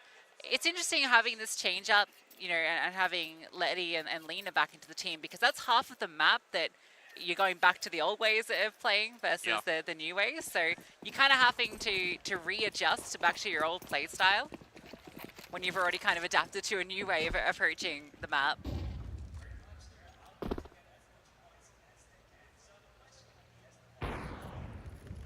Oh, she got a Zeus. Oh, okay. This is what makes Na'Vi so deadly. Really? That's the way you get the Zeus? She just ran at her. She just ran at her with the Zeus. You just got chased down by a Zeus. Oh no. Enough that Poland need to now start making moves, because they've gotten that kill and there's been no follow-up. So your Spidey senses have to start tingling with this sort of, well, not really even a buy, it's the saved eagle. You want to try and stack a bomb site if possible.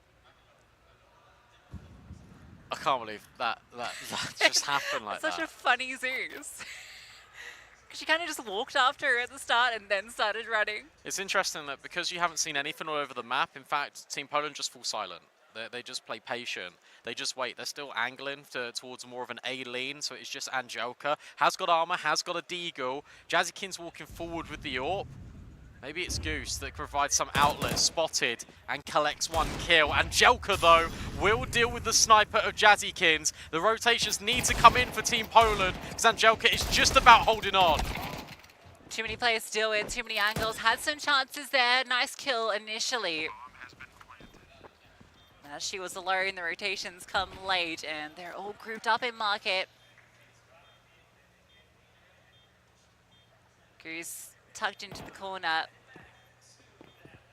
In the power position, she'll be able to deal with them as they come out. Hanka will get a kill with that recovered Galil, and Richard is there to bail out Goose when she runs out of bullets.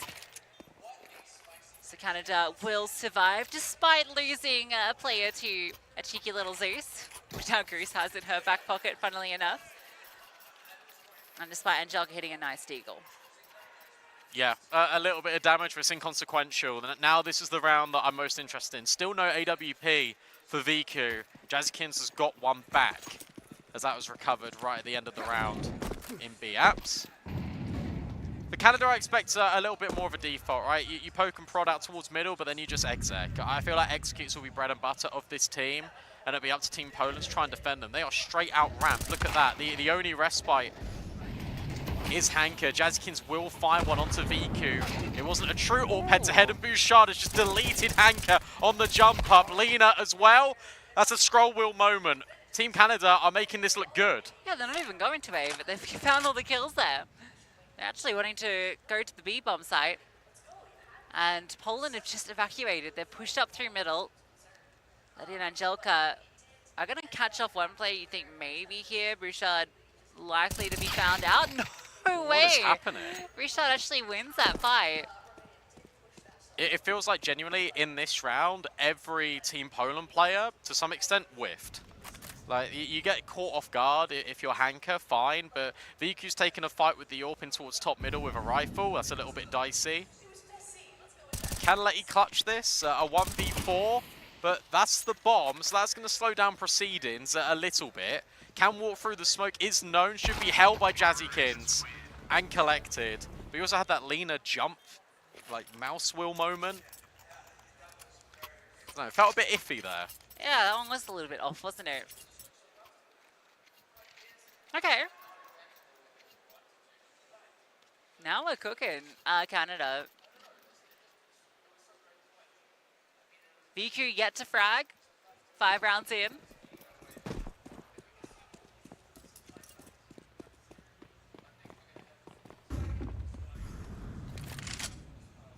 You know, after U13 won a team, I think maybe that instills that kind of, maybe someone's a bit too much confidence.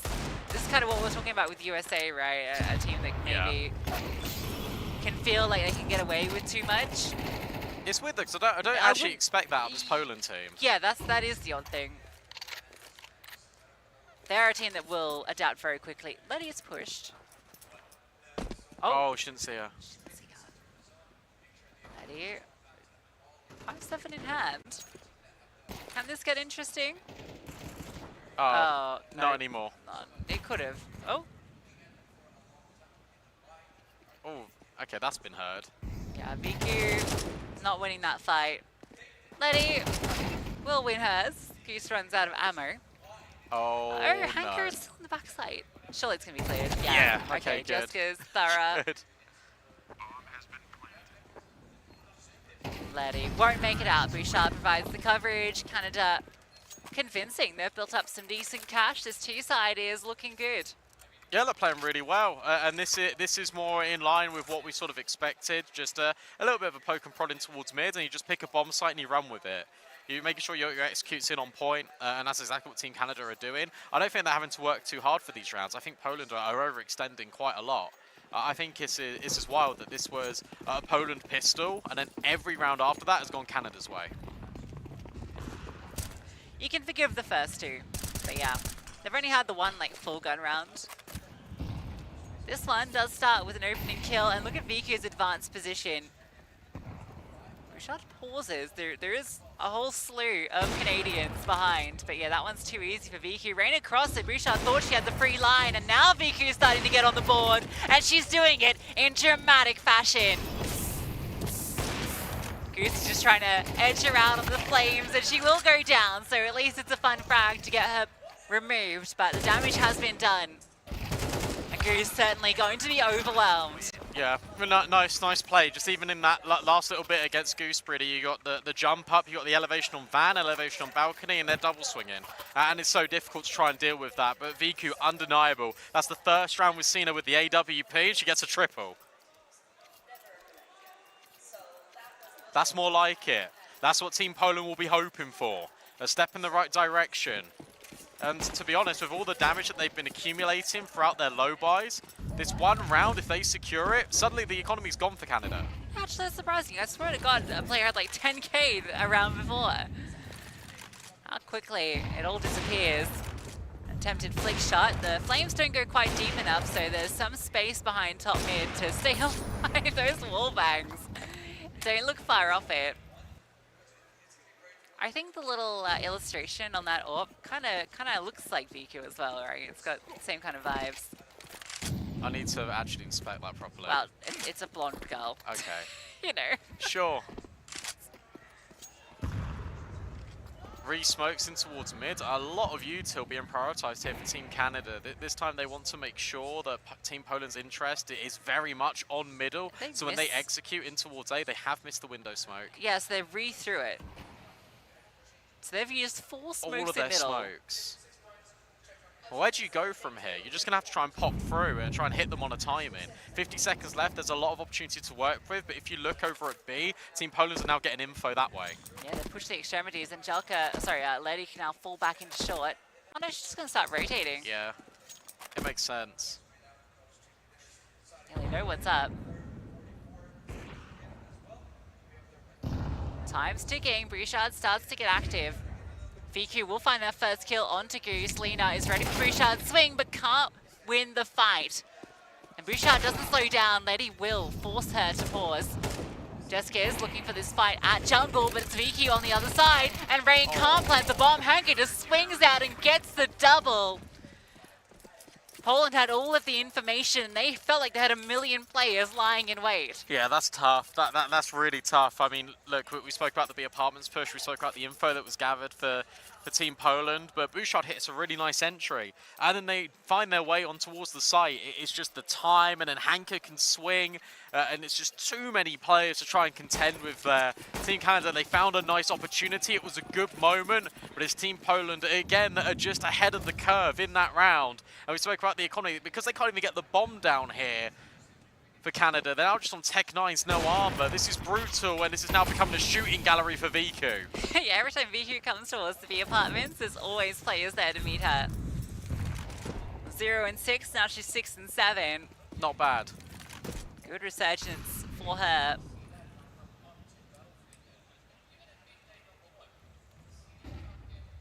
This is the half fight. It's going to make this a single round game. I think mid's open. I think mid genuinely is quite open in the mid stages of the round. I think early is difficult because VQ is doing that. But if you force an extremity play, if you force Team Poland's attention, which is sort of what the desk was highlighting before we went live on Mirage, like mid is most certainly achievable here for Team Canada. There's been a number of rounds in which Goose has been able to get up towards Cat, try to find a kill in towards Connector. I want to see more of that. Yeah, Poland have always been very extremity focused, I think, team, just on most of the maps in terms of how they approach. They'll often go for that information play. We saw Hanker pushing down ramp a couple of times, seeing the aggression in departments on like 3 rounds. That's been a real common theme. They love to group up as a little duo and go for these plays. And now this round, as soon as we're talking about it, they want to fight mid. They've got 2 players coming from short, 2 players already jumped out the window. And for Canada, they extinguish the molly, but they never go. But it doesn't matter, because look at middle. Look at Team Poland in mid.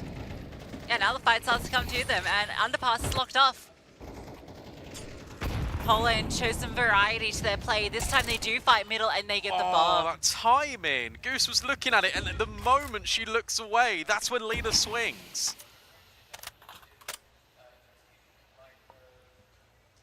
Oh, this is tough. It's done. Yeah, look at all the blue dots on the minimap. They have covered. It's a blanket in middle. You cannot get this bomb. Unless they give you a free kill, Yeah, but... but VQ's there. Yeah, it's not just Lena. Nothing is free when VQ is alive.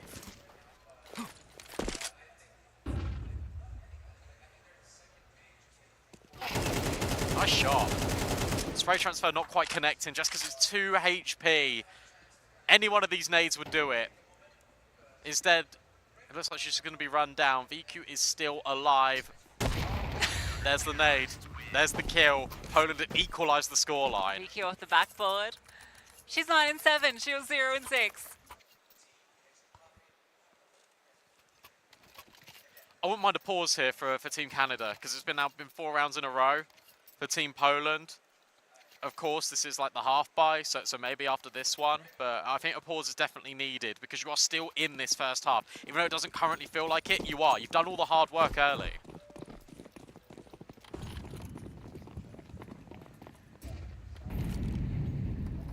It's interesting, you know, we spoke about how, like, Team USA, for instance, wasn't doing a lot of executes. I think that's been similar to Canada. Where's been the A execute? Yeah, I really feel like with a team that hasn't got the most experience, we should be seeing more of that. We should be seeing more of these just extremity pushes or just even A smokes. So on a map like Mirage, Letty dodges the flashbangs but gets a bullet in the skull instead. But everything that we're speaking about, they are on the site. It is a 5-on-3. There is a potential here for Canada to overwhelm. Lena now stuck between 2 different angles. Will get off the nade. That softens up these players, but can't get by Bouchard. She's doing everything in this round. Yeah, huge from Bouchard. Multi-kill comes through for her. Goose keeping them at bay as well. This setup looks fairly solid, but still be unraveled. Hanker is taking good space. Viki's finding frags. And despite all of the opening kills onto the side, it falls to Jazzykins. And all she has is the deagle. Just needs to find the headshot, but she runs out of bullets. Hanker leads them to success. 3 kills on that retake. And yeah, it was a good retake, and they're getting loud about it, but how does it fall in that position in the first place? I mean, Jazzykins walks out, hits an instant 1 bullet on towards the site, but Bouchard gets 2 crucial kills, and you feel like it's all said and done. But the minute Team Poland are allowed to pull out their utility and just flood the bomb site with napalm over towards bench, over towards backside, like it's so difficult for Canada to keep their spaces. Don't know what's happened in the other games, but someone has just had a massive round, I think. Hanker's looking for another massive round. She's walked straight behind them. They have no idea. Hanker in the smoke, but can't adjust onto the third. It's actually Viku that gets one of them, and Angelka steps in from short. A 3 versus 2 again. Team Poland have the advantage. That's a massive kill steal from Viku. Kind of made that play less impactful than it was, but beautiful little play from Hanker. She is having a brilliant performance on Mirage. That's the Hanker we hyped up, is one of the best in the world right now. Jessica gets a chance onto Angelka. This is winnable. Look at where these CTs are. This is very spread. Letty needs to play safe. You know that she will. She's the one player that I don't think will ever overextend in the position. VQ just holding towards Palace. That means mid is open. That means short is open. This bomb can go anywhere. It's all for Jessica's about finding a 1v1.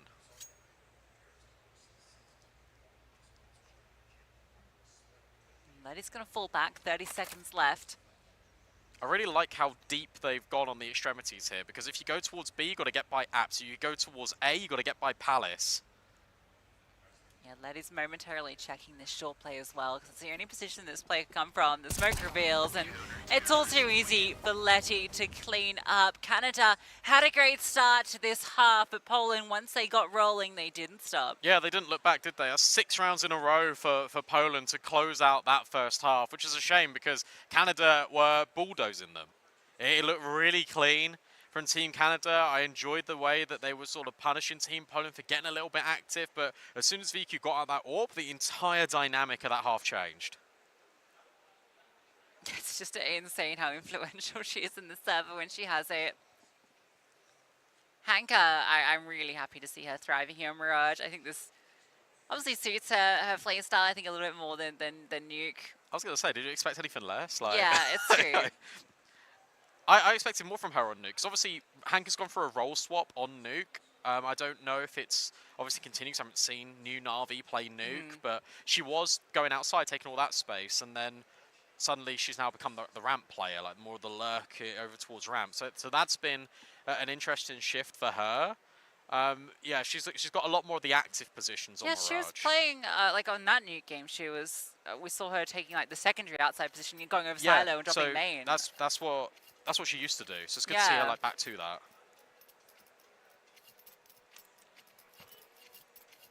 Let's see, can Canada get a second pistol? No, they didn't get the pistol yet. That's inverted. Can I get a second pistol with the series? They did win the fourth. Yeah, you want to get this one going on your CT side.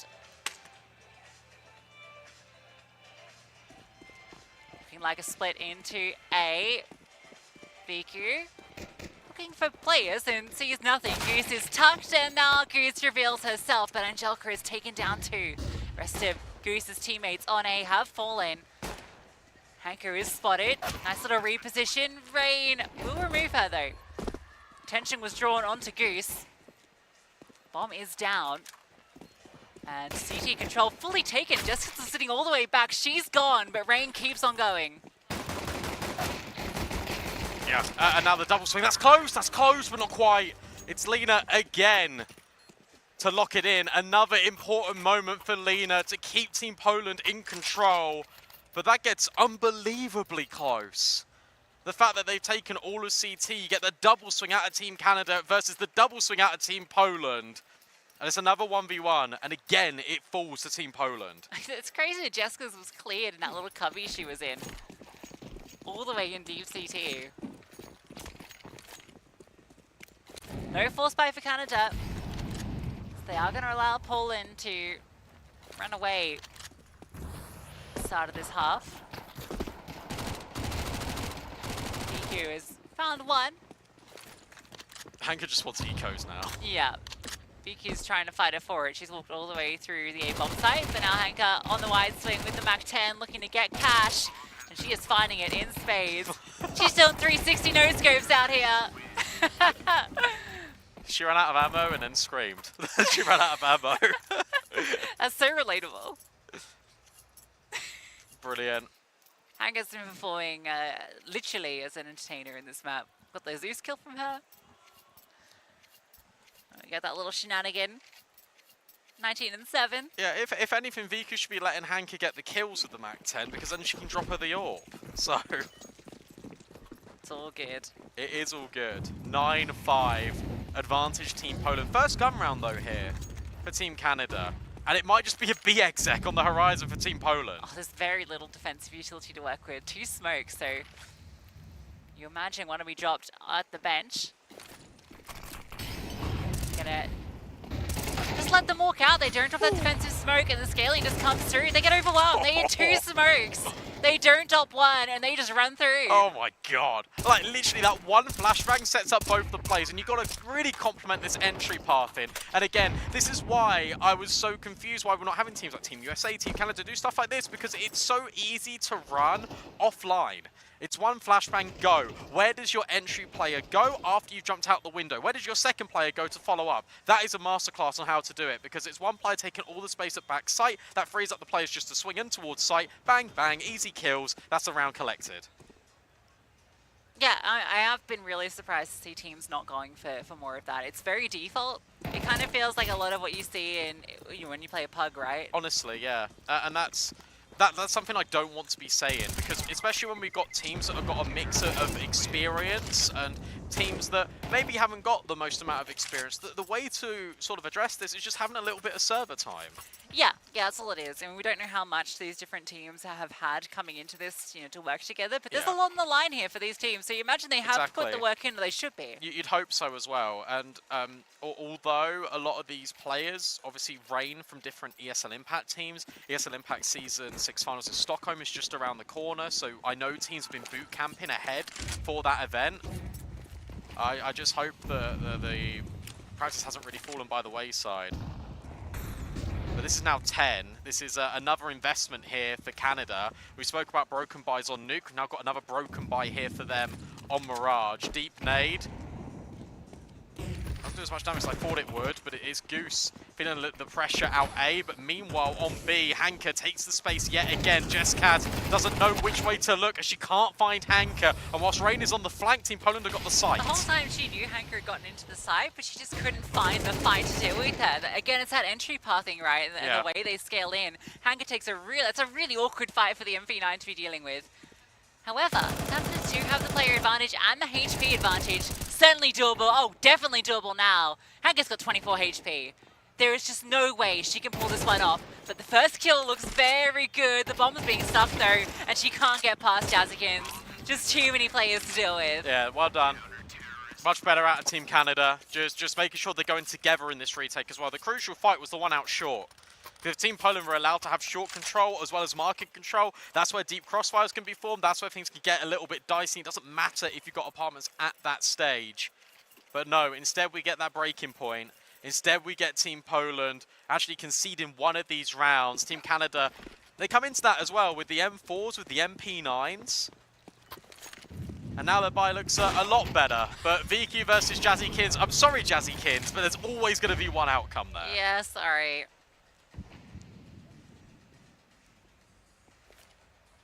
Letty, I think she's got the line. Yeah, she knows. She's seen this.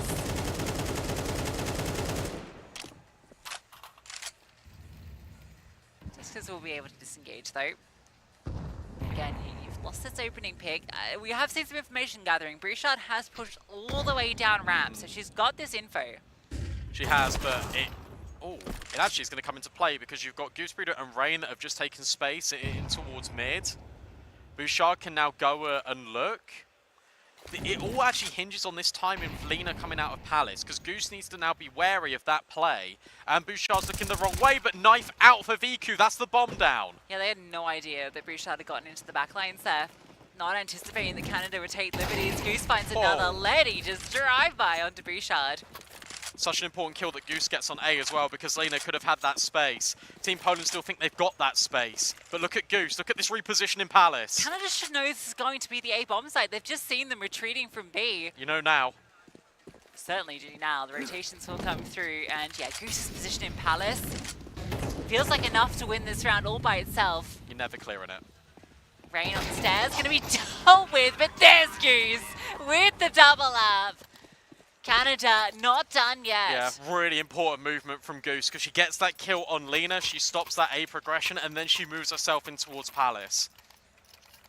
That's the experience shining through. That's the momentum booster that Canada needed. And for Team Poland, it's a hero AK, but that's it. The rest are just on pistols. Okay. Letty, let's see what you've got to show. Look at the Hanker Deagle. No, we don't. We did. Jazzykins gets an opportunity to start to fire up, warm up her scope.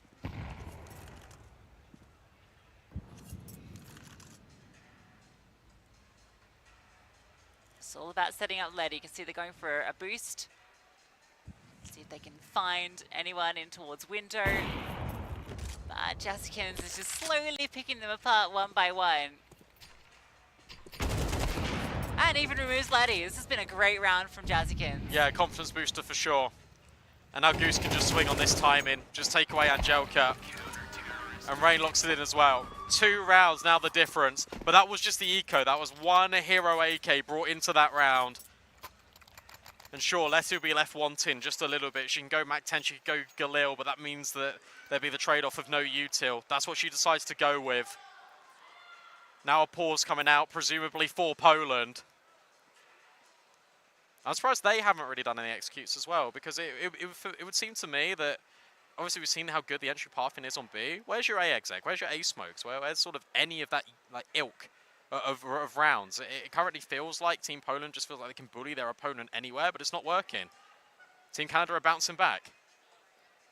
Yeah, I think that the 2 rounds ago when Bouchard pushed down ramp and Team Poland got caught off, that should send warning signals that you can't just go for this disrespectful walk around, try and shoot everyone. They are going to go for info plays. They're not just going to sit back and receive it. You need to be prepared for that. And I think Alcest now has, had a bit of a chat with them and has probably just reinforced some of those ideas. Also, it's just about being proactive once you got the opening kill, because in that round where Bouchard pushed ramp, it's Viku that gets the opener on Jazzykins, and everyone's static from Team Poland. No one takes the space, no one looks to gain control of Underpass, no one looks to take the space in towards Catwalk. Instead, it's Team Canada that are the proactive ones. They're the ones with Jessica's flashing in, both Rain and Goose, to fight for that space back.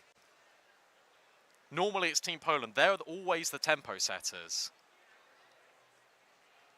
I've noticed this a lot with just Na'Vi, but also Team Poland. It's once they don't have control, everything crumbles around it. It almost feels like they're control freaks, and when they don't have it, everything seems to spiral and crumble around them. Looks like we do have a tech issue, in fact, with Bouchard's PC. Hopefully be resolved very quickly. Coming at a very crucial juncture of the game. Yeah, it's a horrible moment to have a tech pause. You're finally building into it. You know that this buy is about to come in for Team Poland. And then suddenly you get hit with this. Not ideal, but you've got to sort of try and deal with it. Moment of silence for everyone. It doesn't look like it's been a clean disconnect, which is sometimes it's not good. Bouchard's PC. Okay. It's like it's someone else's PC. Anyway. It's a PC. They're sorting it. We'll be back underway momentarily. Had some fairly standard results, but I think the one result so far that surprised me was the Australia-Norway game going 3 maps. I think that's some warning signs for me for Australia. They could have done it in 2, to be fair. It went OT on map 2, but I kind of anticipated that one to be a fairly simple 2-0 for them. You would anticipate that. I think, to be honest with you, considering that Norway are a last-minute addition to this event, and considering that a team dropped out and they've come in to fill it, they were the next best when it came to European qualifiers. Just having the chance and the opportunity, I don't know how much notice they had, but the fact that they walk into it with very limited practice, that they push Australia 2-3 maps, I think is very impressive for them. And we take a look at that group and you think, South Africa, that's going to be tough for them. Yeah. Almost got very heated, in the green room between me and Vendetta. When that map did go down, fisticuffs were a potential, but thankfully Australia closed it. I didn't have to exert any rage. But yeah, I'm interested to see. There's definitely a chance for South Africa to maybe get through in that lower bracket. Definitely makes Spain feel confident, I think, seeing Australia struggle, because I think they would have been eyeing Australia as the stronger team in that group. Another notable game that is going on alongside this one that is being covered sort of off-stream is the France-Argentina game. I think that's got a lot of interesting potential. I'm not sure. I think they were in second map when I walked by there. I saw warm-up on Anubis, so I think that was over there. Are you going to pull up the results for me? I'm going to try, but it's not been easy to do. Yeah. So the veto, I can tell you, is Anubis map 1. Okay, so that was map 1 then. Yeah, France's pick, and then Argentina picked Dust 2, Ancient Decider. I can tell you that Sweden took map 1 over Kazakhstan, but it was 13-9 on Mirage, so very close, in fact. Poch play well? Poch played well, 20 kills and 15 deaths. Expected. Yeah. Iveri up alongside her with 1.2 rating. MSAN delivered for Sweden. Nice. 0.45 rating. Back into the action. And it looks like it's going to be A. It's the mid utility being set as a condition. Jazzykins blows open the smoke, can't see anything.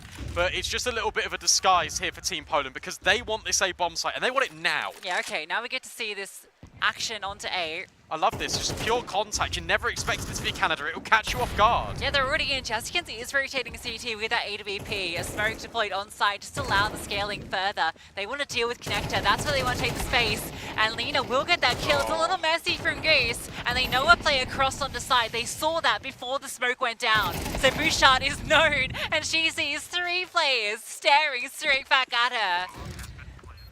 Yeah. Contact into A, and they cannot handle That's it. a really good adjustment there from Team Poland. The fact that you are using this mid utility, you then expect the volley of smokes to come in, but no, instead it's pure contact. It's 2 players that scale deep, and then they let Canada react. That smoke dribbled forward, it doesn't do anything for them.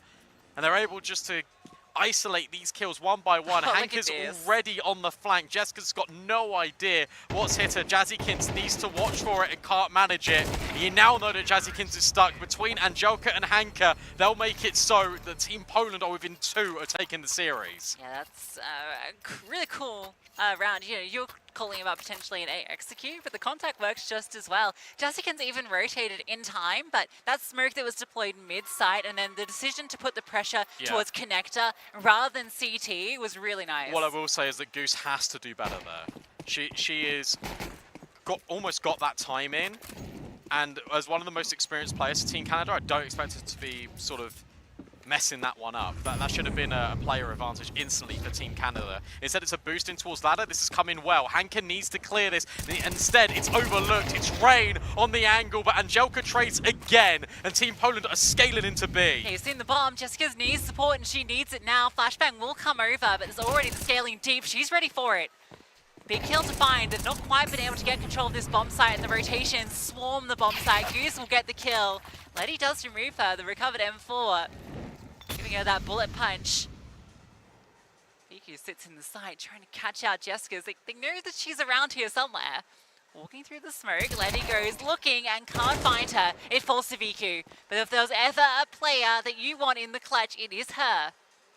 She's fully aware of the potential avenues, but hasn't found this timing, and the push through apartments might just meet her end. Bouchard has already gotten past the window. Viku misses the timing completely. However, they've missed the timing as well. She might get away. The MP9 at long range reveals itself, and now Viku has options. Yeah, she's going to run away. And to be honest with you, if you go deep in towards CT, you can immediately get the plant down. And where Jazzykins and Bouchard are together, they should play this a lot more safely. They know how important this round is. A plant in for CT. Viku has now got options to take it CT or to take it elsewhere. She decides the latter. They have so much utility. They've got the kit, 2 smokes, Molotov, flashbang, everything they could need, everything they could desire for this retake. But they're up against one of the best. Viku falls back, sees one player dropping down connector. I think she might get the hint that both are coming this way. Decides to play close towards default. They're anticipating ramp, and she is ready for Bouchard. Puts into the one-on-one. Jazzykins shadow spotted. HE drop to the right. She swings, but Jazzykins blindsides her. But she doesn't have the kit. Oh no, she doesn't have the kit, and she misses the timing. It's going to be 2 seconds off. The 1v3 goes the way of Viku, courtesy of the lack of kit. I can't believe it. I cannot believe it. She gets on it, then gets off it. And it's those seconds trying to recover the kit. That's enough for Viku. I think Canada did play that really slowly, but I also thought that the slowness was going to catch off Viku because you could see she was clearing, and it felt like that timing could have been felt. As soon as you see that flashbang, you know that both players are there. That is heartbreaking for Team Canada, but Team Poland will take it every day of the week. And now look at what they're doing to defend. It's MP9s, it's pistols. Oh, it's rough. And Poland just grouping. They want to go B. There are 3 players here right now. The MP9 gets boosted from Jazzykins, and in fact, Rain's by her side. Letty swings out, spots one. Oh, she removes both. It's done. Continues to scale in. Still one more player in the side, but she's dealt with quickly. And even this flank, it's being held by Hanka. She's about to catch them off. Canada showed some strong stuff in that first half. But this might be the end of this series for them. Bouchard will fall, and Poland will take it 2-0. Yeah, and look, you've got to give a lot of credit there to Team Canada because you come into this, it's nuke, sure. You get blown out 13-1. And then Team Canada come into their map pick of Mirage, where you think individually it's going to be really tough for them. But on their day, they show that they are not to be trifled with. They tried their very best. A lot of close moments there in that game, but ultimately it's Team Poland that come out on top in a 2-0 manner. We expected it to be this way, but I didn't expect Team Canada to stop that final Mirage. Yeah, and you know, I think that does give some hope to some of the other teams here that Team Poland aren't impossible to take down, right? We posit them as the favourite, but they definitely showed some signs that they can be punished here, and Team Canada were able to find some weaknesses. That T side was actually quite strong, right? And very impressive stuff from them. It's just, you know, the T side from Team Poland is a lot to deal with. Yeah, it is, but I'll be honest, there was definitely weaknesses there from Team Poland, and it will be a synergy thing. It will be the new players kind of getting reacquainted in towards the system. Also, what has changed from going from Team Poland to international for Na'Vi Javelin. So there will be a little bit of teething issues. We got that on Mirage. We certainly didn't get that on Nuke, which I think is a big threat for a lot of teams here. It's the tactical-based maps that Na'Vi/Team Poland are going to thrive on. Yeah, I think that's going to be one of their biggest strengths just outside of the firepower is the depth of their map pool and what they can throw out here, because they have such a deep history together and they played the whole 7 maps back in the day. So, well, actually, I mean, Overpass was around back then. But, True. you know, it's not like Dust 2 is anything that they're not comfortable on. So, yeah, they're very prepared, and we also would love to hear from Team Poland after that victory. We've got Jasmine on the sidelines. Let's hear what they have to say. Letty, congratulations, a dominant victory for you folks. Let's kick off discussions by figuring out who exactly is calling for yourself in the team, because you've got a lot of players that have calling experience amongst you. Thank you at the first. Yeah, I mean, you asked me like what I'm doing for like in the team, or like who's calling for you during these games? I mean, me, but Viku is helping also, so it's like always it was like this. And heading into that very first map on Nuke, 13-1 victory for you. Did you guys anticipate that it would be so dominant? How did that work with the map veto? To be honest, not really, but we're really happy that we finished this map so fast. Yeah, I mean, we always loved Nuke, like in our team, like when we were playing together, like before. So yeah. And when we started to move over towards Mirage, Canada looked like they were kind of picking up the pace a little bit. Was there a moment in which you were worried when you guys were playing on that T side? Not really, we were just really enjoying the game, so we wasn't really focused on the game, but then we were like, okay guys, let's go, let's focus, and then, yeah, we won. Well, there's a lot of people saying that you are indeed the favorites of the tournament. Is there anything you wanted to say to anybody that's cheering you on right now? Well, thank you guys for the support. I hope we're gonna show a really good CS, and we're gonna win, of course. Amazing, thank you so much, and congrats again. Thank you very much. Excellent series there from Poland. 2-0, they'll be facing off against the winner of Denmark-Iran a little bit later on. We're still waiting for that game. So, I don't know, guys. Job done. Obviously, a more competitive affair. How are we looking at this series for Poland? Again, I think they can still go away from the series being tournament favorites, at least in my eyes. I don't think they disappointed by any means. It's fair to expect that Mirage is going to be more close of a contest than what we saw in Nuke, and just in general, I think it's harder to get like proper separation there unless you just really get steamrolling on the CT side, for example. So yeah, just no disappointments really. I think, you know, benefits. We got to see Hanka kind of showcase herself as the star player of that team in that second map as well. So yeah, no, it's just kind of like all golden stars for me for Poland. Yeah, I think so. I think the tech balls at the end was kind of an interesting moment, because I feel like Poland came out of that and it really benefited them. Like, they were suddenly quickly just going for these quicker rounds, basically. They were just grouped up earlier, and that seemed to really help them. And it just seemed like they had much more of an end goal in mind, and they had, right from the start of the round, a plan of what they were doing. And it seemed like that was very helpful. But also, Viku just great throughout this map. I think she started out like 0-6 and ended up just coming back massively. A lot of big rounds from her on the AWP. She got them the first round to bring them back into the map in the first place with that AWP play in the B apartments. So definitely was great to see her shining. I think Canada had their moments on this map, which was nice, but it kind of felt like the rounds that got chaotic and almost scrappy and sloppy were the ones that Canada were winning. And there were still strings of this game where it felt like Poland were pretty in control. Yeah, I think at this point, right, this is what you mentioned, where Viku finally had her first round with the AWP in her hands. That leads to a 3K immediately, and you can kind of see how it spirals from that point on. It goes from a 5-1 lead for Canada, and then all of a sudden we have Poland basically closing out the half 7-5. So yeah, like kind of once they got their britches together, once they had the economy rolling on their end, they didn't really look all that much back. And like I said, they had comfortable cushions throughout the majority of the match before, you know, I think any sort of doubt started to seep in. I think what Letty was talking about in the interview as well, like, yeah, we're kind of just enjoying ourselves a little bit too much maybe, and maybe that was the like during that technical timeout, they kind of just realized like, oh yeah, no, we kind of have to like get across the finish line before we start thinking about having too much fun.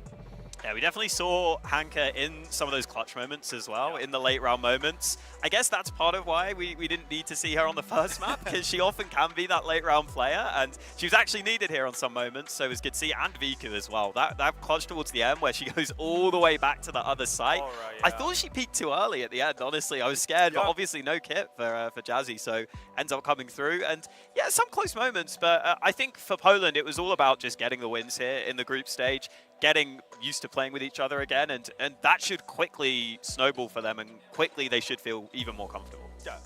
I feel like the word we should use for Poland is class. Yeah. When they're playing these games and they're playing these rounds, they just look so much more comfortable than their opposition. We saw some of those rounds in the first half where they are massively out-rotating their opponents just by making basic information plays, good communication, and in this sort of matchup, it was perfection. So they clean up Canada, and it's, when you look at the other teams in this tournament, you have to ask, who can disrupt them enough to cause problems? There surely aren't that many teams that could take them on. No, again, it's going to be really, really difficult. Again, obviously, we'll probably have to wait for the playoffs, but, I'd love to see them match up versus someone like France or Portugal, for that matter. Because there are other, dangerous teams in that sense, but there just seems to be so much working for Poland. Again, it's the small things, like you mentioned, Alan, the fact that you have certain rounds, for example, where the tempo slows down, but you still see proactiveness coming out of Poland in terms of setting people up. They boosted Viku up in B Palace to kind of just clear out that entire side of the map, let her be alone. All of a sudden you have a 4-man defense over towards the A-bomb site as you're seeing Canada execute into it and whatnot. All those kind of things go such a long way to, again, let you be comfortable when you're playing the game, not getting frazzled, and just looking very solid. And I think we got that from Poland. That's what we wanted to see as well, honestly. Yeah, absolutely. And I think on the Canada side, this is just a really tough opening matchup, but there were at least a couple of signs. I actually think Jazzy's aim is really, really high sense, we've noticed. Oh yeah, that's like attacker from Thailand. Yeah, literally, she's got that, you could tell she's from Valorant almost. She's got that TikTok aim, fully Zoomer vibes. I've got to be constantly flicking. But she looks really sharp when she actually lands shots. You can just tell she's not always 100% comfortable with everything, but definitely still looks like there's promise there. And then I do feel like this is the exact sort of matchup where you're not going to be able to get the best out of Goose, because you're up against such a structured team that I don't think her experience will shine through. But I think in other matches, it will more so. So I think for Canada, you don't have to be too disheartened by this. You've just run into the clear tournament favorites, and that Mirage map, at least you did enough to almost drag it close at points, and that's the only promise I really needed to see from them. I feel like, again, because we talked about it before the second map started, that we might need to see an underperformance coming out of Poland for Canada to win. I feel like at least Canada did enough to keep Poland honest, and actually realizing that, okay, we can't just goof around, we actually have to play proper Counter-Strike, we have to actually take this seriously in order to close out the game. And then for me, obviously after Nuke, we were thinking to ourselves Canada, might be a little bit weaker than what we might have anticipated. This kind of puts me back in faith that, Canada are definitely going to be a contender for a playoff spot. So moving forwards, Poland will play their winners game tonight against, again, the winners of Denmark, Iran, and then tomorrow morning will be Canada's game against the loser. We presume it'll be Iran. I'd assume so, yeah. Yeah, it feels like that's the likely scenario. How would you be spending the evening now from then until that game? Would you be reviewing this one? Would you just be relaxing? How would you guys approach that? I mean, I think if I'm Poland, I'm feeling pretty relaxed. I'm just making sure I get food and I guess a cheeky nap if needed, right? But if that's not to be the case, just kind of relax. I think they pretty much have confidence in themselves to not necessarily worry too much about what their opponent is doing, as long as they kind of follow by their own standards. Again, they've already spoken about the fact that they know how to play, most of the maps in that sense. They feel confident in their map pool, that they don't really need to be too frazzled about whoever's on the other side of the server. They're just going to, again, I hate that I'm bringing it out for the players, but they just have to play their game. Yeah. But it is really, it is the truth, because I don't think Poland do themselves any benefits by stressing out about who they're going up against in a massive degree. Because what we saw, again, it's just solid structured Counter-Strike. Just reproduce that and you're going to do well. You're going to go far. Yeah, absolutely. What's your go-to relaxation technique, Vendetta? What would you go for? Just Doom queuing in Dota 2 or something. How is that relaxing? Oh my. Yeah, no. For me, it's a bath, but I don't think I could have a bath between the maps. So that would be between lovely. the games. They That's just had like ideal. an inflatable pool or something. Just getting a little paddling pool. Yeah, that'd be lovely. I think if you're Team Canada, though, I would maybe just look back at the second map a little bit, just the key moments. I don't think there's too much you need to look at. Again, I really think when you get to this sort of not always getting the maximum prac in, it's always going to be figuring out within the game what you can do to adapt to make sure everyone's on the same page. Yeah. And oftentimes I think Canada maybe could have benefited from a few more rounds where they just make a call and say, hey guys, this is going to be our end goal. Let's just try and commit to something like this early, because sometimes you are just going to get lost in the mid round. And then again, it's probably just communication is always a key point. Just try and make sure you're stable on the comms. But all in all, yeah, I don't think there's too much they have to be disappointed about. If I were them, I'd be looking at Mirage going forwards and saying, okay, I think that's a map we can go towards, and well, just hope that no one else is good at Nuke. Yeah, I was about to say. I think should be fine. We don't really know if Team Canada has a set veto, for instance, if they have one map that they really hate, or if they targeted this, towards Team Poland. Obviously, given that they would have probably a little bit more information to play off of when it comes to Poland than other teams. So maybe they'll choose to veto Nuke going forward. I don't think they should necessarily be worried about the map, because I think they probably ran into a team that's so well versed on it that you're gonna get a bit of an unfair assessment as to how good you were on it actually. But yeah, if they continue to have it in the map pool and leave it up in vetoes, then you might want to take a look or two at it in terms of like how you deal with rotations and whatnot. Because we did see instances on Nuke where you'd have, like, I think it was one scenario where you have Rain already down by Secret, and you still have rotations coming down from the upper bomb site, even though Rain has full control over the lower area. Because you still have Jazzikins with the AWP on ramp, nobody's breached through there, nobody's come through Secret.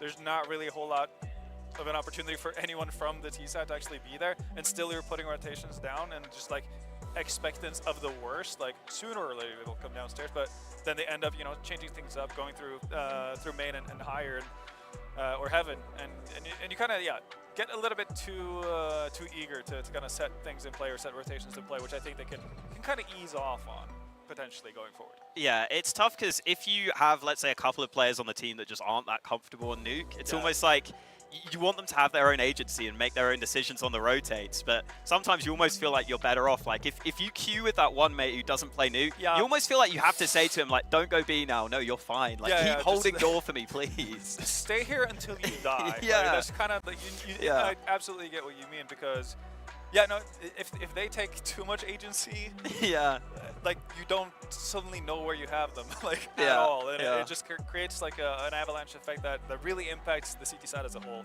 So it's going to be a difficult task for Canada in that sense, but much more positive sides obviously throughout Mirage, and I think that's got to be the main takeaway from the series. I also think the plus is, from what I saw in the qualifiers, not many teams are picking Nuke. I think like, Poland are one of the few that are actually going to pick it, so maybe you just ban it in second rotation if you can. It feels pretty mad that we've seen the winning teams pick Anubis and Nuke so far. I thought it would just be a Mirage Just 2 tournament or something of the sorts, maybe some Inferno, but not to be. Let's get people up to speed on some of the other results. Needless to say, we were the first series done of this second set so far. The only other result I can give you is Sweden are up one map for Inter9 against Kazakhstan. The other two games are still underway, but unfortunately we did hit earlier that Norway did fall. So Vendetta... I mean, they decided to like bring that up in front of everyone. I noticed that. I noticed that. Well, it had to be done, but I mean, they still played a good series. They weren't expecting to be here in the first place. They called up last minute. They're very good at counting themselves. Absolutely, and I think the third map ended, what, 13-9 or something like that. So still, like, again, closely contested match as well, which gives me more hope of them being able to, dispatch South Africa in the lower bracket match tomorrow, and then possibly get a chance at revenge versus Australia next time around. We'll see if they actually change up their vetoes as well, considering how they got kind of slammed around on Mirage, which was their pick going into the series. So that's kind of the cool thing about these like best of 3 GSLs as well. The fact that now you've had a fleshed out series that you can actually play off of, and if you do end up getting a rematch, like, are you going to make changes? Are you not? Like, how confident you feel about your potential like small tinkering with a map that you just lost or whatever? I'm looking forward to seeing that. But yeah, it was positive signs from Norway, absolutely. Well, that wraps us up for the second series of the day. We've got some winners games later on, but before that, a bit of a ceremony. Break for us first, but don't go anywhere because that's going to be mega. We'll see you then.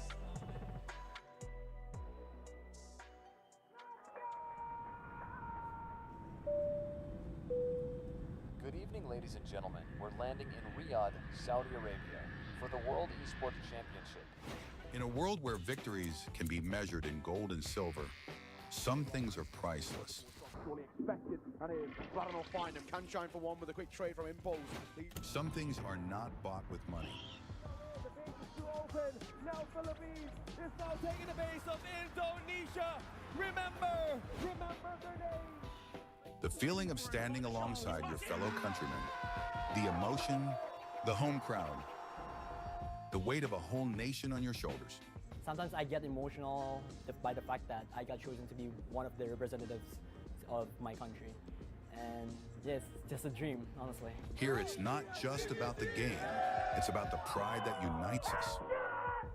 Every match tells a story. They need to some missed shots. Sound picking up another one, another headshot. No way! 4 kills! What has happened? From every corner of the globe. All eyes on WEC 24.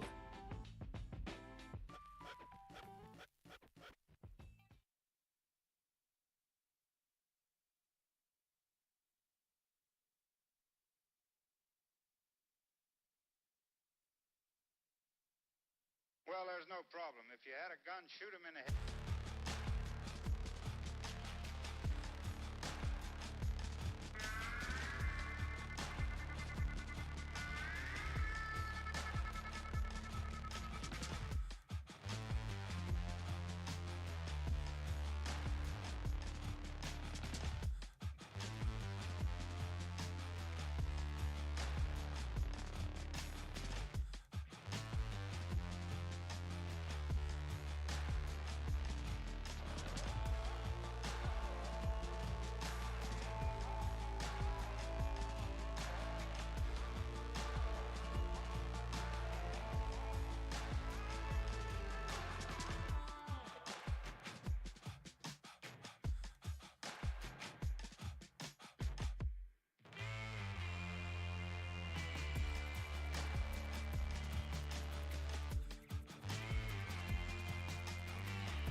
cause they know they can never touch this. So baby, let me talk my shit, or I might just throw another fit. You know I can't help but this, cause they know they can never touch this. So baby, let me talk my shit, or I might just throw another fit.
shoot him in the head.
This gun was loaded when you brave boys decide to go for the run. It's the fire. It's the fire.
shoot him in the head.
The minute this gun was loaded, one of you brave boys decided to go for the run. It's the fire. It's the fire.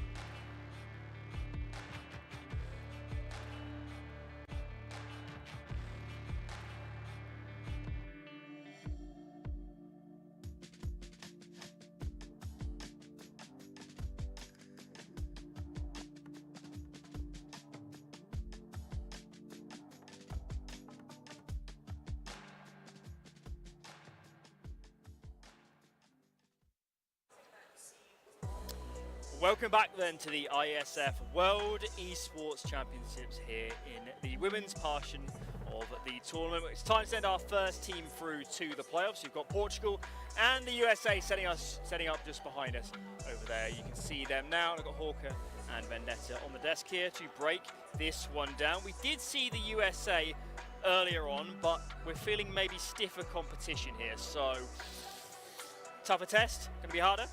Yeah, I'd say so. And again, it's not to kind of poke any holes in what the Netherlands were doing necessarily. Obviously, we saw a bit of a one-sided affair on Anubis, but once they got onto Inferno, that was much more of a tightly contested game. Portugal, though, are probably one of the dark horses for the tournament in terms of like going pretty far. We do know that they have one of the better offers, on the women's scene in their team in Zana. So, again, do you feel like it's in the cards that we're going to have a bit more of a tightly contested game this time around? Yeah, I think so, and I think they should really be leaning into that and trying to play around that. And I think the map pool is in a place where you absolutely can lean into maps where you just say, okay, let's let our AWPer try and be the main focus and work around that, and that can absolutely work. I think, obviously, both these teams getting 2-0 wins, nice for them. Yeah. Probably more expected on the Portugal side, but we did have US as favourites as well, with the Netherlands having their roster changes coming into this from previous events that they've had. So I think both teams will be happy with their opening game, and now I do think this should be like fairly close, honestly. I think we haven't really had a close series today on the stream. Yeah, it's time. It's time for it. It does feel that way, and I'm actually really excited to see what the maps are going to do, or going to be, because we kind of just like glossed over what they played in the previous matches, and judging from what the bans were at that point, they might going to have to go dig deeper into the bag for this matchup. Like, I think bans are going to kind of like lock each other's wanted maps out, which is nice, because I guess we're going to see like more of an even playing field in that sense. Yeah, as a reminder, winner of this through to playoffs, they'll also skip a day as well, so some time extra to explore Riyadh perhaps, or get some extra prep in, whichever way you want to do it. Were there any players earlier that were surprised you and you'd like to see again from the USA? I want to say, like, with Anubis fresh in mind, Olia, obviously, she was fantastic on that map. Had a bit of a slower game on Inferno, but again, just seeing that potential level, right, that we saw on Anubis, that was very, very exciting. I think we got to see actually a lot of the players on the US side kind of show themselves from a decent side, but Olia kind of stuck out to me as she was the most unknown, to me personally at least, going into the match. Yeah, it was definitely nice seeing Olia show up. I was hoping that she'd have the similar impact that she was in the qualifiers. Seems like that's carried over. I also think seeing Emily just have some really important moments and showing kind of just that veteran savvy in a lot of moments was really nice to see. But I guess this is that test that we were talking about where you're going up against a team with a really powerful AWPer.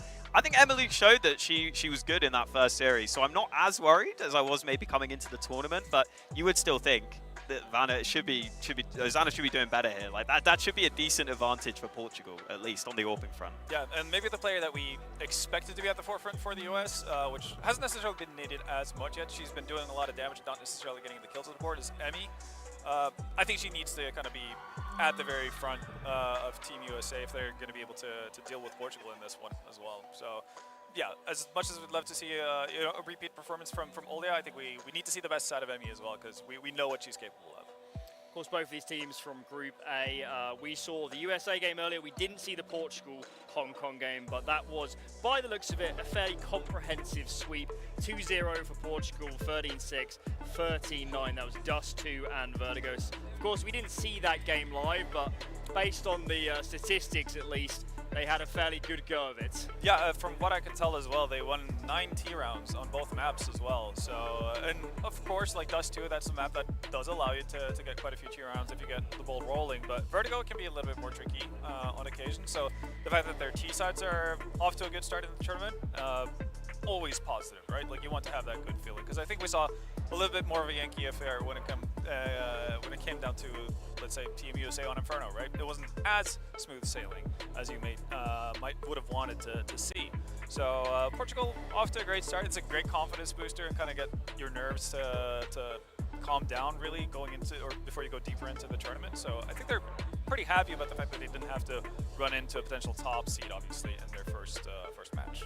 Yeah, absolutely. It gives you a bit more time as well when you get the quick win, hopefully, to get ready for your next matchup, which is always nice. You haven't had that mental strain too much. They probably weren't pushed to the limit too much, so that's going to be important for them, because playing 2 BO3s in a day, it can be tough. If they're really long ones, you're going to be in for a slog. So I think both these teams should still be fairly fresh at their best, and that's what you want when it's a winner matchup with the opportunity to get that first seed from the group. Yeah, I mean, that's a huge angle for a lot of these teams, of course. There are some big names that we do think will win the other groups. This match for both of these guys could really be a difference between a semi and a quarterfinal. If you get a big team in a quarterfinal, if you're playing a Poland, you might just be dead. You might just be done for. So win this now, get a good seed, and have a slightly easier time, right? Absolutely. Again, first off, there's a lot of money at stake, right? So you definitely want to get into a good seeding. You don't want to run into potential tournament winners right off the bat once you reach playoffs. That's our one. And yeah, you could always go back and be like, yeah, no, but we lost a quarter to those who eventually won the tournament. It's like, yeah, no, sure, that's nice enough, but how much money did that net you? Like nothing. So definitely secure your seed. Obviously play to win the group and everything. And I think it also is like for a lot of these teams, because they have limited practice times in some cases, that make the most out of every match that you have. Don't take it easy. Don't necessarily tread lightly, and actually just make the most out of it. Be serious in every single moment. Don't necessarily goof around too much, even if you're in a big lead. Learn how to close games. Even though these are pretty elementary things for most teams to do, like in this setting when there is like a hodgepodge of different players from different teams coming together, you want to make the most out of the time that you have. Yeah, absolutely. I think the thing that I guess they won't have the chance to do is really watch like Team USA's game that they just played, or vice versa. So that's always a bit of a shame, because I feel like if you watch that Team USA game, you would have seen, okay, there's some things we could potentially exploit here. Sometimes at the start of the rounds, not quite ready for some of the fast moves, sometimes just breaking down in the middle of the rounds. But realistically, I guess you're kind of going to expect that in most games anyway. If you're coming into this event, you're kind of assuming, okay, synergy's not going to be there for most of the teams, so we probably have a bit more freedom in that sense to kind of go a bit wild if we want to. But I think really the key is, do Portugal have enough team play and enough of that structure to actually overcome USA? Because I would say across the board, USA should still have more firepower here. But we saw with the way they're playing, it's very hit or miss, high risk, and if it falls flat early, I don't know what they'll have to fall back on. Whereas if Portugal can just steady the ship, maybe they'll actually be all right here. Let's stay focused on the USA side of things. Of course, Mads, in-game leader for this team, fairly experienced in kind of the women's scene. How important is she to these girls? Does she need to have a good game here, individually and calling, to make it to the top seed in the playoffs? I think it's definitely something that you'd want to. Again, it's going to make a whole lot of things easier for you, especially for just like the synergy of the team as well. For an in-game leader to actually get a good start to a game alleviates a lot of pressure and kind of just gives you a better feel for what's going on around you, especially like helps to be alive in mid-rounds, right? It helps to be around for clutch situations or late round scenarios to kind of get a better feel for what your opponent is actually doing. If you're constantly kind of like leading the charge, getting picked off, giving up, like even if you are the one getting traded and like opening duels and whatnot, you don't get the same kind of sensation for what's going on around you to the same degree. So I think for Mads to get off to a good start and actually have a decent individual performances where she can kind of like be with the team until the very end, until the round's over, etc., that's going to do a lot for them in terms of like how they get into pace for the rest of the series. I also think she is kind of a good fit for this sort of tournament because she's generally a pretty good fragging in-game leader anyway, just naturally. So that kind of just works when you're in a tournament like this where you are putting things together a little shorter notice, a little on the fly. It really just helps if you have an in-game leader who can even just call her own number sometimes and say, okay, I think we should do this, and she can absolutely lead that and just do it herself instead of having to relay that to a teammate and then trying to figure out who's doing what. No, she can just say, okay, I can call this for myself. I also think the other side of it is she does give me the vibe of like someone who is very much like an actual, a real like leader. Like I think you can see the team kind of look to her and she's like willing to take on that like front personality almost of the team and willing to be a bit brash, which I think is really appreciated actually for a team. Like more of the eyes on her, and that means the rest of them can kind of just slot in, you know. I think for players like Olya, I think that's actually probably really helping her where she can just be like, okay, I'll focus on what I'm doing, and you know, Mads will be there doing what Mads does. Yeah. Like everything else is going to take care of itself, right? Like that's a good feeling. And one of the things that I am going to be curious to see, again, because we know they're going up against a very, very good offer in the likes of Zana. They're kind of like, again, I'm not going to call them dumb, but like potentially like high-risk plays. Like pushes through smokes instead of where they're not supported by flashbang setups. That could get a lot more dicey if you have a prominent offer on the other side. That's going to punish you a lot. You might end up in a lot of situations where you give up an opening kill. We did see out on Inferno that the US did have a tendency to actually give the Netherlands a lot of opening duels. Even though they're able to fight back, I think that can become definitely more problematic if you have like a very, very solid offer who's willing to take a little bit of risk and actually like be in battles a lot of the time. And you're not necessarily going to be or have that good of a time to actually claw back into rounds as you did versus Netherlands. So I'm going to be interested to see if they, kind of like we highlighted after the first series, if they have a plan B to what they're doing or if it's all-out aggression and kind of just crossing their fingers. Yeah, you'd have, I think the most you'd have is literally like maybe some simple flash lineups is kind of the most you get from them, which, you know, that can be fine. But I also think you're right in that we saw kind of a lot of rounds where it almost felt like there were fights happening that just didn't necessarily need to happen in the way they were happening. Like that's the way I'd put it. And yeah, if you're an AWPer on the other side, you're looking at that and saying, oh, I can clean up. You're licking your lips. You're sitting there thinking, I don't even need to go out of my way to get these fights. If they come to me, I'm chilling. I'm loving life. It's a dream scenario. Like you're just automatically promoted to turret. Yeah, exactly. Like everyone's running at you. That's fantastic. James' wet dream. Exactly. Less to say about that one. Let's bring up that US roster if we can, show everybody at home who we're talking about. Talking about the players individually, but how important is the experience factor in this? I know there's some girls on the Portuguese side that have played the kind of top level of the scene, but as we said, there's some of these US girls that have been around for so long. They played on a lot of stages like this.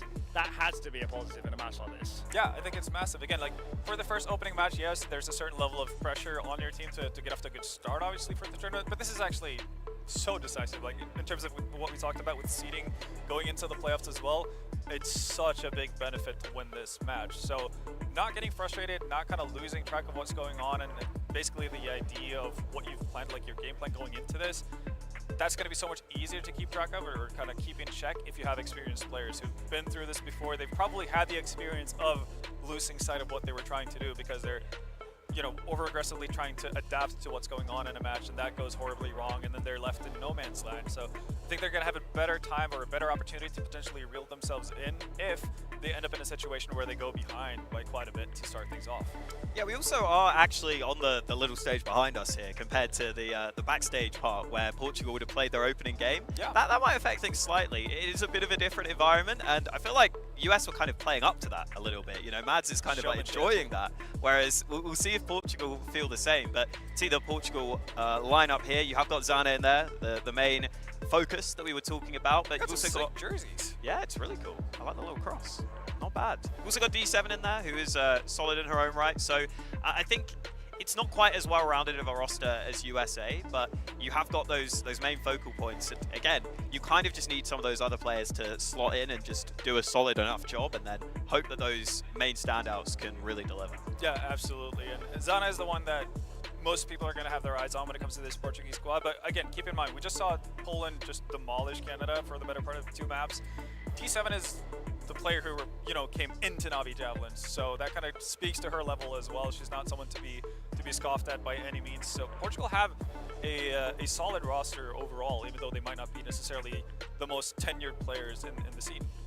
Do you think with a lineup like this, we're going into this saying we need certain individuals to perform, or there's going to be problems? Whereas the US has more and more depth in their lineup. Does some of these girls have to play well for them to win this sort of series? I think from what we know of them, again, we're happy to be positively surprised by all means. But to me, it feels like Xana's going to have to be the one who kind of kicks things off for them. She's going to have to be the leader in terms of fragging on their side. That hasn't necessarily been an issue for her in the past, so they need that to continue for them because, yeah, it is maybe a little bit because we do have the history of the US players that we feel like they have more strings to play off of.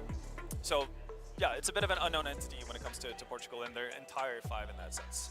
Yeah, I think the nice thing is, I would say Zana is almost like, in my head, she should be a given showing up here and putting up numbers, and then you just need 1 or 2 of the other players to really chime in every now and then, and you can suddenly get on a real streak and get something going. So I think that's a big positive. I also think on the Team US side, though, the reason we're kind of optimistic is because, as we were saying, like, we haven't had to see Emmy go like nuclear yet. She's just been like fine, and we know that she can be great, or even the best player on the server by far, and I wouldn't be surprised to see that come through here. She was, I would say, still having a good amount of impact. It's it's just the way she plays. So you are just going to have a lot of rounds where you might get a kill and then you might go down quickly, but it can open up a lot of possibilities for you. She's the kind of player who can sit there at 6 frags and like on a scoreboard it doesn't look great, but she has like 1300 damage. So she's been like messing shit up. Like she's really been getting in there and at the very least like giving easier kills to her teammates because she's softened up everybody else on the opponent's side. So even though she hasn't necessarily had the numbers, she's still having impact, and she's going to need more of that.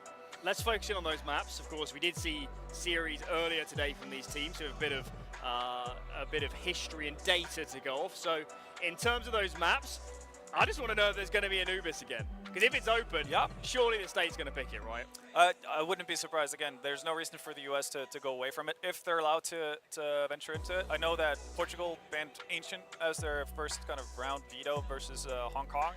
So the opportunity is there. Sadly, Portugal's pick in that matchup was Vertigo, which I was happy about. Maybe the only one on the couch who was, but that was the US's first veto as well. So that's unlikely to make an appearance. But yeah, if Anubis is there, I would be very, very surprised if we didn't see the US go for it. Alright, yeah, we got those bans we're expecting. Dust 2, okay. I like that from Portugal. Get the AWP involved early, and then, yeah, the Anubis from US as we expected. Inferno coming in as that decider. I mean, we got the runs on it from US, but maybe a map where if I'm Portugal, I'm looking at that and saying, okay, we can get there. We can live with this. Yeah, absolutely. And the Dust 2, I don't mind either. I think when I saw US play it in the qualifier, I think they were like maybe sometimes a little bit more static than I expected in a weird way. Like I thought they would take more aggressive plays up through mid and just like go all in, but they kind of a lot of times actually sat back a bit. So I wonder if they've changed that. I wouldn't be surprised coming into this, but yeah, definitely a map where obviously we always look at the AWPers, so you can understand why Portugal, if they don't get that vertical opportunity, lean into the Dust 2 instead. Yeah, no, makes sense in a lot of ways. And for the US, I think they're overall happy, even though it wasn't the most pristine Inferno that we got to see from them in the first map. At least they've actually had a run through it at this point, right? So for Portugal right now, they've played Dust 2. They played that as the first map versus Hong Kong, so they've had some matching on it, but they haven't been on Anubis yet. So again, for the US, that should be a nice way to get started on their map pick yet again. And Inferno, maybe they've corrected some wrongs that they had versus Netherlands. Maybe they realized like, okay, this is not going to pan out versus all teams. Maybe we do have to like have a bit of a different approach to how we deal with Banana, for example. And that's something that they can immediately bring into it while it's still fresh in mind. Yeah, so we did see Dust 2 earlier. Portugal played that in their first series against Hong Kong. That was picked by Hong Kong. Yeah. Either way, they smashed it. 9-3 T-side, 13-6 overall. They can't be complaining. No surprises there. One aspect I would like to bring up is that in the times where I've coached teams in this sort of position or using a standard or anything like this, the amount you can improve between playing a map again is enormous. Yeah. Because you haven't got much offline experience, you haven't got much actual official experience, you might not even have much scrim experience. So just playing a game, seeing what worked, seeing what didn't work, for all three of these maps here, these guys have a chance to make big improvements and make those small tweaks to look a lot better on the server. It's like a hyper compressed bootcamp in that sense, exactly. right? Because everybody knows like once you get to bootcamp, the efficiency in terms of like how quickly you learn, how quickly you kind of, well, I guess notice errors in what you're doing on different maps. Even though you played these maps like 20 times before in practice, like right before the bootcamp, it becomes so much more evident when everyone's in the room, everyone's in the same place. This kind of has the same effect on it. So for Inferno, I wouldn't be surprised if we actually see a bit of a change up from the US. Not necessarily that they go away from being an aggressive team by any means, but maybe they are a little bit measured in terms of like when they decide to be aggressive, and not necessarily just right off the bat out of freeze time and so on. So I think there's good opportunities for the US here to be really competitive and potentially secure a first seed from the group. Yeah, that is the question for me is, were they playing Inferno like that because that's just how they're going to play it, or was it something else? Because I do kind of get the feeling, I think that's maybe just how they want to play. Might and be.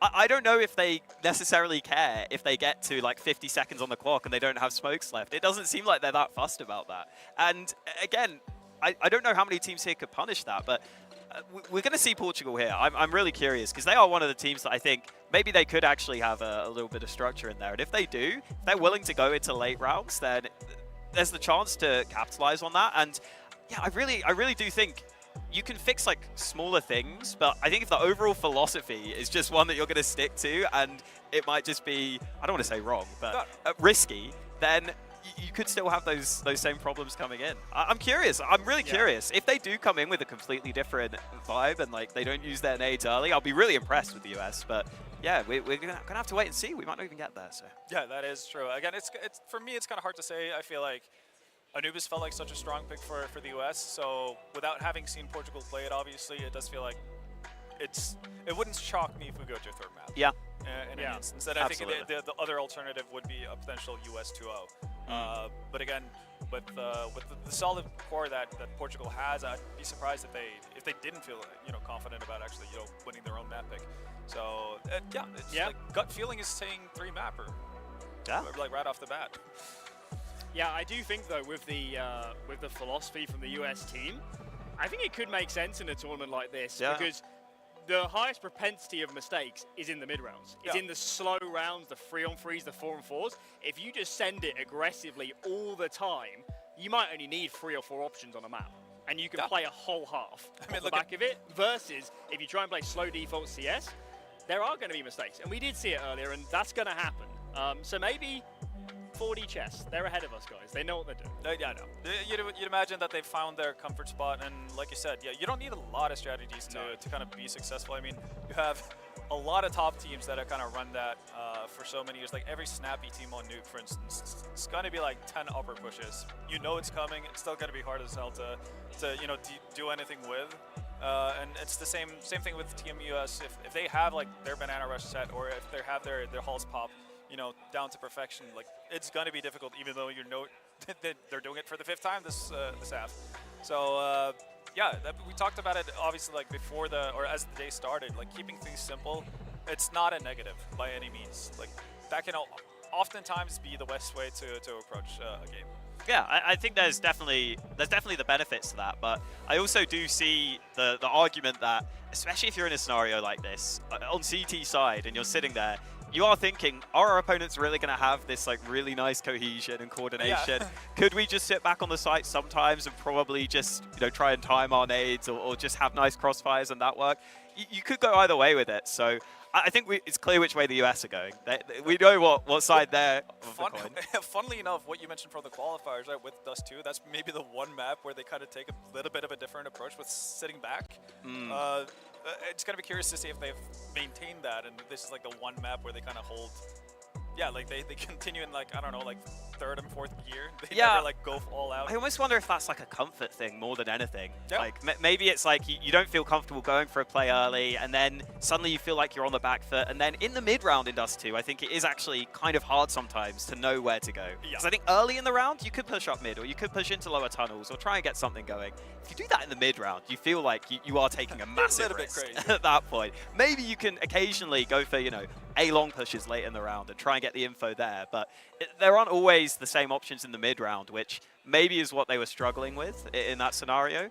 I'm also curious how many times we see those long fights go down. Yeah. That's always fun to watch for, because you can get the smokes up there now and you can get all these flashes coming in, and especially when the smokes can get wiped, it can get just crazy sometimes, and you can throw so many new wrinkles in. I actually don't mind how Dust 2 is playing now with some of these like changes we've had in CS2. I actually think, weirdly, there are kind of more options. I think a lot more rounds, in my head, are ending towards A, I think. But I don't know if that's proven. It's just how I feel. I think, obviously, like opening up skyboxes did a lot for Dust 2 sure. in that sense. And also, just changing the spawns just a tiny bit, a couple of millimeters further up the hill for the Ts, that's going to delay your timing out long. I like it because it actually forces T sides to not just automatically have it in there, like, oh, we have two people like spawning towards long. Yeah, so that's obviously where you're gonna go there, because that is just like the most efficient play to make. The fact that they don't have that anymore, I like, because it forces teams to actually play the map. True. And not the spawn. Like I'm a big proponent of like spawn rotations or like set spawns and and cycles and that kind of thing from the 1.6 days and whatnot, but for a map like Dust 2, it might get a little bit like stale if you only end up basically playing towards like one area of the map for so long. So I'm happy that we got to see the changes and the mix up to that. The fact that the CTs have much better opportunities to get aggressive as well adds to the fun of it. And I don't think we're gonna see like a long barrage and just like a fiesta of battles and skirmishes there, but we're gonna see more thought out ways to actually take long rather than just like holding a W and praying. Yeah, I also know, just from especially the really in-depth and thinking like in-game leaders and pros, they would hate Dust 2 because they would hate the fact that they couldn't plan a half, because the long spawns would just dictate so much of it. So sometimes you might just not get long spawns for like 5 rounds in a row, and you're sitting there like, oh, okay. And then you have halftime switches and the opponents get them all the time. Yeah, that just takes away a massive weapon. The best thing about Dust 2, especially towards the end of it, the old version, was you had to take the CT spawns as well. So there was no CT positions. You'd be angry if you had the long spawn, you had to take it to get that molly off. So yeah, you're right. In-game leaders hated that map. I didn't like it either. But luckily, it's marginally better now, and we are jubilant for that. Yeah. Especially compared to Vertigo, it's brilliant. I'll watch Dust 2 all day long. I also think, on CT side, you just get such a higher likelihood of holding A long early now, which I think just helps quite a lot. And even if the Ts do go for the A long take, I just see people wipe that corner smoke sometimes, and there might be an AWP there just trying to get kills early on, or just getting players into pit and being able to hold that together. It does seem to help quite a lot, which is nice. So yeah, Dust 2, I'm actually excited for it. It's on the up. Yeah. The stocks are weird rising. To say for a 20-year-old, but there's still potential here. Like, there's still room for improvement. If only Vertigo could just die. Again, I'm gonna make you guys believers. No, you're not. I know, like it's the way that Valve tried to fix Vertigo, I swear, is like removing walls from a map that's already a construction site. I'm like, let's build new things. Let's build a whole new level instead. I've seen how they do it in Riyadh. You just build a new one. Build new ones. Pick up overnight. That's how it works over here. You guys want them to toe down the carnage and the aggression. I want to see more carnage and aggression from the States. I enjoyed the earlier series so much because I didn't know what was going. They were just pushing all the time. It was hella excitement. And that's all I want from this game, is some excitement. Because I will say, it's been pretty one-sided, what we've seen on this stream so far. So Give me a fiesta. Give me an absolute bonanza. Madness. That's all I'm here for. I do have a feeling that Anubis is likely to deliver some of that. At least I'm hoping. I'm guessing the US are going to continue in their same ways. They're going to be pushing for info. They're going to be aggressive on their CT sides. And yeah, but hopefully we'll see a little bit of a better response from Portugal than what we saw from the Netherlands. But I'm all for it. Like, bloodbath, kind of like bring it on. So. Yeah. I also think, like, Dust 2, I'm expecting maybe to be a little more... It's just, I think it's hard for Dust 2 to go into too much chaos now. I think most teams should understand what's going on most of the time, you would think. Like, normally the chaos in the past, I think, would be on those long takes, but I don't think you see that as often. And then you kind of should have an idea of what's going on. It's normally going to be A or mid to B or just one of those. Game time, baby. USA versus Portugal. Time to send our first team through to the playoffs. Lucy, Brandon, who's it going to be? I'm going to be honest with you, I'm going to completely disagree with the desk. It should be Team Portugal winning this 2-0. Like, they've got the better individuals. Sure, Caddy Jones, Yun, less experience on stage. Yun was unbelievable during the qualifiers. You speak about US going aggressive. Who invented hold W, rush B? Portugal. Like, it's going to be so fast from them. Zana's unbelievable. You got D7, you got Ida, who are now reunited, used to play under bigger keeper. Like, this team is going all the way. I'm biased. I actually think they're going to make the final. Yeah, look, I'll give you top 4. I think we'll see how top we go 2. from there. But I think Portugal are the favourite in this group, and I think that this is a really good shot for them to make it through. Team USA definitely have, potential to win this one. I think the veto is actually quite nice for them. I think they're very happy with how it's played out. It's 3 maps that they've played quite a bit as a team through the qualifiers and also here. So they're happy with the veto at the very least. But that goes both ways. I think Portugal are they're a very good Dust 2 team. Like in fact, I would say Bigger Keeper, one of the teams that first embraced Dust 2 over anyone else, kind of when ESL Impact was starting to get going. So, and we've got that OG core in place. So, it's really exciting to have that, reuniting of those players. Entafina love Anubis and Ida's IGLing for Ents, so she'll be IGLing here as well. So that'll be quite useful for them on Anubis. What I will say is I do agree with Vendetta on one thing. Sorry, Vendetta. And that is like Vertigo's based. Vertigo is based, but also we haven't seen Emmy pop off yet. I don't know if she's going to be honest. I think the AWP head-to-head as well, Emilite versus Zana. Zana should be taking that every day of the week. I think this is really tough for USA. This is absolutely their hardest game so far, but prove me wrong. Prove me wrong. The good news is that we scolded Emmy between the series. We did, so we shouldn't see another P90, but we'll see what happens. I feel like she's she's an uncontrollable force. Let's see. Team USA getting aggro early, going to be dropping down lowers. Have they managed to cross successfully? That's the question. Yeah, they have. You got to be careful. D7 checking it out alongside Catty Jones. First blood drawn, not yet, but suddenly it is Emmy finding Zana, and the bomb drops off as well. And look at Portugal. They're just running at them. They're trying to chase them down. Yeah, Emilite's fingers. She has to fall back. D7 seeing if Olia's going to poke her head out indoors. You can see she is considering it. P2K close by. But I think they just go to A here off that information. Yeah, look, there's no one here. You've only got a player in CT, and that's Kelsey. There is a smoking kit in play for Team USA. They can play retake. Yeah, this should be a bomb plant for Portugal, which already feels like a good position to be in. They've got full long control as well. They don't know it yet. They're not holding short right now, though. That's the consideration, because USA are already flanking. Looking for the default plant, so it will be kind of planted for that player out towards long, which is going to be Ida. They've got full control there, so they're going to anticipate this is going to be the short play. Yeah, and this actually being planted not for short really benefits Portugal. Emily, low HP, is going to go first. No one from Portugal is peeking. They're playing incredibly disciplined right now. USA have got to make a move soon. Well, Eunice held onto this flashbang for the entire round, and she's going to throw it out just as they start to accelerate. Everyone is blinded in the short side, but Emily still gets a kill with low HP. D7 trying to connect the dots, will eventually find that frag, but she's running out of teammates. And in fact, it's been the full reroute from Ida. She came all the way from long, denies that defuse, and has she done it? That's down to the wire. Nope. It goes the way of Portugal. Yeah, look at that from Ida. Completely leaves long because she's not been involved in the fight at all. So she resets and goes back towards short, and it is the unknown element and strikes down USA because USA had got really good positioning on that site. D7 uncharacteristically whipping some key shots. but it's Ida that takes the space and immediately gets 1 round on the board for Portugal. Up until that after one, it all looked good. And I think that's going to actually give you the key point of contention in this series. It's how good the off-plants look. So we saw that they were shaky from USA. That already looked a little bit touch and go from Portugal. Yeah, I think that's that's definitely something to be keeping an eye on for Team USA. We'll say they were very good at retakes at the very least. So they kind of made it up for it there. As soon as we get the Vista round done, we get a slight tech delay, hopefully not too long. Who's playing with the sideways monitor down the end? That's crazy. Who is that? It's Yun, I think. Yeah, Yun, because you've got D7, then Yun, Ida, Zana, Catty Jones. Oh, yeah, I couldn't see D7 because she was blocked by the sideways She's monitor. blocked by the monitor, yeah. All right. But a deagle for Emmy.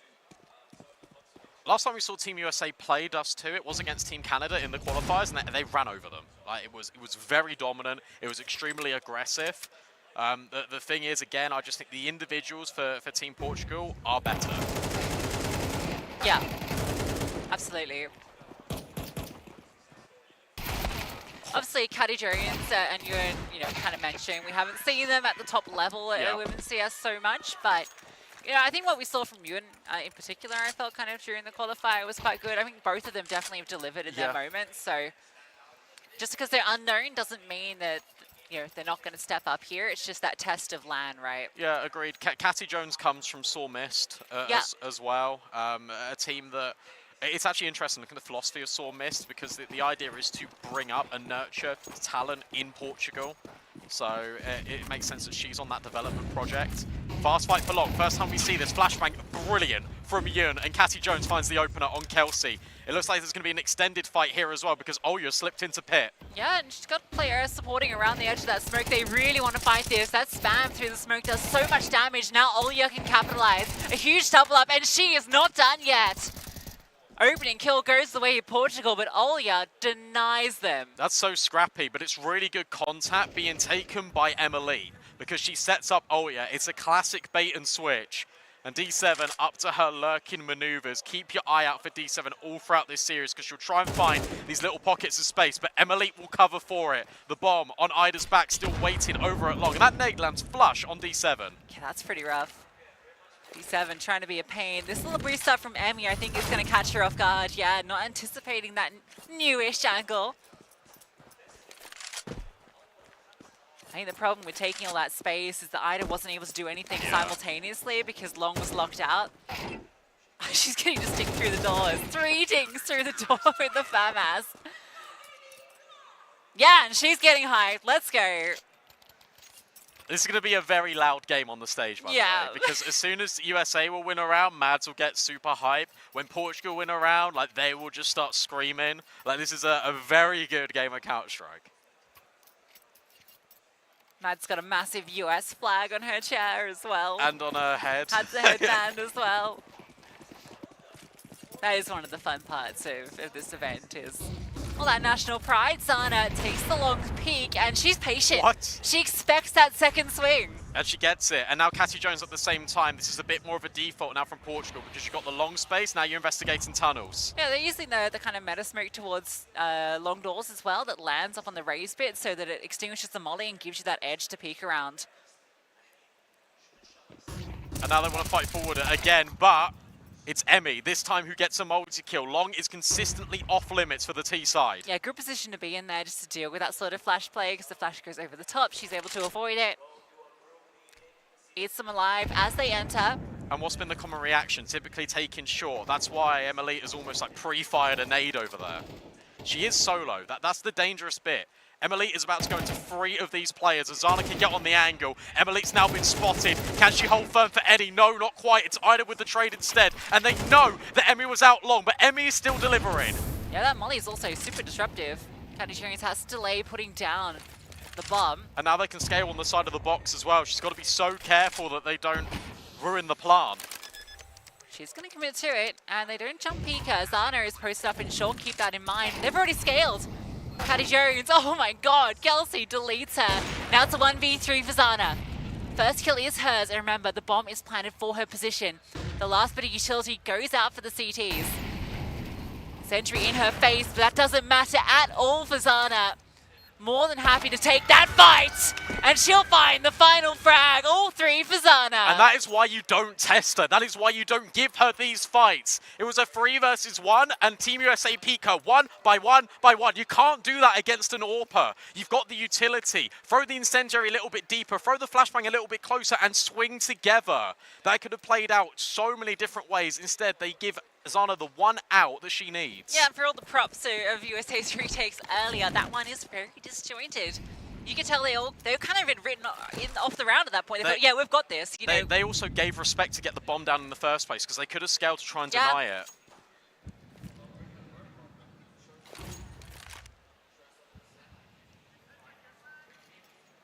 Still going to be a competitive buy into this round. A boost up towards the blue box. This time Portugal take the control in towards B. Haven't seen them in this avenue just yet. That's a beautiful HE. Oya's been boosted as well, so you've got to be careful on that smoke fade. Yun instead resets, and for Portugal again, it's an escapade out towards short. And for Team USA, they've got the space, but now they need to react off it, especially with a lesser weaponry. You've got to take a risk, or you've got to move back to try and help Emmy. I'm going to take this control.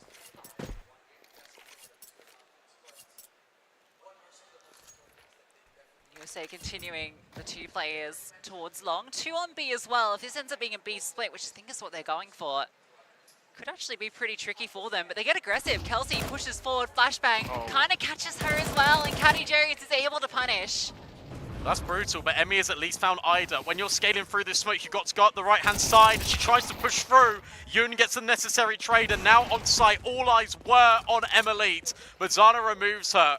And makes Team USA completely in the dark. 3 versus 2. Retake not happening because Zana hits another onto Mads, and Oya just needs to try and save. Come now, Zana. What was that? Outrageous shot. Oya can pick up this M4 to save.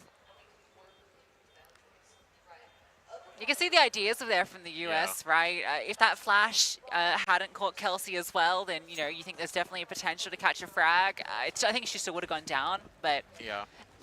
And Emmy was always going to push that smoke. I don't hate the idea of her pushing it, to be honest. But if Emily came up on window and they peeked together, that would have been way better. Instead, it's that slight just disjointment from Team USA. So there's a blip on the radar for Team Portugal, but apart from that, it's been spotless. 4 rounds, plays 1. Money, not in a great situation now, so Portugal can look to build on this lead. That was nice and decisive from Portugal too on the split there. It didn't feel like any of it was disjointed. They were in a decent packs, good trades as well as they entered. They also set up the short play as well, so they're still conditioning that they were technically there, and then they reset and did something different. Yeah, it wasn't one-dimensional. This one maybe is a little one-dimensional. We do see the long play from Yun. She'll get out towards blue, and the pistols push forward. 5-7. Oh, actually. Looks like it's going to win this fight. And Kelsey actually got a kill in towards short. So there is actually an advantage here. And 3 CTs out long. Oh dear, the recovered rifle's doing the work. Zana gets destroyed. Mads dekes them. Yeah, I'm not sure what's going on here, but you've got real proactivity out of Team USA, because not only have you got the 5-7 consistently being a nuisance in long, you've got Emily that push lower tunnels, scales up towards short, and then the players in short are still hitting headshots anyway. Good network from Team USA. And now this puts the money in an interesting position for both teams, because both of them are still on a nice edge, and you're going to get the force back. That's crazy. And a rush B, potentially. Yeah, I think Portugal felt pressure just to really push short quickly there, thinking that they could take that space off the long part falling. But doesn't quite work out, and it will be this B push. Kelsey drops the smoke, and the spray will find one. Runs out of bullets, though, so Yun is able to get that trade. Now they can scale in.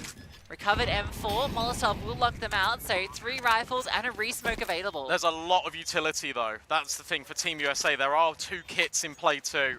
So this afterplant needs to be brilliant. It is tough, though, to get in. Oh, that molly is so good. That was unrecovered from Ida. Now the re-smoke should be landing in doors. I thought maybe there was one, but no, it's gone towards the tunnels. HE Does a bit of damage, but time is ticking down over the top. Zana somehow wins that fight, and Caddy Jones is taken 2 from back corner. Olya will find her kills, and maybe there is still a chance, but Ida from window makes sure that she can't get any further damage done. Great work from Catty Jones and Ida, because it's Catty Jones that actually takes the contact. That means Ida's then the unknown element. You think another player's going to push from Team USA through the doorway. Instead, it's Ida that takes the space. Once they understand that Olya's out from tunnels, they create a different crossfire in the middle of that after plant. Team USA, they have got money, but again, they are on thin ice. An AWP for Emily. First time we've seen it. And not one for Zana. Posted middle with it. Are you going to be expecting this? Well, now you know it's there. You can see an immediate change to the way they're approaching middle after that ult fires off. A reset to re-smoke the doors. A push now comes through, so Kelsey's going on information gathering mission, but Caddy Jones is holding for it. Will be traded by Emmy, so at least that is only the SMG you lose. Long has been tricky for them to get through, and that smoke makes it harder. Yeah, absolutely. And then you look for an outlet, and then the outlet again has always been short. But Emily is already posted on the angle to try and deal with D7. 1 minute left, here comes the utility, but there's the kill. And now suddenly this becomes very one-dimensional. It almost just feels like as soon as you lose that little bit of control, even though Catty Jones was holding towards this B push, Portugal just gets suffocated and there's nowhere to move. Emily now just on the angle, but a smoke off, a deep molly as well will upset the MP9. Portugal look to scale again, mid to B. This is fast and there's only Emmy there. That's pushed through the smoke, but the MP9 at range is a little tricky. They spot a player over the back too. This all relies on Emmy, and she's done well so far. Finds 1 kill, a flash forward just so she can try and hold on and delay. Can't convert a second. But CTs are here quickly. Ida expecting a push, and in fact, Yoon gets up on an active position too. Now the bomb starts to go down. Yoon holding for this push, spots the barrel, has to adjust backwards, and it's all onto Emily. She can't get it done. Ida spams her out. Yeah, I really like that actually from Portugal. It could get a little bit dicey between Yoon and Ida on which one's planting the bomb, which one's holding the angle, but they actually just take their time. With 23 seconds left, they don't need to rush. They made a point on the desk kind of talking about the mid-rounding and how the Team USA's play style being so aggressive and all the right that we see on the T side means that they don't really have to think too much kind of about the mid-rounding, right? It's all pretty straightforward for them. And that's going to work against a lot of teams that don't have a strong mid-round. Yeah. But I think Portugal is going to be one of those exceptions that is going to have a pretty good mid-round. I mean, look at what there's almost like a mental mini-map being drawn up in Ida's head during that round in the disadvantage. Okay, they've pushed tunnels, they've got control towards long, they've just re-smoked it. What's the gap going to be? Emily fired off a shot in towards middle, now she's rotated over towards ramp. That means that mid is the gap. Immediately mid to B, they take the space, and you expect that push, you've already seen it. Once from Emmy, you got it out of Mads. It was so easy to isolate those fights. But you've got to give a lot of praise there to Ida, because that mental image, that being brought up, was all on her.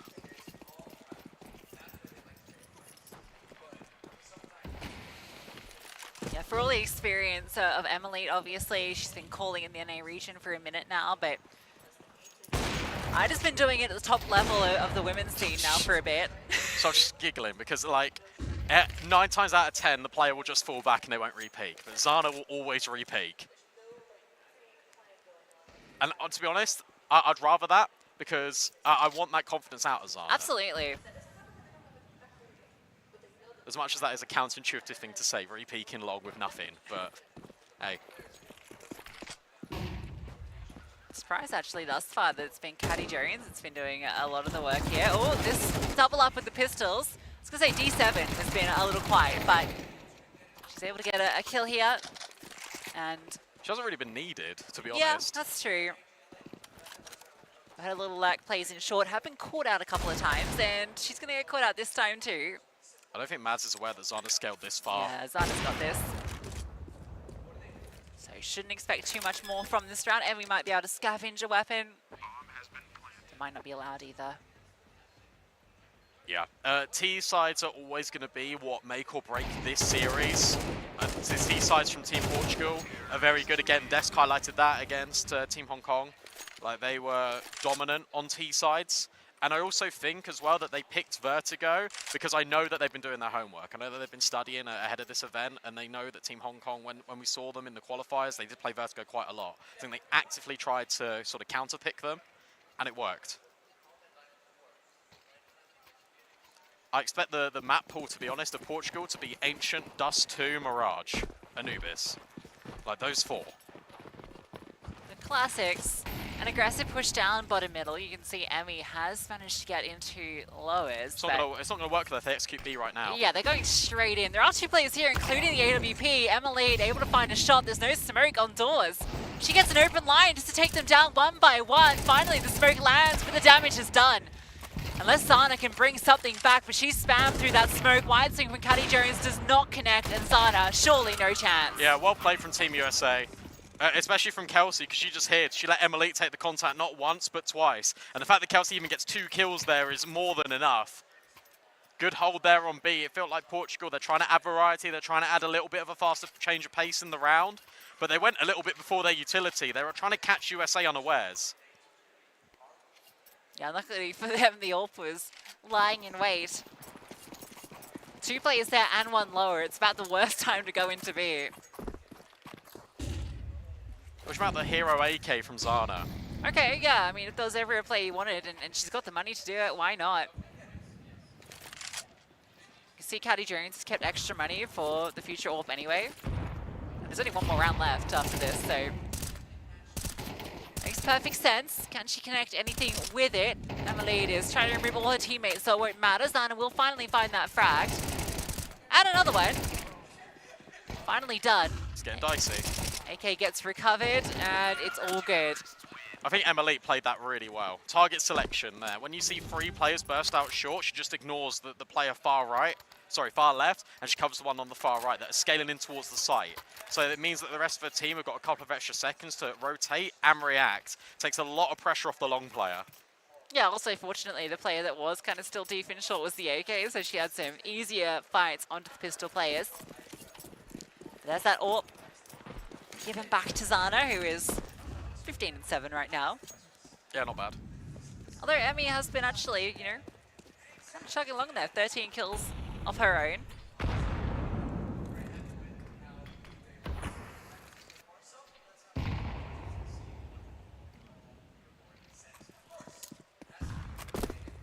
This one is the classic Dust 2 default. I think this is the first time I've actually seen a proper default out of Team Portugal. Spacing towards tunnels, holding for long aggression. Now they're going to work in towards short. Short has always been a consistent source of strength for them. Yeah, this is why I don't love Dust 2. It's just how much short becomes the play. It's actually interesting though, because the meta has been really evolving into CT's been a lot more proactive and sort of fighting for top middle a lot more, and that nullifies short, but that hasn't happened here. Well, we've got the blonde smoke in middle, but the cross is already there. The bomb is committed. This split is definitely going to be the play. Emmy able to get a kill on the Cuddy Jones on the edge of that smoke. Zana will slide through, but she can't really get active. It's going to rely on these players in middle, and they're getting picked apart. Oh, Emmy, heads up play onto Zana. She's looking sharp right now, and USA looking to take away a 5th at the end, unless D7 can do something, but feels like her lurk has come a little too late. 30 seconds left. Very difficult for her to even give this one a look in. By the time she gets to middle, the clock will have ticked far too long, and yeah, you can write this one off. USA will take the half with 5 rounds on the CT side, and you said this would be defined by those T rounds. Yeah. Do you feel like 7's enough? Yeah, I'd say so, to be honest. I think 7 feels really good, especially when the only one really shooting back for Team USA at the moment is Emmy. You could argue that that's the same case for Team Portugal, but I think Hattie Jones had some really important rounds. I think D7 has been good in a number of occasions, but I think with that round in particular, D7's lurk was way too late, and that's because you get stuck in towards mid if you're Team Portugal. You feel like you got to go. Do we stay? Zana's already pushed through tunnels. Emmy's killed one of our players. It felt really uncomfy, and that was really well done by Team USA. The fact they're able to resurge it a little bit towards the end. If they take the pistol, they've definitely got the momentum.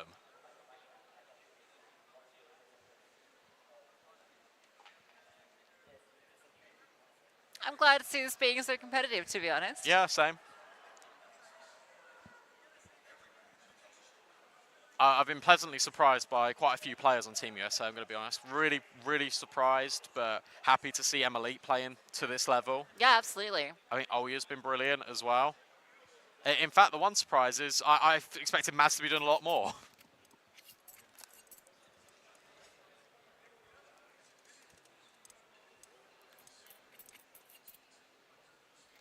Portugal onto that CT side. Ida, Smoke, and Flash. So no kit. We do have Mads with a set of utility. It's in pass over. They want to take long control, and they will assert that pretty quickly. This is the thing, though. Especially in pistol rounds, like Portugal won't care that you've taken long control because they can immediately just rescale. Unit is now waiting patiently. There's still a lot of utility here on Mads' shoulders. She can smoke for the cross and flash her team forward. Portugal haven't reacted. They now start with a push through top tunnels. This is being accounted for by Emmy. That's why there's this delay on long. They'll wait to see if Emmy can find contact. But where she's playing so passive, she's not going to see them cross.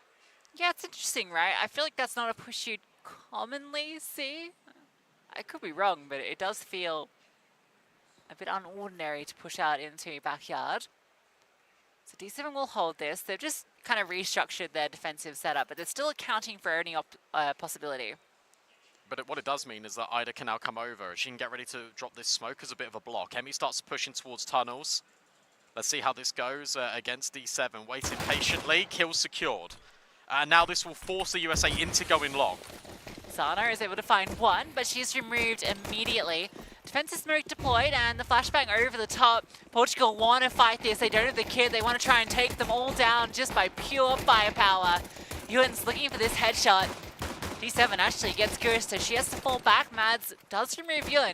So they're winning out these Angels, at least for a moment, until Caddy Jones and Ida step in. Yeah, honestly, that was quite scary, really, because you've got USA that were disrespecting the utility. I thought they were going to swarm site a lot more, but the rotations from Team Portugal came in. As soon as Emmy was dealt with, it's D7 that pushes forward with Catty Jones. They take all the space back in towards short, and between the two of them, they're able to get the kills. They stop the progression immediately.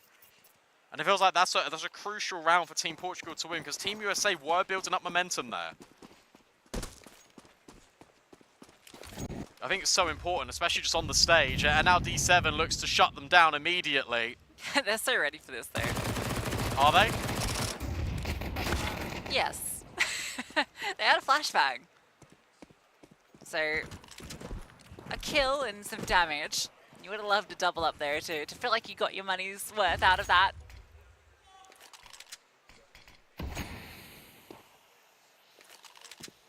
These Famuses in a good position. That's a double drop down, but that's fully accounted for. Mads, nice kill onto Ida. Certainly making it a little bit more costly than they would have liked, but I think Portugal more than happy from the sounds of it. Yeah, that was cool, actually. Zana's holding the deep line in towards mid, and Ida's still covering CT. So they're offering up support, even though they're not completely tunnel visioned on Mads, who dropped down. They know it's Glocks at that point, and as soon as you see the bomb, you just be like, okay, like, what are we doing here? I think that's a nice idea from the USA, though, the fact that the smoke is dropped just on the lip of short. Because if you were able to drop and kill the player in towards CT, that can maybe spiral a knee-jerk reaction out of Portugal. Instead, it doesn't happen. They're able to clean up the eco. And now look at D7. She's already pushing in towards B. She can hear all the utility. The rotations can start to come in. Catty Jones needs to live. And she's done one better than that. She's got the kill. D7's actually the one that goes down on the push, but Catty Jones able to get the double up. Kelsey has found kills back. Sana not quite able to find one through the window. Flames will now block them off. So USA have got great space. Olya is relatively low. And they're all going to be retaking from CT. A re-smoke makes this tricky. You would love HE to throw into that corner. In fact, the smoke does hit Olya. Forces her out of that corner. They just want to isolate that position. Or a flash, right? Olya actually gets a kill, and now you've set this up in the 1 versus 2. Well played by Emmy and Kelsey, but that's all on Olya. Low HP, taking the brunt of the contact. Catty Jones does everything and more there too, right? Getting the double kill. I think D7 maybe goes a little bit too fast, I think. Yeah. because Caddy Jones is so isolated on B. There's this need, a sense of urgency to try and support her. That's a brutal one, actually. Look at the money. Yeah, that's horrible. That allows you back in the game because you lose this. Catty Jones obviously saving for the AWP. But you get over this, it's completely fine. Zana hits a shot though, but between Oya and Mads, they've cleaned up long. It's a 4 versus 2. It should still be okay. I hear them shouting and the round's still loud. live. The round's still live, guys. I don't know if the microphones pick it up, but they are vocal. There's a lot of noise going on in the arena right now. Yeah, there's a lot going on, so maybe it's good the mics don't pick it up. 7. Yeah, NT. That one with the deagle's a little ambitious.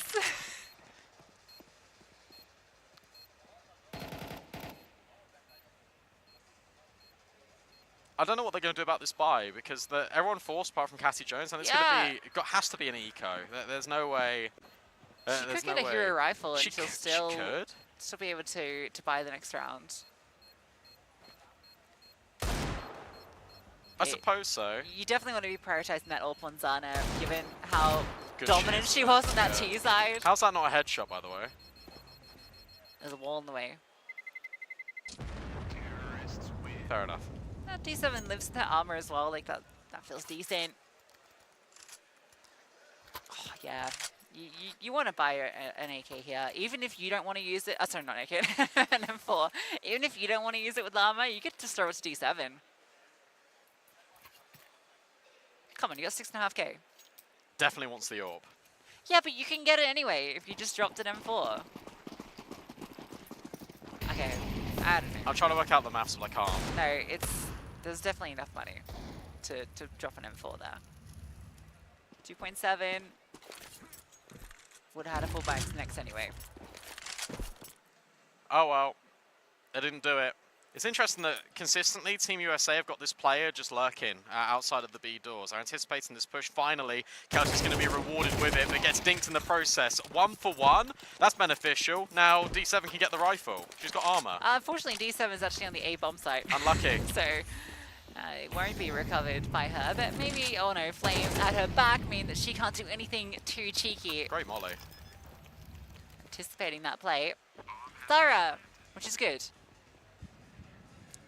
I think crossing some of those T's has been a criticism of Team USA, but this T side's been looking very good thus far. So 1 round game. Yeah, I'll tell you what, they definitely learnt lessons from earlier's game because they are taking their time, they're being a lot more disciplined, and they're not sort of getting these silly mistakes that we did see against the Netherlands. Mads described it as setting the standard on socials. They're trying to go back to back. They're trying to top this group.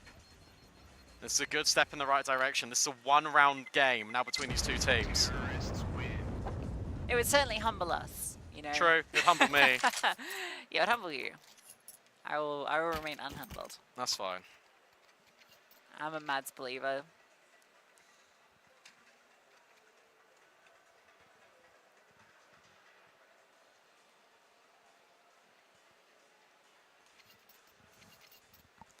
All right, let's see this AWP that's been saved up for 5 rounds in a row, it felt like. Surprised we didn't see a timeout here, actually, because this is a really big break point in the game. Look at this fast play out of Oya. Flashbang's unaffecting her. She finds the opening kill on Ida. Yeah, she was a little dazed, but it didn't matter. Nice kill back from D7, just pre-firing that position. In the back of the smoke, nowhere for her to go. D7, it's got to be said, has had a very quiet map so far. Hype Trap is one of the heavy hitters for this team. It's been a minute since she's been at a LAN. It's true.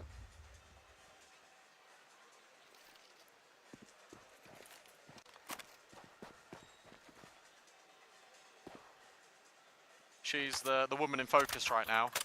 Tucking in at Gandalf. Yun can take first contact here on towards short. But Team USA, they're just scaling. Spam's good on Kelsey. She's incredibly low. That's great spam. Even a defensive smoke thrown on the side is a little discombobulating. Kelsey anticipates someone might be in there. Going for the sound cue. Molly's great on the D7, but she's a little bit greater. And now Kelsey will continue to... Oh, she dropped. Oh, D7 just walks through. Oh my goodness, she almost gets the long kill as well. Kelsey will at least get something back, but it all falls down to Emmy. Dinked from D7, and Zana finishes the job. Yeah, there you go. Speak about D7 being quiet. She plays it perfectly. I think she even she might not have heard the drop on towards site, but she's still taking the space. That defensive smoke is covering. Able to eliminate the long play. The last thing Team USA expected was for D7 to push and go around the corner. The fact that she nearly gets all of them is ridiculous. You can almost like feel the cringe, you know, when Kelsey drops there. You know, you have that moment where you're like, oh no. The condensation. I hope we get to cast the Australians on the stream. This is fast. Look at this. Catty Jones tested again, but passes it with flying colours. Look at that. Even a third for Catty Jones. Team USA are locked out of B. Okay, she's kind of goated. Yeah, like, she's very what? good. We didn't really see it too much in the qualifiers, but she works hard. Very good work ethic on Catty Jones. And it shows the team trust her a lot, because they're putting her a lot in these solo anchor positions. Yeah, well, when she can pull out that, you would. They've got the bomb, so that's why they've locked down B. Mads does catch a like timing, but difficult position to be in for Team US. How can you get the bomb? Yeah. That's the thing here. If anything, you're just saving. Yeah, it kind of hurts to save it. With the money, I mean, Mads can drop another player. It's a 4 versus 2. You're locked out the site. All you're hoping is that there's an A player here who isn't looking at short. And there is an A player. She's just in CT. Yeah, you got to save. If you lose these players, you're kind of screwed into the next round. At least you can invest something. Yeah, because if you save this, not only you bring over an AWP and AK, Maz can drop an AK. Yeah. Emmy can then buy. It would look okay. I think Emily would be able to drop it as well. Well, a Mac 10. Yeah, there's something. Better than nothing.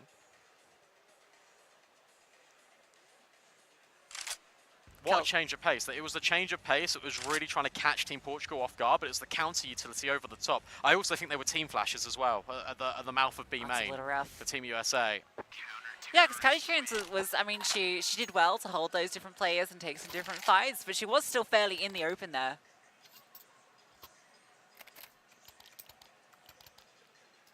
What's interesting as well is that we've seen actually on both instances in these T halves, both teams have gone to try and flip the pace and go for a B play, and both times they've just been shut down, like instantly.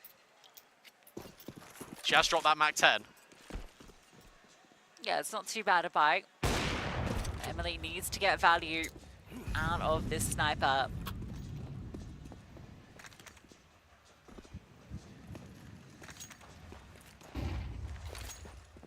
Aggression into short. The CT is pushed forward. Zana boosts it up and over the top removes Mads early. And the good disengage as well, because they know that there's going to be players probably pushing in from top mid. You can't see because of the doors smoke.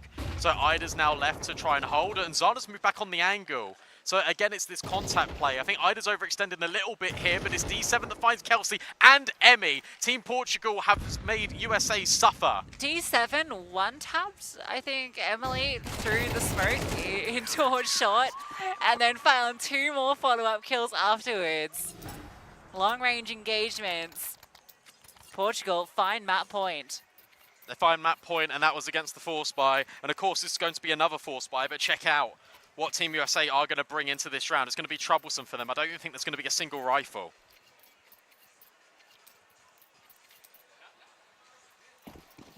Nope. We got 3 Mac 10s. Not ideal. Not ideal at all. Might just be a fast short play. It does look like that's where they're intending to go. This is quite clever, actually, taking a long space early for Team Portugal. And now they want to continue to fight this, but I think they've been overwhelmed by the pace. Yeah, they're not expecting them to be that close. Sana does get removed. Ida, oh! Emmy hits a shot, knocks her down, and, well, it might not have been the best buy, but they've made it work. Yeah, they have. Portugal completely overwhelmed by the pace, up short. Wasn't anticipating the acceleration. I thought the long play was good because it means they could adjust, but Emmy with this recovered AWP has found Yun. They're still going to give this retake a go. Emmy full blind, should be dealt with momentarily, but she tucks in round the side. Emmy has now jumped over. What is happening in this round? Catty Jones versus the whole USA squad, and it is not happening. They stay alive for at least one more. Yeah, not a bad round. A bit of pace. You can see they were setting up to go for another short aggro play on the CT side, but the MAC-10s were already up there. Zana had nowhere to go, and a teammate had already kind of fallen off, so wasn't there to provide that immediate support. So they get caught by the pace this time. Didn't work in towards B, but short was successful. It's interesting actually looking at this game because we spoke about the potential of Emmy popping off, but it has come at a cost. It's come at the cost of Emily also dropping off in form. Fast play out towards long. Flashbangs will at least get Olya to blue bin. Yeah, and she's been great when it comes to playing long on both sides of the server. Again, we've got this short aggression flash forward. Kelsey will dodge it, but a second goes forward. Zana again caught off guard. 2 rounds now that they've been a little bit closer than anticipated. Yeah, it's interesting that they're not just dropping this smoke here. Instead, they're flashing. They're really trying to be proactive and take this space. D7's now moved into a line in towards the mid doors. Catty Jones also hunted by Emmy. That was the fight finally they were looking for, but it's D7 that finds one. At least there are trades, and there are plenty for Team USA. It's Yun versus 4, and the bomb momentarily should make its way to B. Where do these mid players keep coming from? I don't know. They just keep arriving. They just keep seeing all of these Portuguese players pop up. They have to eco now. Knocking them down like whack-a-moles, and yeah, we are looking like we're going to go all 24 rounds. USA were on the back foot. Looked like they were about to get sent packing on Dust 2, but that fast play up short has given them a breath of life. It's interesting because again, it's these rounds where they're fighting short. It feels a little bit touch and go for Team Portugal. It feels like they've already just sort of secured the map control when they haven't. It's sort of like half-ass clears here, the same utility set there. It's really readable, and I think USA, they've adjusted perfectly to it. Pause comes now, but this won't be the buy round from Portugal, but it is the moment just to take a breather. Yeah, get HS on the mic as well. He's the coach for Rhino's men's team, so he'll definitely be noticing these issues and is looking to plug the gaps so it doesn't go OT. They'll have the ult most likely, I think. 2400 loss, yep. I'll be able to pull that out.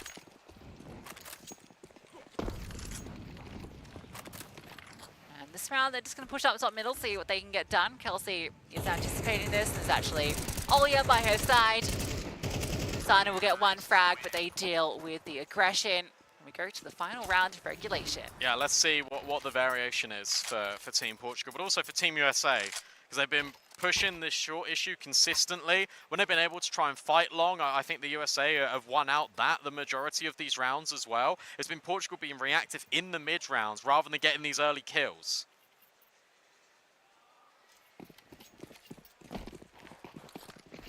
What side does Spawn look like? She's playing the supporter for this long play. It's going to be the Rifles to take first point. We do see that cross to blue bins again, but the Molotov did tick, and so she had to drop that smoke. HE goes forward, a lot of damage. Well, actually, a bit less than I thought it would be, to be fair. Somehow, Mads is still standing, but not for long. They put themselves into a corner a little bit there, not only literally with Mads over at blue bin, but now you're allowing Team Portugal to kind of get settled a bit more into the round. D7 just poking holes in the smoke, trying to dissuade Team USA from scaling short. There's actually been no reaction. Portugal playing very passive. They're letting Zana take lead on short. Yeah, I guess the Ida is tucked in towards Goose as well, so nice little bait and switch. You might not be anticipating her position when the AWP takes first contact here. And then you've still got Yun out long, so if this ends up being the A play, this feels like a fantastic setup for Portugal. And Portugal have not pushed upper tunnels, and that is something that I think that Team USA were expecting. In this round, they're expecting sort of that reaction. Maybe mid to B could still be a good motive here for Team USA. There goes that smoke. Zana holding the edge, and Kelsey just walks straight into her crosshair. Easy pickings for the Portuguese sniper. But now you've identified where this AWP is, so you can go mid to B. So it relies on D7, it relies on Catty Jones. And Catty Jones has been incredibly reliable over at B. Now these A plays are very separated, but there's no mid to B smoke. So Zana has a free line of sight, and she will take that every day. D7 gets up on over, and Emily has an impossible task and she won't be able to do it. Portugal are pushed to the limit, but they take their map pick of Dust 2, 13-11. That was a really good reaction there by Team Portugal. The fact that they don't push up a tunnel, the fact that they just completely take long control, they let Zana just sit back, take that space on towards short. All Team USA wanted was the fight, and they never got it. It's a real shame, right? I feel like Team USA actually really surprised us here on Dust 2 in a way I wasn't expecting. Yeah, I agree. I thought this was going to be a bit more one-sided for Portugal, which that gets me excited for the rest of this series, given we have their map pick coming up next. And it feels like that was, even though it was a loss, I actually think that was the best looking Team USA in some ways. No, I completely agree with you. It feels like they did adjust. It feels like they learned a lot from their previous match against the Netherlands, and they mean business. I think that Dust 2, it was always supposed to go Team Portugal's way. Now you've got to fight on Anubis. The issue is, I think Anubis is also a very good Team Portugal map. Yeah, that is true. But yeah, we've heard enough waffling from us. Let's go hear what the devs have to say about that one. Finally, guys, got the close affair we've been waiting for here today. 13-11.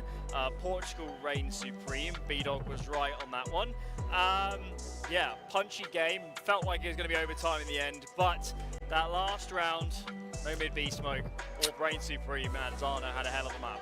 Yeah, no, she definitely did. And again, a lot of the things that we kind of thought were needed to be true for Portugal to win did happen. Zana just kind of showing the way, being the leader on the server in terms of fragging in a big way. Also clutching out a massive 1v3 early on in the first half that kind of set the path for Portugal to get a lot of rounds in a row. But you got to give credit for the US for sticking in there. Like again, fighting back to 5-7 and then obviously getting off to a better start in the second half and being able to go toe-to-toe to Portugal on their map pick. That was closer than I would have expected for Dust 2, honestly, which, yeah, bodes well for Anubis. Yeah, interestingly, I don't think USA went crazy aggressive on this map either. I think they were mostly pretty contained. Sometimes you'd see Emmy pushing into tunnels, but that's just how Emmy plays anyway. And you got to see, finally, what we were talking about with Emmy potentially being the real standout and star of this USA team. I think she had a great map. It's just a shame it came at the same time as a couple of off maps from some of the teammates. I think we discussed the Emily point, her up against Zana. Clear orb difference there, which clearly did have a big impact on this map. But we also just saw in some of those rounds, the nades not really denying Zana. Even in that last round there, you see they don't quite have that mid-B smoke remaining. Allows for some easy pickings. I think that was kind of the story on a lot of this map early on.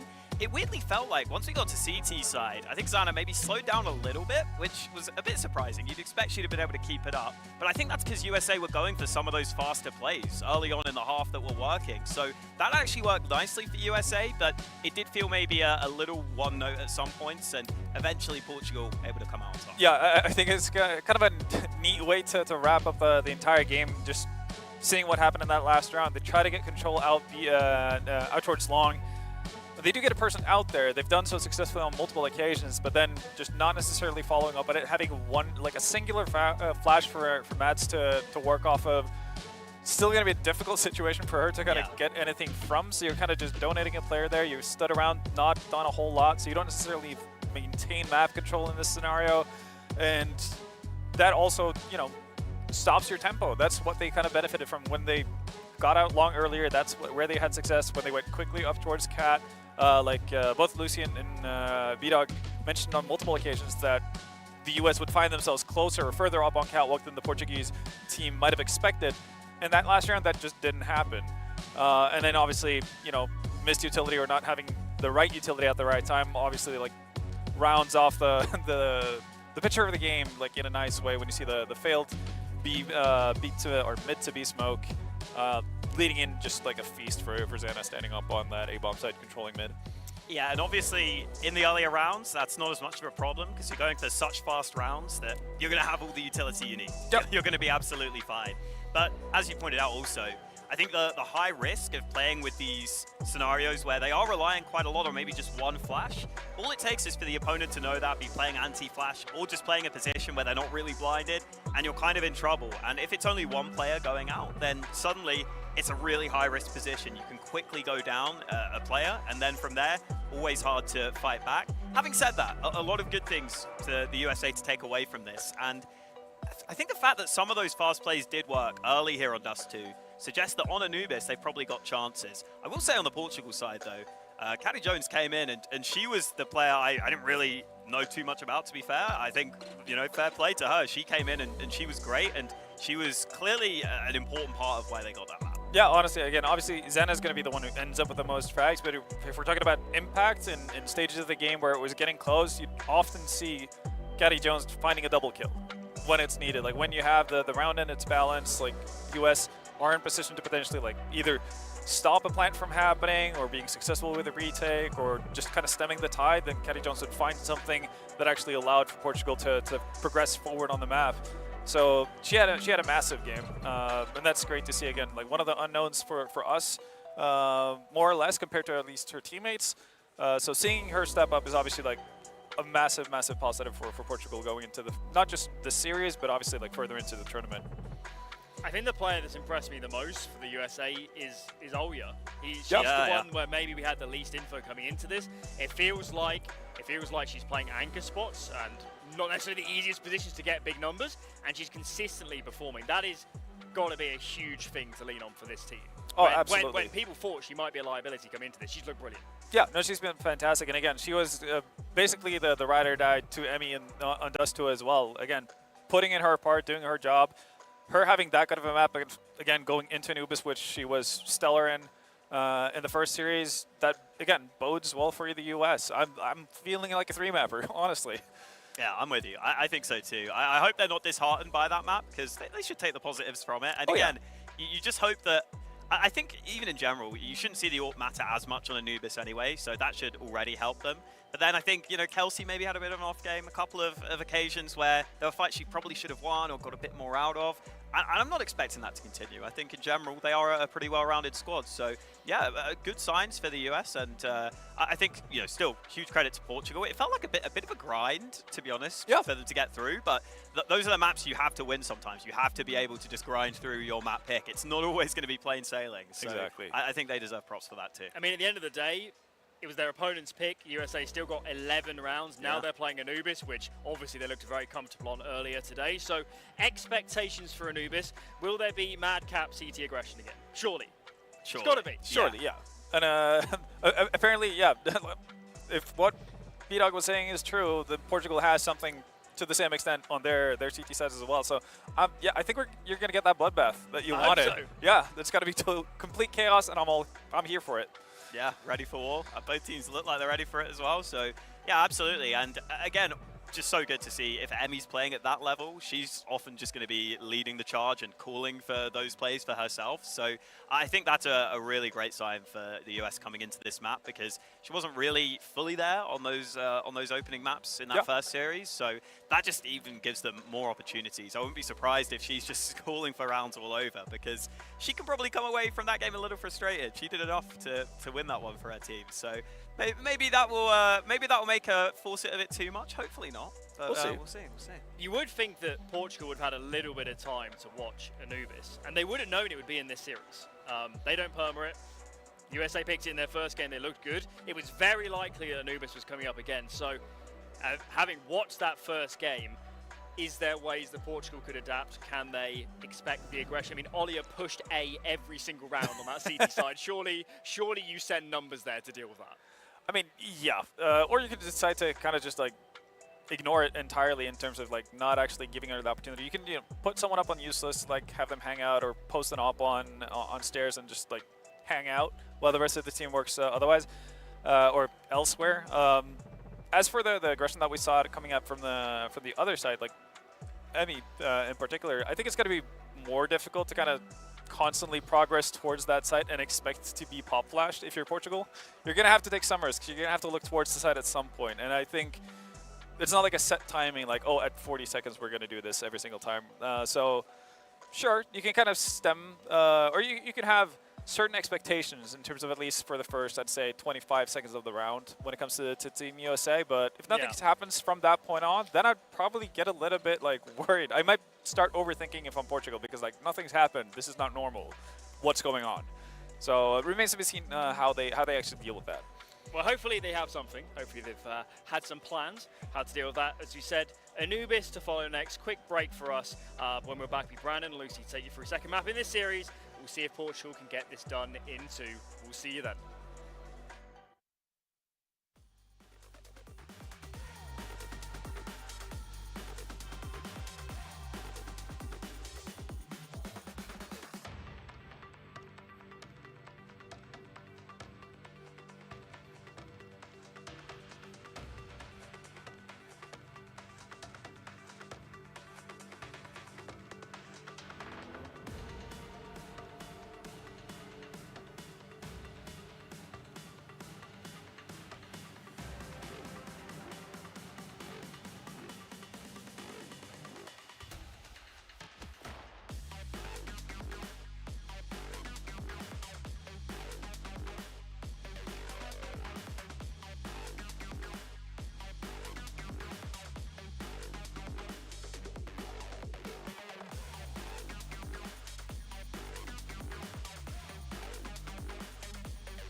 can't help but this, cause they know they can never touch this.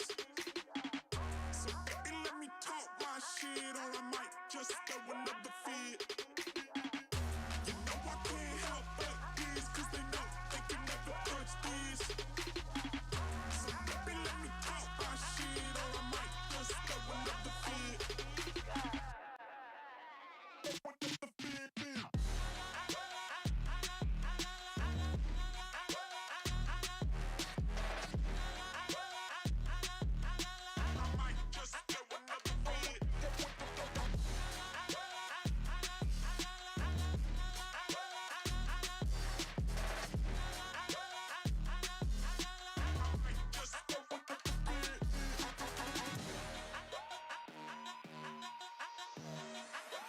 You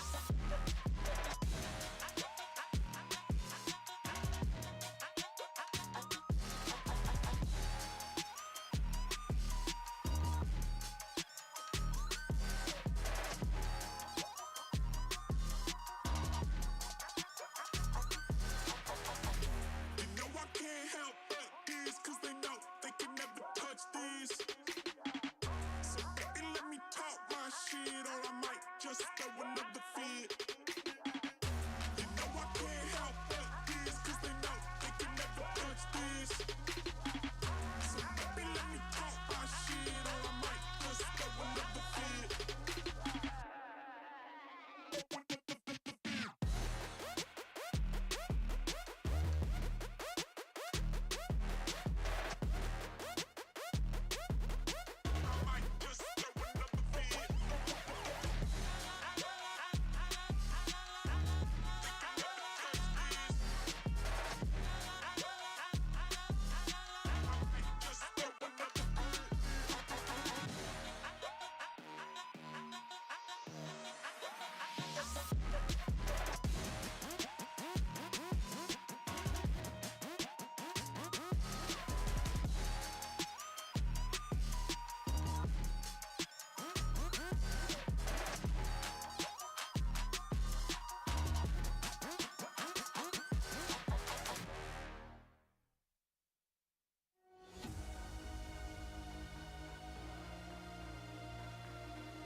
Well, there's no problem. If you had a gun, shoot him in the head.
Ladies and gentlemen, please all rise for the national anthem of the Kingdom of Saudi Arabia.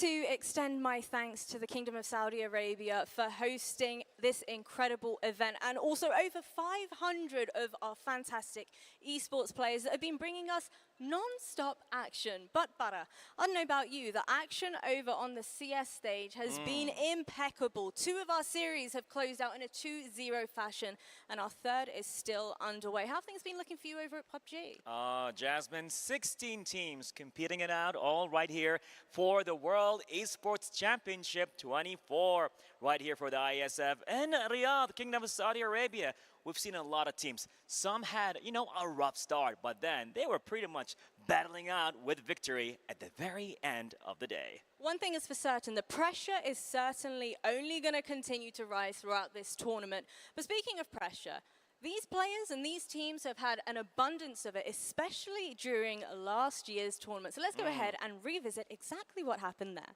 Let's go. Welcome, everybody. Thank you very much for joining us. What a crazy and incredible opening that was. That is one hell of a way to kick off our World Championship. Thank you again for joining us for the 15th World Esports Championship here in Iesf.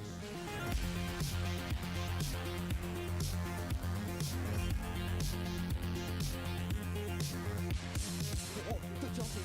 Oh, God. Everything is so scary right now.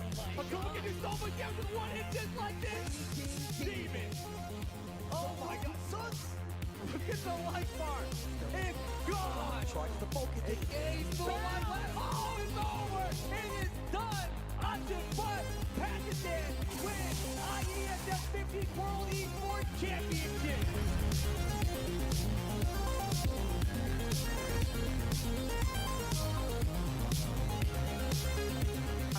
Back there. With the lead. It's forward here. Musiala's broken the line. Musiala! And Iran are going to have a new world champion. Iran is the champion!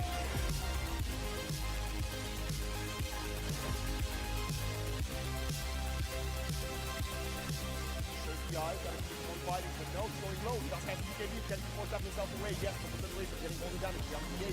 And if it kills him, no more piece left to farm. Maybe just goes down. Arena, got the dude, got the dude, can't get it. Can they jump in? Can they get the get rock coming in onto the Nevo? But no, they don't have the damage. Cannon going down. That can be easy. And it's a big Fist is down. Run. Oh, you get them all. It's a 1v5 and Mongolia, the grand champions and your 2023 Dota 2 World Esports Champions.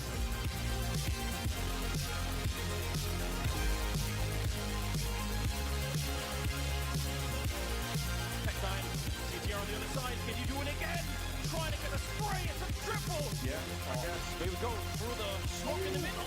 Chiquito, and it's a triple. He's taking all of them down. And they can't even punish him on the other side. They have to wait it out. They might try and come through again. Chiquito almost finishing with an ace. Unbelievable. It's down to Hype. And he's going to get shot in the back, ladies and gentlemen. Give it up for Sweden.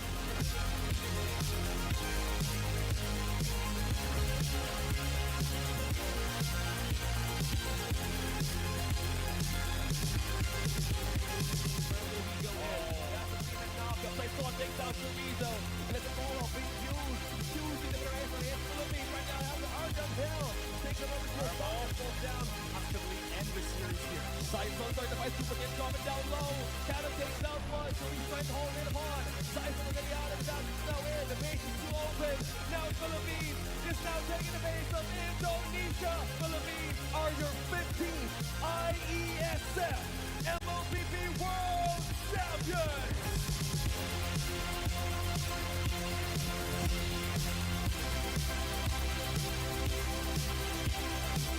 But I touched it was possible. There's almost no smoke, almost no light. Maybe some pre-flight smoke coming out from Juro, but not even that is happening, and they are out of it. Risks there, gets down from the rock. Now, Fraga looking to make a move towards Kyrgyzstan. Instantly taken out, though that's two from Argentina. Now a 2v2, can Kyrgyzstan do it? What just happened? Argentina just got wiped out of this map, and now it's only to Fleck maybe finds another one. They will fight this round. It is the third chicken dinner. Kyrgyzstan, they were dominant throughout the whole event. They were untouchable.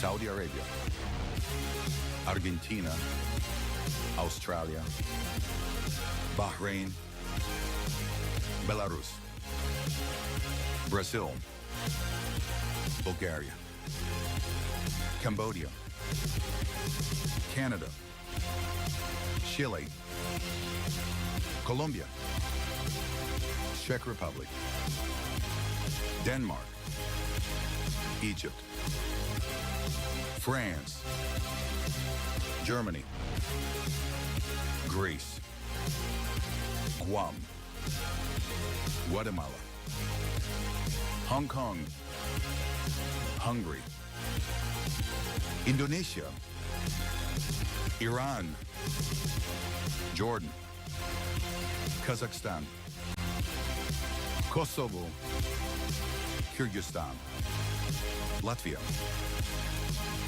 Malaysia, Mongolia, Morocco, Myanmar, Nepal, Netherlands, Norway, Pakistan, Philippines, Poland, Portugal, Romania, Serbia, Slovakia, South Africa, Spain, Sweden,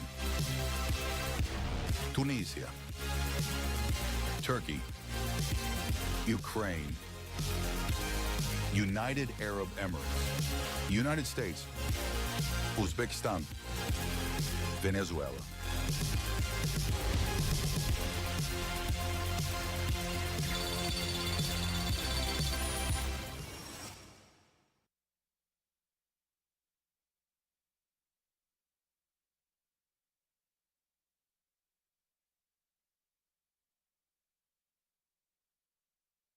Introduce the IESF anthem. It's time.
Okay, everybody, this is how this is going to work. I heard you all cheering during that little segment, so can I please have some energy from the crowd?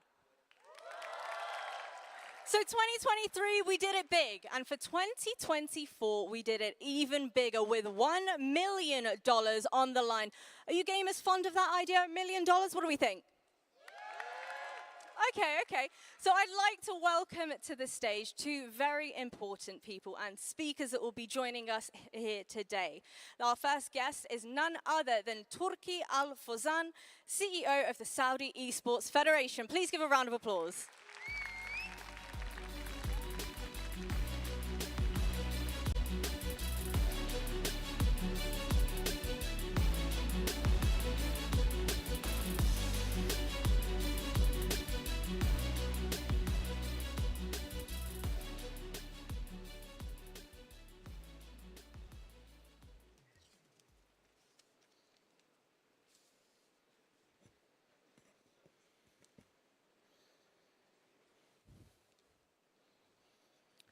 Your Royal Highness, esteemed guests, honored athletes from around the world.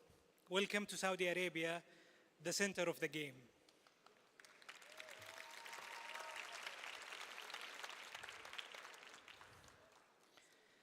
It's a true privilege to stand before you today as we open the 16th edition of the Iesf World Esports Championship. A tournament brings together over 50 countries from around the globe, united by a shared passion for esports.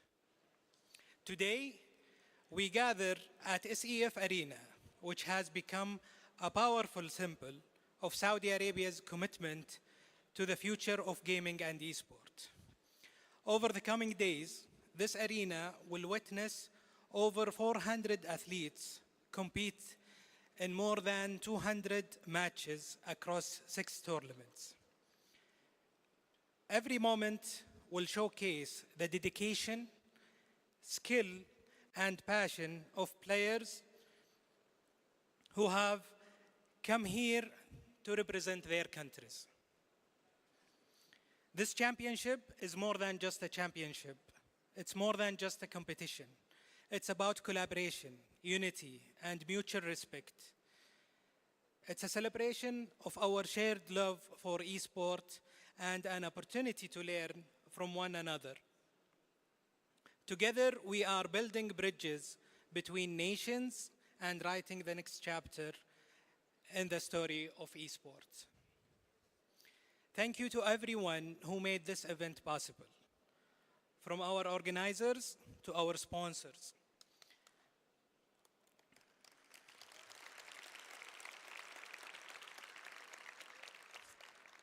From our esteemed partners to every single athlete, coach, and fan here today. To all athletes, I wish you success and unforgettable experience. Thank you so much.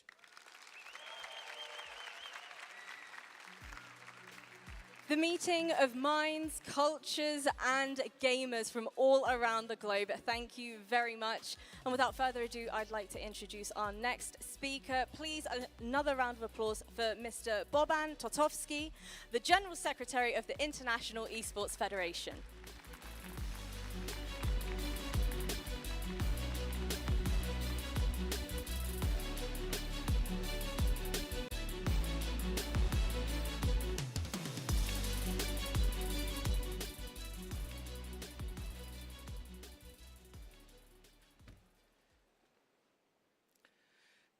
Your Royal Highness, dear guests, honorary visitors, athletes, delegates, thank you for being here to officially start the 16th World Championship in esports. It has been a long journey. It started last year on September 3rd in Iași, Romania, when we announced that Saudi Arabia is going to be the host of this championship. Since then, more than a million of athletes in their countries competed in order to qualify for the regional competitions, so they can represent their countries here and fight for the pride of being the world esports champion. As you all know, every year at the end of the competition, we are also announcing the overall champion. So this year, I can tell you from the statistics that we don't know which country is going to be. There are so many contenders. There are so many athletes here. For me, it's a pleasure to see all these countries here with us fighting for this trophy, and there is a bigger trophy. So you need to collect more of these in order to get to be the overall champion of Iesf. Today is a symbolic day, 11/11. In numerology, it has a lot of meanings, but the one thing that is common is that it's a remarkable show of power, consciousness, and imagination. So our imagination has a lot of power. So whatever we imagine is something that we can together and jointly achieve in order to develop esports much further. Iesf has been empowering champions since 2008, and it will continue to do so in the years ahead of us in any form or shape that we can do to make sure that the athletes are well represented and that every nation has a chance to compete and showcase their qualities and their strength. I know not every country can be good in every title, but every country has their own, like someone is better in PUBG, someone is better in Counter-Strike. We all know Southeast Asia always rules in Mobile Legends, but you never know. Sometimes a new champion will emerge. Hopefully that this will happen this year in Riyadh. I wish all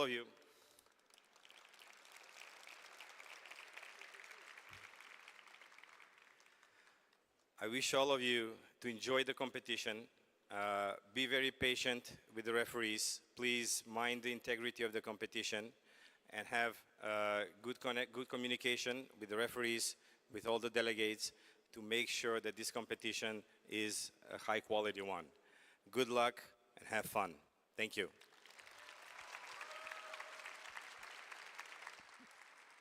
I couldn't have said it better myself. So how are we feeling? Can I do a quick vibe check? Is everybody excited for the rest of the entire tournament? Man, I love being surrounded by gamers. Well, let me tell you what. Over here on the big stage, we've had PUBG Mobile being played, and we're also going to be having MLBB as well. As we did mention at the very start of this event, there are 4 different game titles. So the real question is, where are the other 2 going to be played? Let's go ahead and check in with Butter. Well, thank you very much, Jasmine, for the amazing introduction, handling the other stage, as I'm right now in the second stage, as we're going to have 3 tournaments taking place right here. Counter-Strike 2, the open one, and then we're going to have another one for women and Dota 2. Well, ladies and gentlemen, and viewers around the world, we got 2 streams. The first one's going to stream PUBG and MLBB. The second one's going to have CS2 and Dota 2. We are right here at the second stage. A lot of action is taking place. The first stage is pretty much done, but we still have a lot of action taking place right here for CS2. You know, ladies and gentlemen, just to take a moment right here. For the Iesf and for this championship, it's not about players just playing for the sake of passion, or maybe even for the pool prize. They're here to represent their families. They're here to represent their country. So, ladies and gentlemen, it really warms my heart. But now it's time to fire it up with our talents. Wallcasters, for the CS2, take it away. Oh, thank you so much. We're straight into the action, I guess. I wasn't anticipating that. What an opening ceremony. That was pretty amazing. Yeah, it's great to be here. Yeah, I just think our players are actually on the stage, as we just kind of saw from the shots. They're so on their way. They were watching the opening ceremony. You might have even seen some of them there. The Portuguese were in the front row, so they need to get their shoes on and get over here onto the, the stage. Come on now. Yeah, the Team USA isn't there either. So we're here though. They'll be here eventually. Yeah, I guess we're hanging out. It's still a lot of games we played. I know Spain are hanging out. We ran into them before. We saw them in the audience too. They were in the front row of the audience. Yeah. Yeah, we saw. We know the conclusion for France and Argentina as well. France won 2-0 against Argentina. Yeah. On Twitter, Argentina were basically saying, look, 13-7, 13-8. It felt like some rounds could have gone in their way. It didn't, and now they're here instead. So we will try and kill some more time before we get on to Anubis. Yeah, we're here. What do you think about Dust 2? Because I'll be overall, honest. awful map. Really dislike it. Yeah, not about the map in general. I know you don't like it. I meant about that one between Portugal and USA, because we got in the green room and they were like, oh, Brandon, oh, it was close, wasn't it? Oh, yeah, da-da-da-da-da. But I'll be quiet, because look, at the end of the day, Portugal won it. And now you go on to Anubis. It feels like Portugal, they are good at this map as well. We saw what Team USA could provide, but at the same time, D7 is very good on this map. She started to come into her element a little bit towards the end of the game. She's very good on this map. IGL'd quite a lot. for Ensafina on Anubis, so it should be a very competitive map on all fronts. Yeah, I feel like you can feed the narrative either way, right? Yeah, you could. You can talk about Portugal, and you can talk about how these individuals are on their own teams are all really strong on this map, and how we expect them as the favorite to come through and perform really well.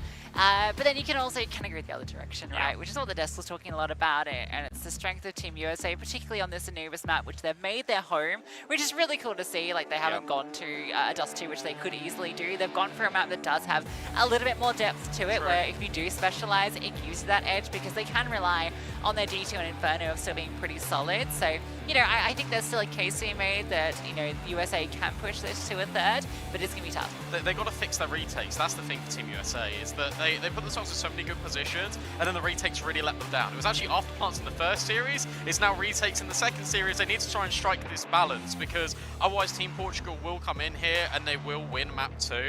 It's got to be a little bit sharper. Communication needs to be a little bit better for Team USA. Yeah, it's interesting. We definitely saw, I think, really good stuff on the Anubis earlier in terms of, Olya, for instance, was phenomenal in terms of her anchoring on the A-bomb side. She ended up being one of the top performers in that team.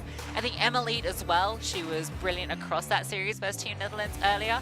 However, she really struggled against Portugal, which, whether that's just her being countered by the Portuguese play style or a bit of an up and down game, does happen. You do have the off map every now and then, but I think if Team USA do want to repeat the success they had on Anubis earlier, it's going to hinge entirely on her more than anything. Do you think there's a world when that can happen, though? Do you think the USA can come out ahead here in map 2? Because I'm very stuck in my ways. I don't think it's happening. I think it will be a close game, but I think Team Portugal are still going to win. Talk me and tell me why I'm wrong. I think if it hadn't been such a close map in the end on Dust 2, I'd be full with you. If this had been a 13-7, 13-8, I'd be like, yeah, okay, Portugal are going to walk this through. But the fact that Team USA made that so competitive, and that was with a couple of players really struggling, including Emily, who plays such a pivotal role in the AWP on Dust 2. Your AWPer is, what, single digits? Zana's 20+ kills, and you're still keeping it competitive and pushing it all the way to round 24.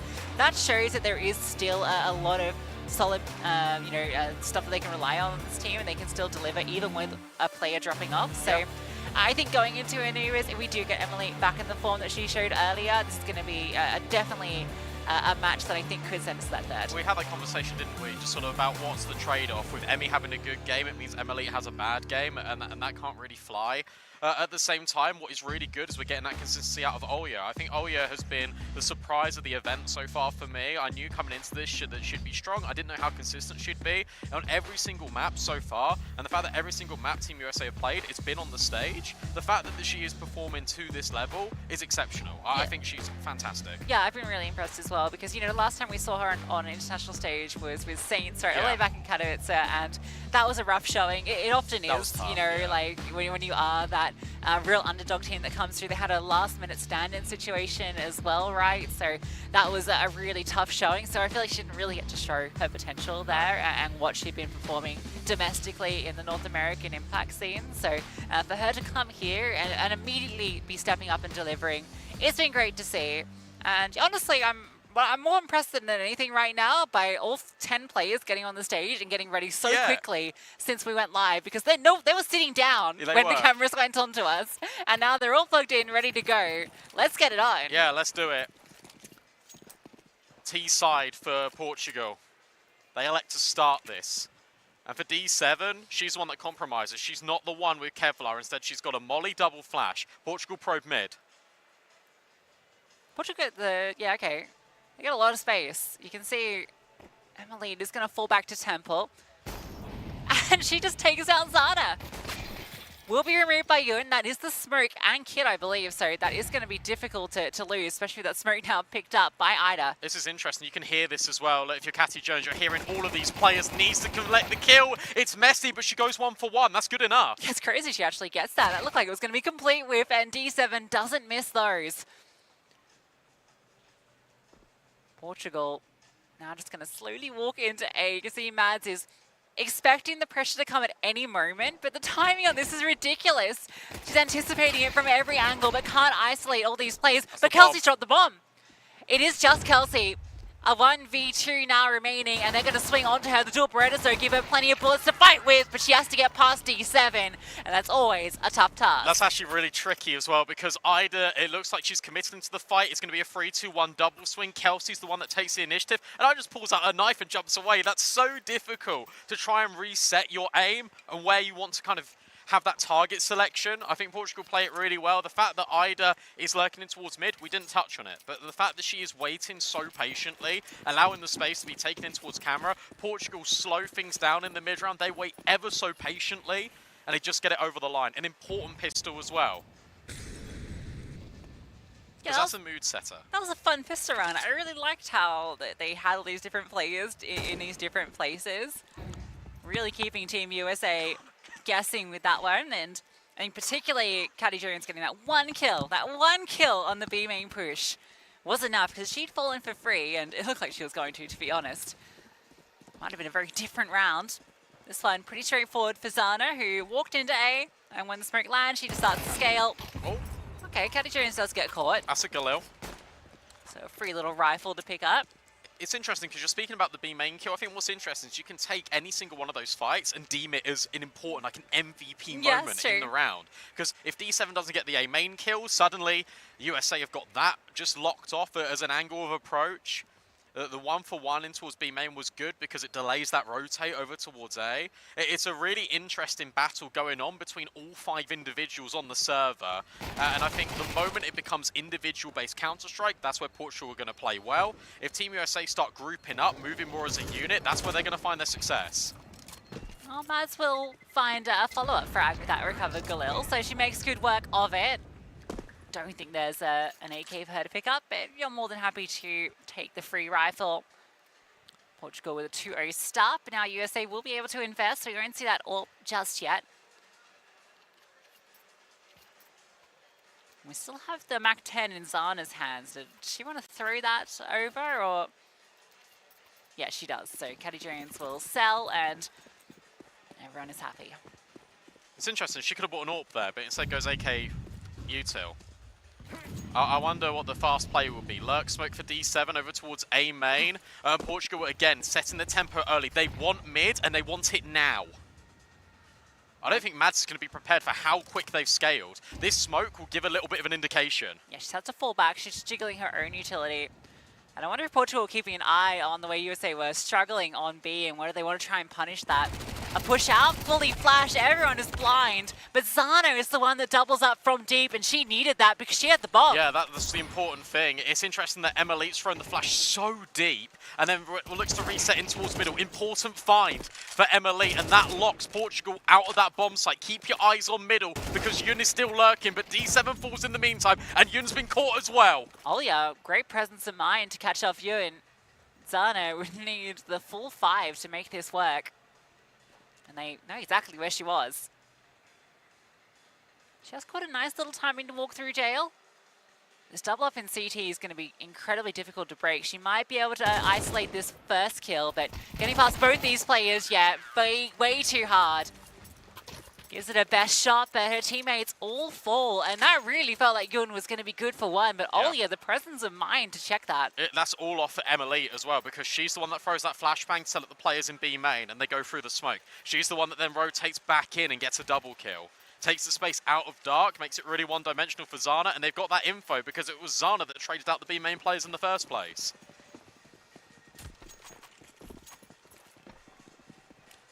You know that was always going to be sort of the mid pressure as well, because they took it so early. It's crazy that Zana gets that double kill and that round still doesn't convert. Big nade as well onto D7. Emmy waiting in the wings. This is your 4 spy out of Team Portugal.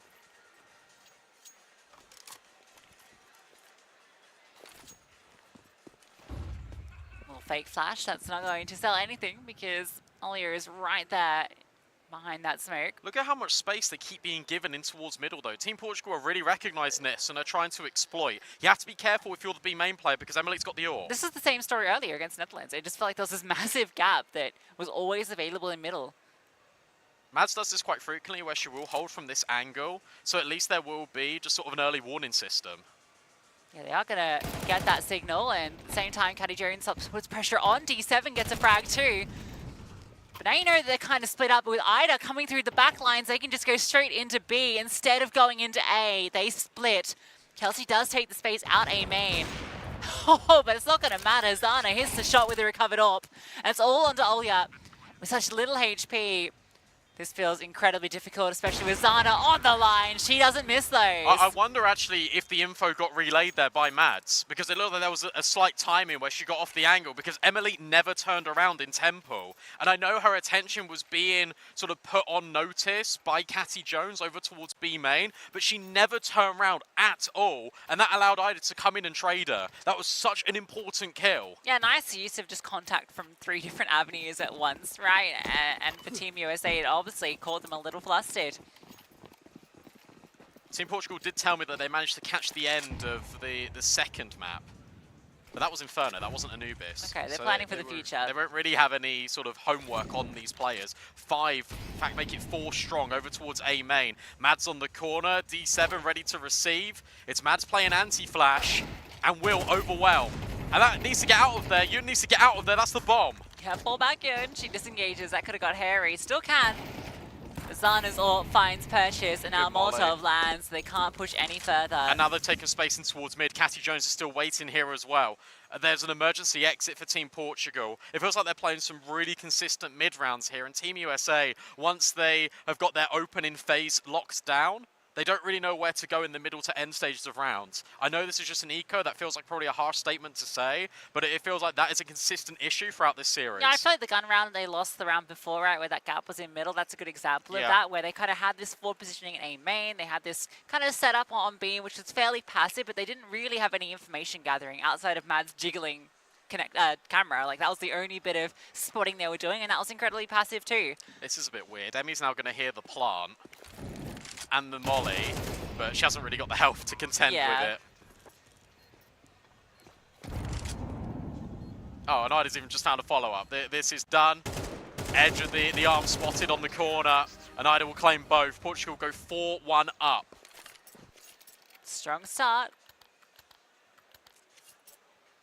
And it was the CT side that was good for Team USA against Netherlands, wasn't it? I think they got like 7 rounds, 5 rounds, something like that on Anubis. It was very dominant. They won the map 13-5. Must have been 5 then. No, 7 then. Sounds right.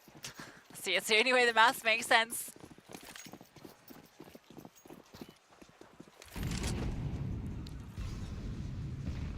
Portugal are aware of these proactive moves that Team USA have been making, and it has also been telegraphed. That's something I definitely will say for Team USA, because on the gun rounds, they're only pushing out B main. On the eco rounds, they're only going A main. And mid is never a priority. Again, they've left it open. It's vulnerable. And here we go, that B main push. We talk about the aggression, but yeah, it does feel a little one-dimensional, and I think Anubis is the map where you do have a lot of options for CT aggression, in fact. You know, the different stairs smokes you can do, the pushes out through dark and A main simultaneously, even drops out window. There's a lot of options, but it feels like they only go for the first port of call, which is that B push. This is a 1-for-1 this time. That's interesting that Kelsey re-swings there, because this is the one round that Emily has actually given up Temple to go back in towards middle. You're putting a lot of reliability there on Emmy, who just swings and gets the trade. This A split's actually in a pretty dire position, but D7 just hard clears Olya. Mads is still here with the FAMAS, can't deal with the second player. D7 doubles up, and he's still got Ewan lurking in middle. Emily will walk past and will actually go back for it, anticipating that play. Takes contact first to try and bait in this player. Keeps it a 2-on-2, which makes it interesting. Yeah, winnable as well, because there's no incendiary to offset Emmy, but Emmy will wait instead for Emily. They're going to go about this together. Is there a kit on site? That's the next question. And how on earth do they get onto it? Because it's Zana holding with an AWP from Pillar, and then D7 can swing. This is all about timing. Both players coming in from camera. Zana hits the first shot and catches wind of the second. A missed opportunity, and nearly the chance for Emily, but D7 is undeniable. Yeah, fantastic from D7 to close that. In fact, she opened up the site too with the 2 kills in A main. They were walking into the stacked bomb site. It was a 4-on-4, and there was 2 players in A main, 1 player in middle, and that's where they went with their split and almost would have been unraveled if not for D7. Emily, though, good to see a strong round from her. It's a real shame she can't close it out at the tail end there. Yeah, it feels like it's Blue Otter Karma versus the world right now. They for definitely Team feel like USA. the stronger players on this map. They are. And just, I think in general, genuinely, I think they've been very good overall. And now we go for a faster play. Flashbang is amazing from Yun. Full blinds Emmy. Kelsey lies in wait in dark. Emily tries to come through this smoke, but Portugal, they've currently got the site under lock and key. Yeah, resmoke lands too. Default plants, so the dark player can't disrupt that at all. Nice shot. All right, Olia's hit a swift little deagle, but Ida will deal just about with Kelsey. Almost caught off, flustered. D7 just swings through. She loves ecos. Absolutely. Who doesn't? Ecos are very nice to get. This is very one-sided. Extremely. Like, some of these rounds have felt close, sure, but you're looking at maybe 2 or 3 of them in the whole half. Most of the time it has been one-way traffic. I think USA need to adjust. I want to see the stairs smoke. I want to see her pushing towards mid. Maybe being a little bit more proactive with the AWP. That's the one criticism I will give to Emily all day. She's been very passive, very supportive, and sure, we need that stability. The desk has spoken about that, but also you need opening kills. This time it's going to be the aggression out A main. Olia charges forward, but I think it's a miss smoke there. It was meant to go to stairs, not quite sure, but Olia is spotted nonetheless. Ida decides to disengage. So they do get the control. But given it was all seen, it feels a bit less potent than you'd hope.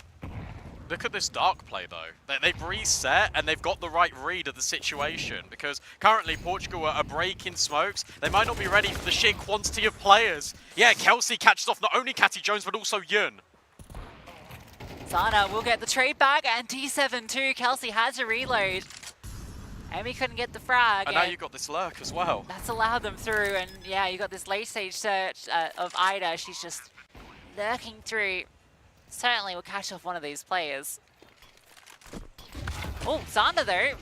Well, we found, but there's Ida removing Mads and Emily in the 1v2. Can't go you know for she it. has to save. Yeah. This reminds me a lot of a Face It Pug I played against Ida on Anubis. Okay. Like, every round on T side, they'd just be pushing mid. And, like, I couldn't do anything about it. Like, I was just getting headshot every single round. And this feels like that Pug. You're just like USA for real. Yeah, honestly, they just keep resetting in towards this mid play, and Team USA just can't stop it. This round, you've even got the reset. I really like the idea, though, that the fact that they've got 3 players in towards dark, Kelsey's the first point of contact, and then suddenly Zana and D7 are thorough in their clears. The presence of mind to check for another player there is ridiculous, because Kelsey taking that first contact, she's normally the B player. Well, at least they save this AWP. The rounds are quickly running out for Team USA.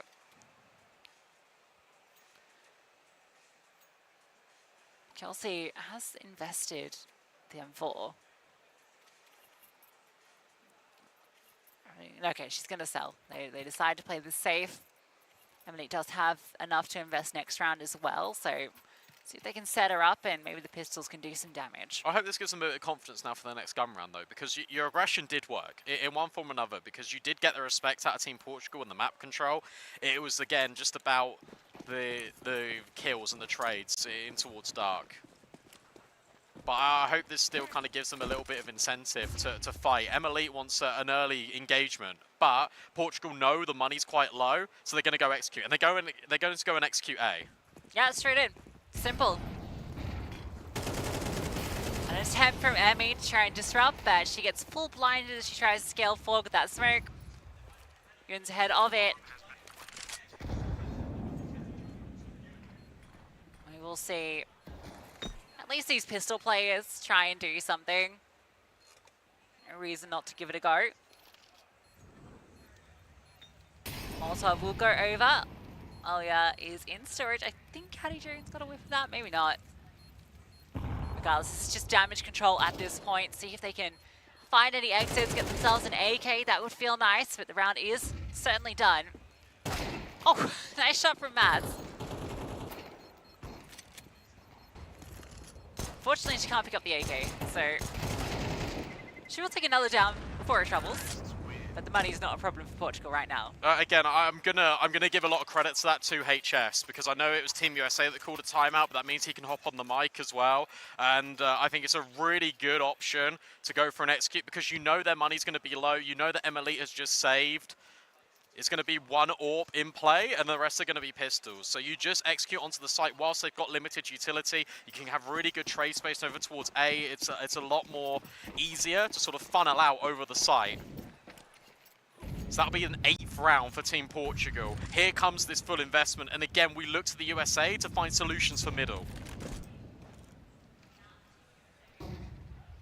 Zano is ready, but that flash almost catches her completely in the open, but Ewan is ready to trade. It's so bait and switch. It's so simple, but it's so effective. Again, going back to what the desk was saying, if you can just trade space, you're going to have the advantage. And it's no different in this round. Further follow-up utility. Look at all the space gained. Yeah, great Molotov thrown into camera.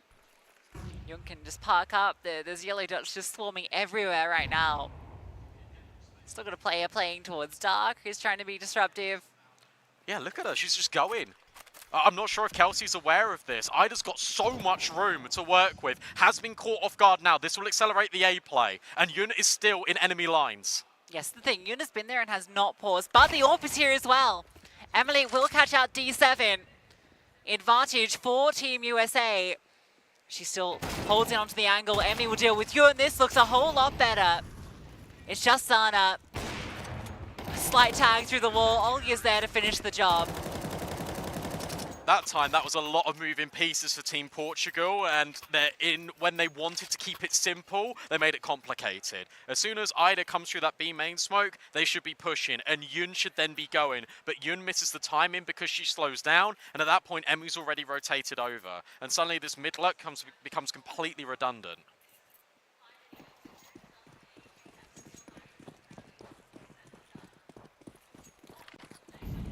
At least that's something, but it needs to be consistent. It needs to be a flurry of rounds here. That flash is perfect from Mads. Emily will finally get the best of Zana, but not for long. It's even yet again. It's good to see Emily taking some of this initiative. Yeah, it's what we wanted, right? Nice opening. Well, actually, I mean, Kelsey fell, so at least it's even. But look at this reaction. You've got to bear in mind that every single time USA go to plug mid, it comes from Emily. Emily has now gone for the peak in dark. The reaction for Team Portugal, no one's going to be in mid. We'll just take the space. I mean, no one's in mid most of the time anyway, to be fair, so they'll happily take that space. D7 on the lurk this time. Will spot one, but Emily again is here. That's further confirmation, though. The AWP is still on B. You just accelerate. Olya needs to hold A, and she does for the first and the second. And now it's just left to Ida. One player remains on this A bomb site, but she's trying to mind game it. Yeah, disengages, and she's done it quite quickly, so she's going to be able to get pretty fast over towards B if she wants to go there. Emmy's taken a very forward position in B main, given that they don't have any control elsewhere, but Ida's actually going to go through middle. Oh, this could work out really well, because if Emily doesn't check her corner, okay, she's back on the line. Oh, the timing. She's heard her run away as well. You've got to remember that Olya's still low on A. Yeah, but if you're Ida, you're kind of tempted to chase this AWP, right? Emily comes back. Ida will convert the spray. Player's still low on A. Very low is Olya. She hides behind the cake. Ida might just be able to pull this off, but will she clear Olya? It doesn't look like it. Olya just slides around. Masterfully done. A 3K for Olya. A little bit of frustration let out. USA get a couple of consecutive rounds. And honestly, Brandon, if they can find a fourth, that could be enough. Yeah, I genuinely, I believe so. But what I will say is very similar to D2. It was USA coming back alive right at the end, and then Portugal just snapped the momentum away from them. And that was when the halves were close. This one is not close at all at the moment. The buy is not great for Portugal. Zana's not got an AWP. D7's only on a Tech 9. Can they get this fourth CT round? D7 teases the Tech 9. Maybe a full sense of security because there are rifles on the rest. And again, they look towards middle where they found so much success before. But But again, Emily is present here, and Olya is not that far away to support. Good molly. Really good incendiary. That buys a lot of time because it looked like Portugal wanted to scale quite quickly. Now Emily can begin her rotation to A, but D7 on the Tech 9 has found Olya. That was a flash forward to set up Olya, and D7 wins that fight. Caddy Jerry ruins Maddie. Finally, Emily gets a chance to shine, and she shines brightly. Sana removes Kelsey on the flank through A main, so it has to be Emmy and Emily, the two E's through heaven. Zana close in camera. They know she is here. You can see they want to throw utility forward to isolate her. But Ida, not that far behind, will swing forward, taking the fight into her own hands. And between her and Zana, they will secure that 9th for Portugal. Yeah, really important round there for Zana. Not only getting the kill on towards Kelsey, but when Ida is isolated, she has to come through the smoke. Because you've got that back lanes player as well, just lying in wait in D7. It was so important that I doesn't get isolated there. Good fundamentals in the post plant for Team Portugal. I think 9 is a little bit out of reach now for Team USA. It is still T-side Anubis, but it is the most crucial pistol round they've played all day. Good to see the former Bigger Kiefer core all delivering here as well. All 3 on double digits right now. Saw that with Navi as well from Team Poland. Like, they're playing well together. It's a big old reunion here in Riyadh.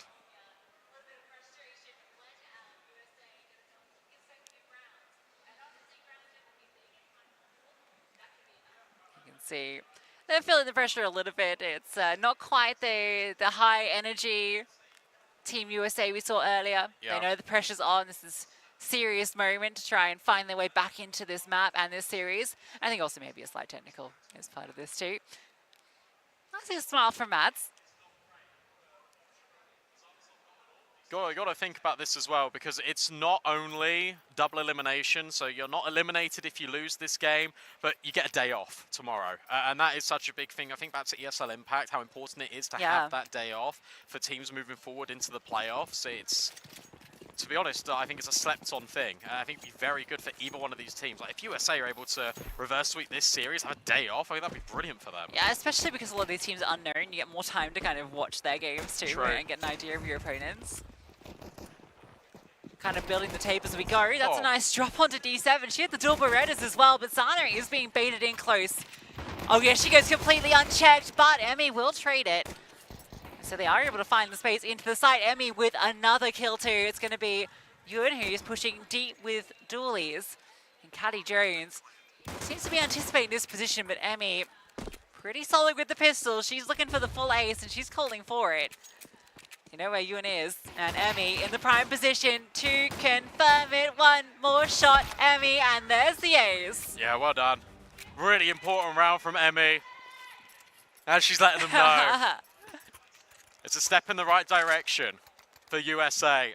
Now it's a chance to build, because you imagine that Team Portugal are going to eco. They've got rounds to play with. They want all the utility. They want all the upgraded weaponry. That's actually, I mean, I know it's an ace on the pistol round, but Emmy's been struggling, all right, after some really strong Dust 2 performances. Her Anubis has been a little bit more of a struggle here today, and those 5 kills definitely will have her feeling very fired up. And we know that, you know, she's actually quite an important part of this team in terms of the energy she brings and the positivity. I'd say Mads' energy can be a little bit more... volatile. Volatile, yeah, is that the word? It's definitely more fiery. Yeah. Whereas Emmy, I think, is more of the jokester of the group, right? That's the vibe that she brings. So if she's in a good, positive mood, that energy radiates throughout the team. Yeah, it is true. And also, the best speak so highly of her, and she deserves it, because over the years, she's been proving that she is one of the top talents in the USA. It's now time to prove it, though, on the biggest stage. And hopefully that will kickstart her confidence. I mean, her stats look great now after that ace. Yeah, it really helps, doesn't it? Look at this, though. Round 1. From the word go, we've already got a deep stairs smoke, we've got proactivity coming out of Portugal, not only in mid, but also in dark. They set the tempo early by just denying all this information immediately. It does mean they've dropped 3 of their smokes in the first 30 seconds. And they haven't really done anything with the map control actually either. I think they are going to start to look towards pushing B main, maybe. It feels like they need to take some space. It's being held though by Mads. Yun is just so isolated with that MP9 on A that you get a little Such worried. a wide swing. That's so wide from Catty Jones. Emmy more than happy to pick that one up. That push did come through. They just walked out B main, so they have all of this space, but you can see Mads is aware of the possibility. This all hinges on what Yun can find, Oh, actually, no. because if Yun can hold the door, maybe the door can slam shut. Flashbang, absolutely exceptional, and she still gets the kill anyway? That's ridiculous. And now that speeds up this mid play. They're going to get to camera, potentially not in time, but at least in time for the retake. Yeah, potentially. Is there a smoke to land on camera for the C2Ts? You imagine so. So at the moment, they're blocked out from every avenue. Honestly, if you're Portugal, I'd save. You gotta save. But no, they want to give it a slight go. This is risky. You might lose these guns. Nah, they think better of it. Yeah, good call. Good tempo there from USA because they respected Portugal's mid utility. They completely gave up the control and then they went and they looked elsewhere whilst they were still being cognizant of an extremity push being followed up by that mid play. They didn't fall victim to losing players out B.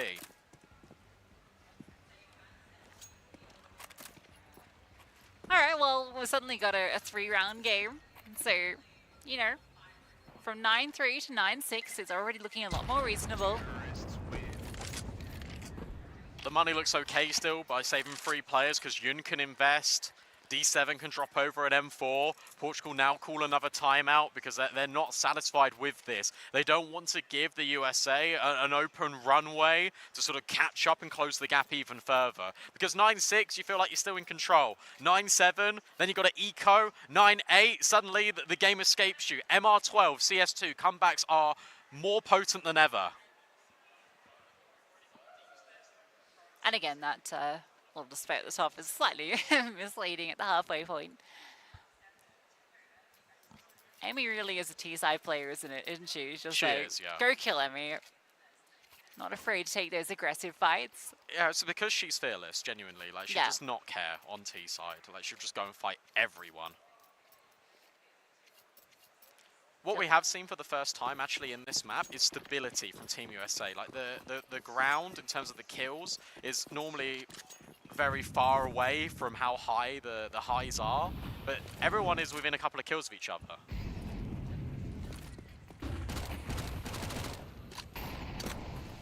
Amy with the Mach 10 has taken space in A main very early.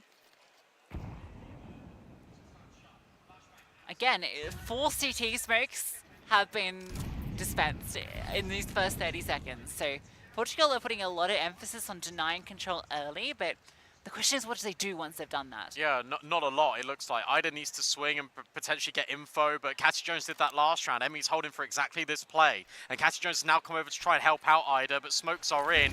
Nade feels good, but what else can you do with it? Flashbang forward, they're already in the site. Catty Jones can only go 1-for-1. Yun also finds a player out A, and now Ida's got space to work with in dark. Yeah, Emmy getting caught is everything. It allows Ida to focus on towards side D7. Now looking to step out through Temple, and she needs to find this space because the rest of the team is moving in from dark. And Ida, what? Sure. That's outrageous. D7 will come around, and finally Portugal get their first CT side round. Yeah, that was the cleanest retake of the whole lot as well, and it's because they were all in position, ready to go. And as soon as you're in position, that's where the contact comes through. And yeah, Ida gets a random kill through the smoke, but it's also facilitated by Yun getting the kill on the lurker and then coming in to help out Ida. It was a 2-player split from each department, and Team USA just couldn't handle it.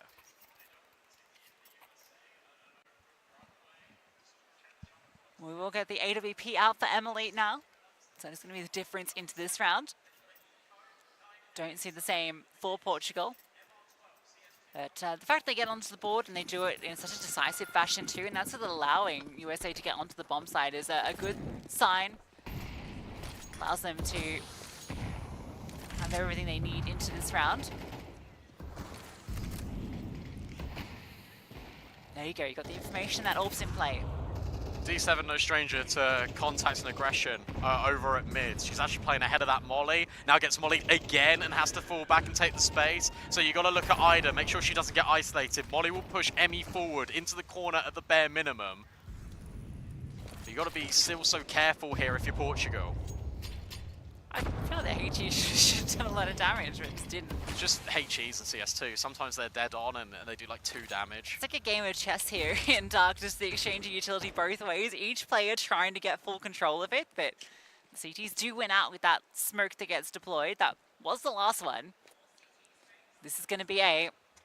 You can see they gather the troops, but a double setup close main. Zana playing anti-flash, Ewan looking for first contact. Oh yeah, will swing, and between the two of them, they've taken down 3. And Zana's not done yet. Zana's gonna keep on charging through, and you cannot stop Zana. Really well played from Zana because Ida had walked through Dark at the same time. She was in water, she even got the dink on the A main player. And at that point, there's 2 choices, disengage or keep fighting. Zana chooses the latter and lets Team USA know that Portugal have arrived here on the CT side. And without a couple of rounds now of no bomb plant, they will be they will be going all in here. So if Portugal win this round, they probably win the series. Double tech 9s. Oh, it doesn't feel good. What a downgrade for Emily, who had that AWP. Ida and Olya will trade 1 for 1. Ads tries to catch out Zana, who's just retreating, but Kelsey does remove Caddy Jones, just the spam through the smoke. Ewan again on the aggressive push, was held for, but Olya is caught out. It's just so dynamic. There's so much going D7's on. in the I was going to back say, D7's push mid. She's got 2 there. What? She just lines them up and takes them both down. And Zana moves into Glyph to remove Mads. It's too much to handle for Team USA. Team Portugal, you see them on one side of the map, suddenly they're in the backline, suddenly they push mid, they're out B, they're everywhere. Yeah, they just got absolutely crunched on there by Portugal from every avenue. D7's just cheating. I told you she's good at Anubis. This is her best map by far. That's ridiculous. She didn't even know there was a second player there. Like that was just a complete freebie. All right. USA, we're on a good run, but now Portugal take back control. 6 chances to close the series. Lock off that playoff spot. A fast play into A, though, could be the answer, but D7 and Zana have their own answers they want to throw for these questions. Emmy gets 1 kill. Ida is low, but Zana is still here, at least for the moment. That's a warning shot. She has 1 HP. Has to be careful dropping that HE onto the smoke. She gets the leg to Emily. You've been brilliant so far, but I don't think the 1v3 is on the cards. The bomb is firmly in control of Portugal. What can she do? Ida's even locking off the fallback. That's on 10 HP. She's just dropped water. They can taste it. They know it's coming soon, and it will be silenced and answered by Catty Jones. It was close on Dust 2, but Anubis is a completely different story, and Team Portugal take the series 2-0. Yeah, they're more dominant on their opponent's map pick than on their own. Team USA put them through the paces on Dust 2, but on Anubis, it was a completely different story. That first half was lights out on the T side. Anubis, you can tell they feel at home here, and that's a massive win for Portugal. They top the group, and yeah, that's, I think, maybe a surprise for some, but some of us are true believers. Never in doubt for Team Portugal. And it was, as soon as they took that timeout, they started becoming a lot more dynamic on that CT side, and it just kept Team USA constantly feeling absolutely horrible. Yeah, but for Team Portugal, they feel great. And they're going to go around now, just some little fist bumps for each other. It's not over for Team USA. It's worth remembering this was the upper game of the group. So thankfully, we have this lovely GSL format with all best of 3s. So even if you lose this upper game, you get down into the lower bracket and another chance to qualify through there. And you still have Team USA as a favorite to make it out of this group. Yeah, absolutely. Look, I still think they showed really good stuff in this series, especially on Dust 2. I was really impressed with the way that Emmy was playing and the fact that she was able to build herself back in on that second half of Anubis as well. I just think some of the other players just went missing a little bit. I think day 1 nerves as well play a part into this, and now you got to reset. You were so close into having a day off, but now instead you've got to come back here and play another best of 3. But every single best of 3 now, your tournament life's on the line. Yeah, absolutely. But, you know, it's all good experience for this team, and I think they did show, we kind of mentioned, the Dust 2 loss even though it was a loss, looked like some of their best CS, and this is against one of the teams that we would put forward as a favorite to make it deep. You have them as a favorite, Yeah, so I the whole do, thing, yeah. but you know, I have them as a favorite at least to get into the kind of top 4. So, you know, to show up this strong against Portugal, I think is a great sign for Team USA, and honestly, I'm impressed by what I've seen from them. Yeah, I'd say so as well. I think definitely coming into this, when watching the qualifier games, I didn't really know where to put USA in terms of, are they going to be competitive? Are they going to look like they're going to shake up the group a little bit? Initially, I thought no, but they've definitely surprised here. And I think Oya and Emily in particular have been phenomenal. And I hope that continues, because if that doesn't continue, that's where it's going to get scary for Team USA moving forward. Yeah, you can see all the individuals. There's some really strong, talented players there. They just didn't necessarily all show up at the same time. They did, you know, for a moment there on Anubis, but it's kind of like flashes from each one, right? We got the Emmy Ace and the pistol round and things, and then, you know, a couple of multi-kill rounds after that, but a very quiet CT side, for instance. Yeah. Emily actually delivered a little bit more here on Anubis than she did on Dust That's 2, true. but then it came at the cost of some of the other players. So it feels like just the consistency across the team, getting everyone to perform at once, has been a slight struggle, and you know that's always going to be the case. You know, for some of these players, you know, not having as much experience on LAN, but and also together. Yeah, and also the same could be said for Catty Jones and Yun, right? Yeah. Two of the players that are lesser experienced for Team Portugal, but Catty Jones I think was brilliant this series. Yun really stepped up on Anubis, got some crucial kills on CT side, knocking out A main in particular. So for them, it's really good. It's a stage game as well that they've now got that experience of playing. And the fact that you've now got a little bit of time off to reset, get ready for the playoffs. Team Portugal, it feels like they're in the driver's seat. Yeah, absolutely, and yeah. That's, I think, our game wrapped up. We're going to now go talk to the devs, see what they have to say about that one. Yes, indeed. Thank you, Lucy. Portugal are first team through to the playoffs. A nice, healthy top of the group seed as well, so that should help them in the quarterfinals. All in all, chaps, second map looks comfortable. They played a fabulous series. I'm not sure we could ask for a whole lot more. No, again, in many ways, like we saw from Poland in the first series they had, we were, you know, thoroughly impressed and happy with what we saw. I think we could say the same for Portugal, really, with what we were given here. I think, especially Nubis, that was quite a statement, honestly. Yeah, they were just so in control of that first half. It felt like any of Team USA's aggression was not really effective. They were ready for it in general. Sometimes they'd even have 2 or 3 players just waiting outside B main, for example, just waiting for that one flash, and then boom, they just deny the aggression completely.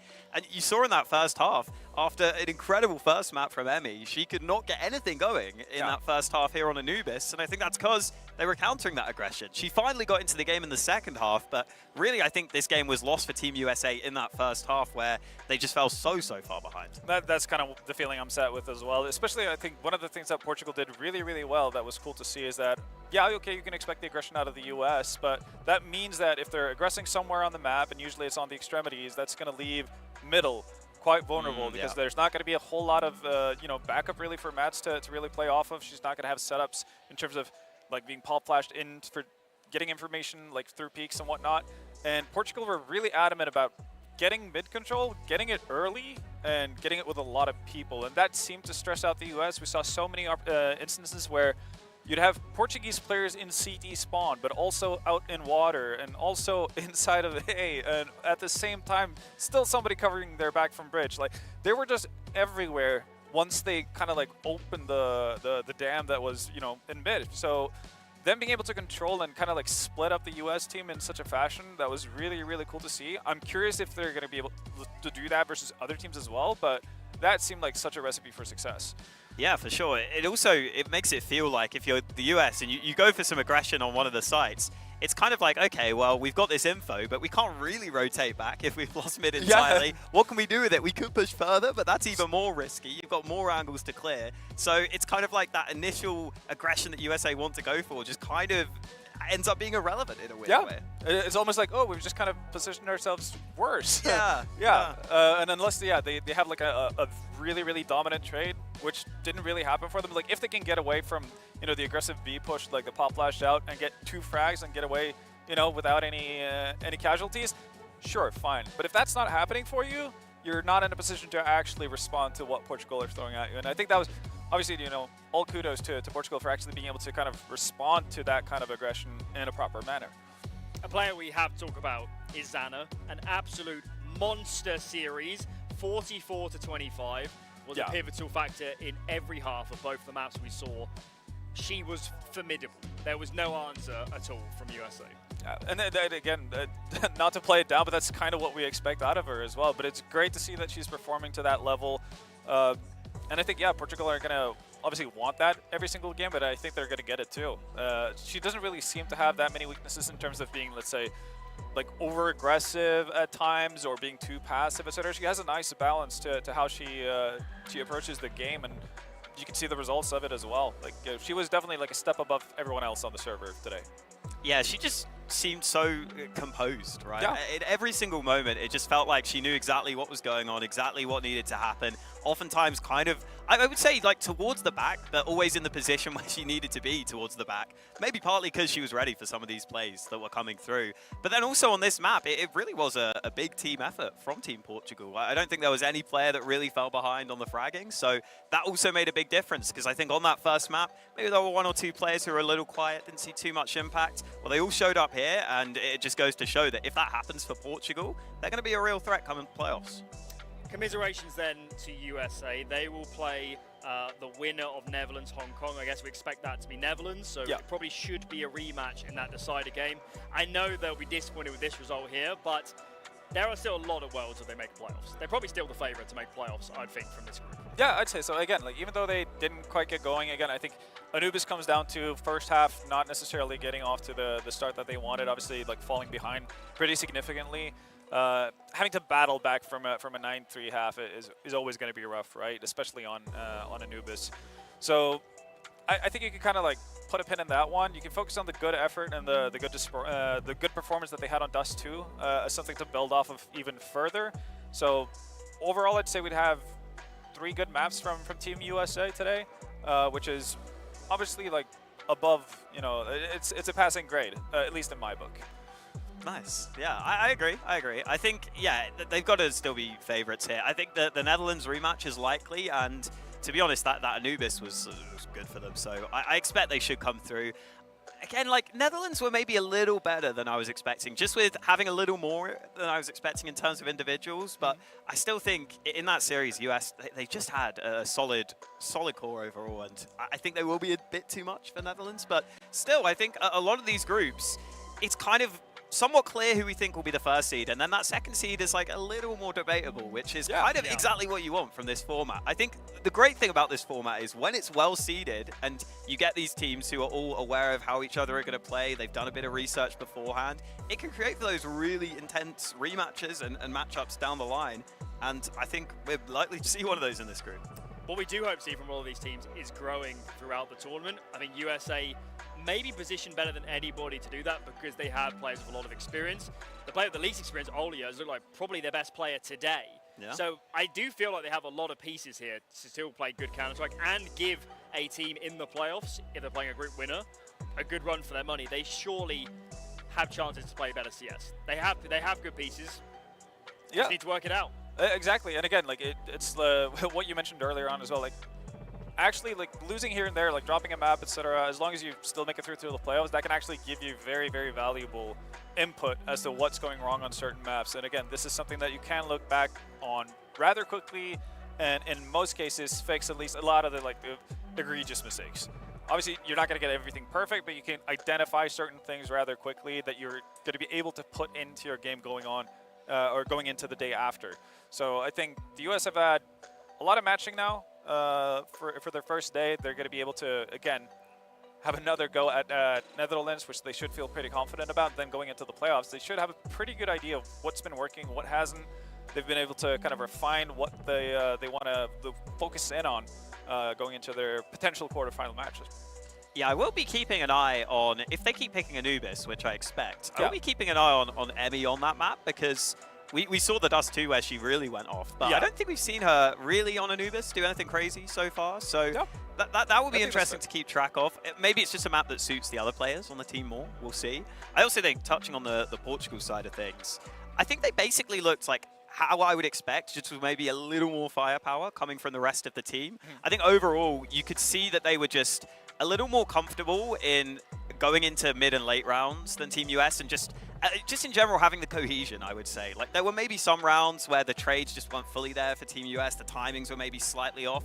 For Team Portugal, it just felt like it was generally much more comfortable and solid. And I don't know if that's comms or if that's just comfort, but they look like the more comfortable team as a team here, which I think was honestly probably the biggest difference maker. Yeah, again, like cohesiveness kind of like fits very well in my head, and I think we saw a couple of examples of it. If you think about, again, one of the I guess you can't really call that like a T-set execute from Portugal, but again, like the way they were going through mid and then eventually grabbing map control, splitting Team US in two, and then from that point on, eventually converging on that A bomb site as a unit, again, like timing it correctly, nobody actually just running in first, having proper spacing between people, actually getting into the site was a bit of a, I guess, a polarizing thing to then see the US towards the end of their T side. You have the BX sec, basically the majority of them popping through a smoke, going into the bomb site, and you don't really have a clear plan for the first two players as to what they're clearing out, and you only have like a single flash to kind of get them into the site as well. There's no like additional follow-up on the util side as well, which becomes a little bit too dry, and unless you have like excellent spacing and then like a clear cut plan of what the two first players are meant to do and what they're meant to look for or where they're meant to look, it can get dicey and it can get like a lot harder to actually get onto sites. And I think Portugal did a really good job of that. The US still have some work to do. If we start thinking about the tournament overall, of course, seen a few teams now today. In a hypothetical world where Poland played Portugal, I'm sure we'd still favour Poland, but based on what I've just seen, there are some serious individuals that Poland will have to deal with if we get that sort of matchup. Absolutely. And what about like the off matchup that we're going to have with Viku and Zana? That's going to be sick. So obviously, and that could be like pretty incremental for, or like pretty crucial really for what the outcome of the game could be, possibly. Again, we saw kind of the op diff on Dust 2, right, for Portugal. How much that mattered didn't come as much into play, even though Zana had a fantastic game on Anubis as well. But those things matter. So yeah, if we can have an op battle between those two, for instance, I would love it. Yeah, and I think I'd probably edge it to Zana in that specific matchup, but that's something I don't think you can say for a lot of teams Poland are going to have to face. So that could actually make an interesting challenge in itself. So we have Group A, of course, we've spoken already about that upper side. Netherlands, Hong Kong will be tomorrow morning, and I believe the decided games will all be tomorrow afternoon. So yeah, we expect it to be USA, Netherlands. Let's roll straight on to Group B and see how that one is playing out, because I don't think we've seen many of those games over there. That was the France-Sweden group, which I guess we tipped France. Yeah. You had France as a group favorite, and then there was obviously the debate between Sweden and Argentina, who would make it out there. I still possibly feel like after all these years of seeing CS, a team from Kazakhstan can just show up. I feel the exact same. With good players. You can never write like Eastern European teams out in that sense. It's like, or I guess Kazakhstan is Indonesia in that sense, but like you can't write those countries out because they will have sneaky like talent just hidden somewhere.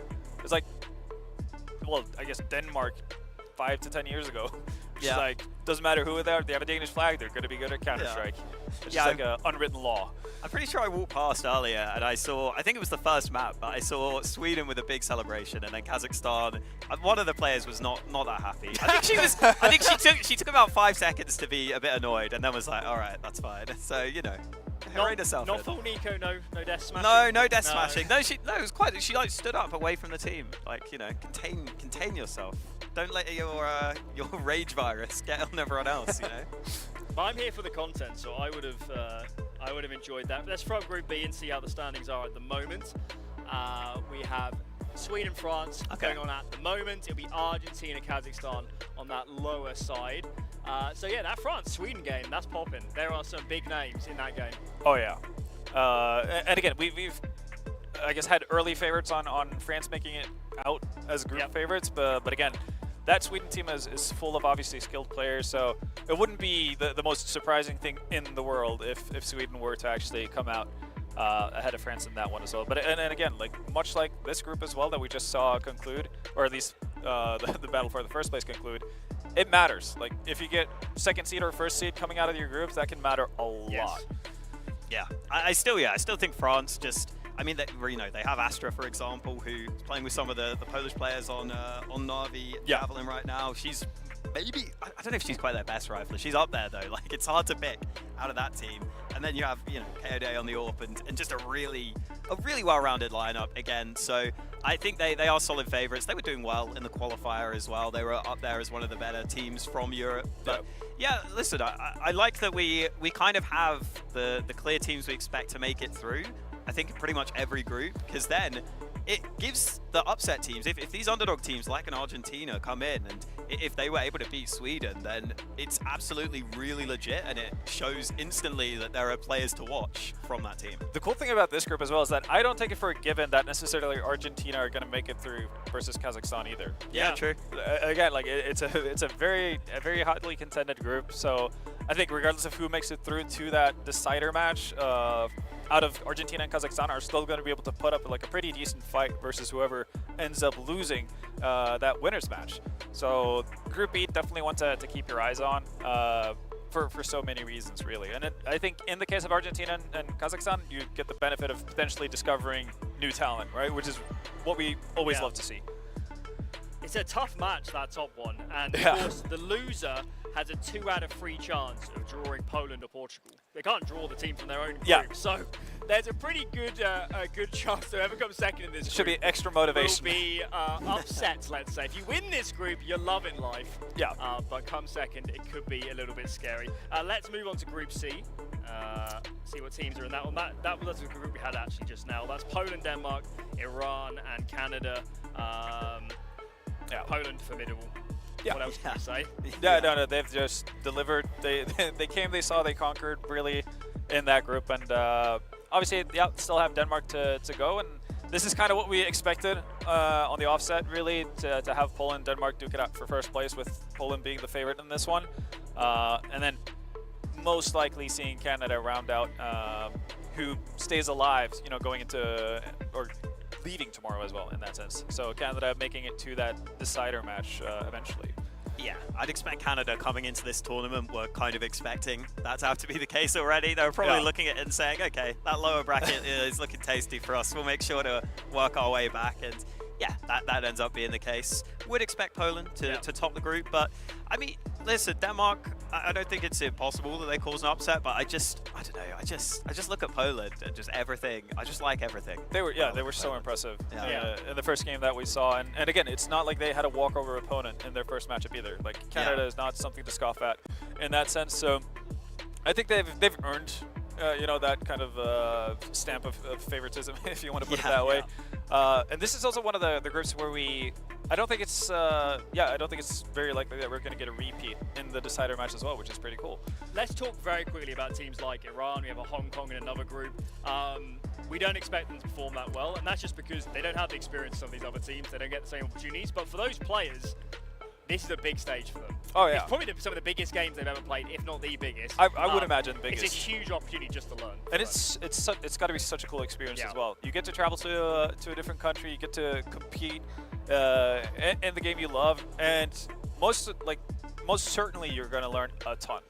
Like, there's so much to pick up on. You're going to get finally, like, if you're really good within your region, for instance, that's one thing. But then getting tested against like some of the top talent in the world, and kind of see where you're at. That's so exciting, and that should be like such a big motivator as well for a lot of these teams that don't get the same exposure or as many opportunities to play at top tier events. So hopefully, you know, this is going to be a springboard for them to, again, continue to working on their craft and coming back, obviously, at later stages to do even better. And finally, we have Group D with Spain, South Africa, Norway, and Australia. This might actually be my favourite group, because it does feel like these results could go so many directions. Of course, Australia have some big individual players. Maybe Spain have a bit of a better team. Who knows? South Africa have got some punchy names, and of course, Norway, home favourite here on the desk. We want big things from them, don't we, in that losers game? No, again, obviously, from my end, I'm hoping that Norway makes it through to that deciders game. Whether they're going to face Spain or Australia, obviously that's possibly a tough call, but Spain did play really well in the qualifiers again, so they've showed themselves to be a solid team, right? And maybe that's going to be enough to topple Australia and BB. So if there was a rematch, I'm excited for it. I could do Norway, Australia yet again. I'm happy to see that. Obviously, it was a very, very close game. I think 2-1 kind of goes to speak to that, but OT on map 2, and then what 13-9 on map 3 as well. So nothing's a given really. Like, we could potentially get any team here into the playoffs.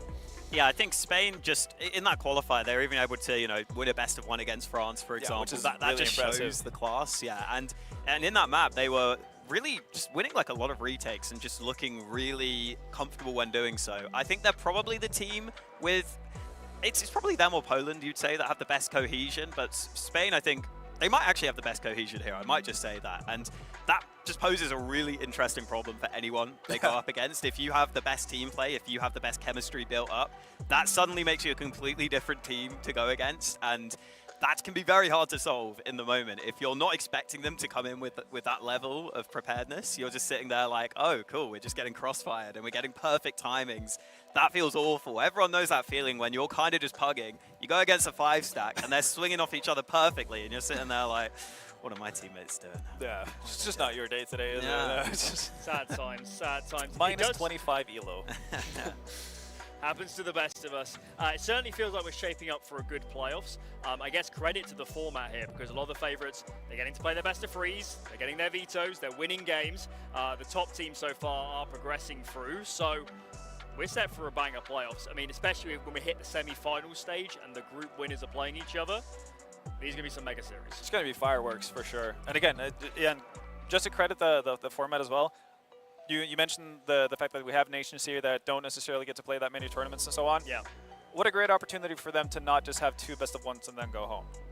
Right? You're going to get to play multiple games. You're going to get to play a best of 3 series each time. You're going to get so much more opportunities to actually see how the better teams play and pick up so much like experience and just learning and wisdom from that, which I think is fantastic, really. So like the format just benefits everyone, both the ones who are here to kind of take the next step and the ones that you expect to perform each and every time. Yeah, and it should set up the playoffs really nicely, because I think we should get the top seeds going through. No best of 1 upset, and then suddenly you get the 2 favorites in the quarterfinal. Nothing like that. We're expecting all the top teams and top seeds to have a good chance to get straight to the semis, and that's when you can really get cooking. So I think these playoffs are going to be set up to be really, really fun. There you go. That's going to wrap us up, lads, for day 1. There are still some games ongoing, but not on stream. But still, I'm sure you can find them in various places. You're going to keep up with those results. Tomorrow morning will be the start of those losers games, and then tomorrow afternoon to evening we will have the decider games to send 4 more teams into playoffs. That will be at 12 p.m. local. We'll kick off those games tomorrow. So either way, that wraps up for day 1. We'll see you tomorrow. Have a good evening, and come back for some more action here on WEC with Iesf.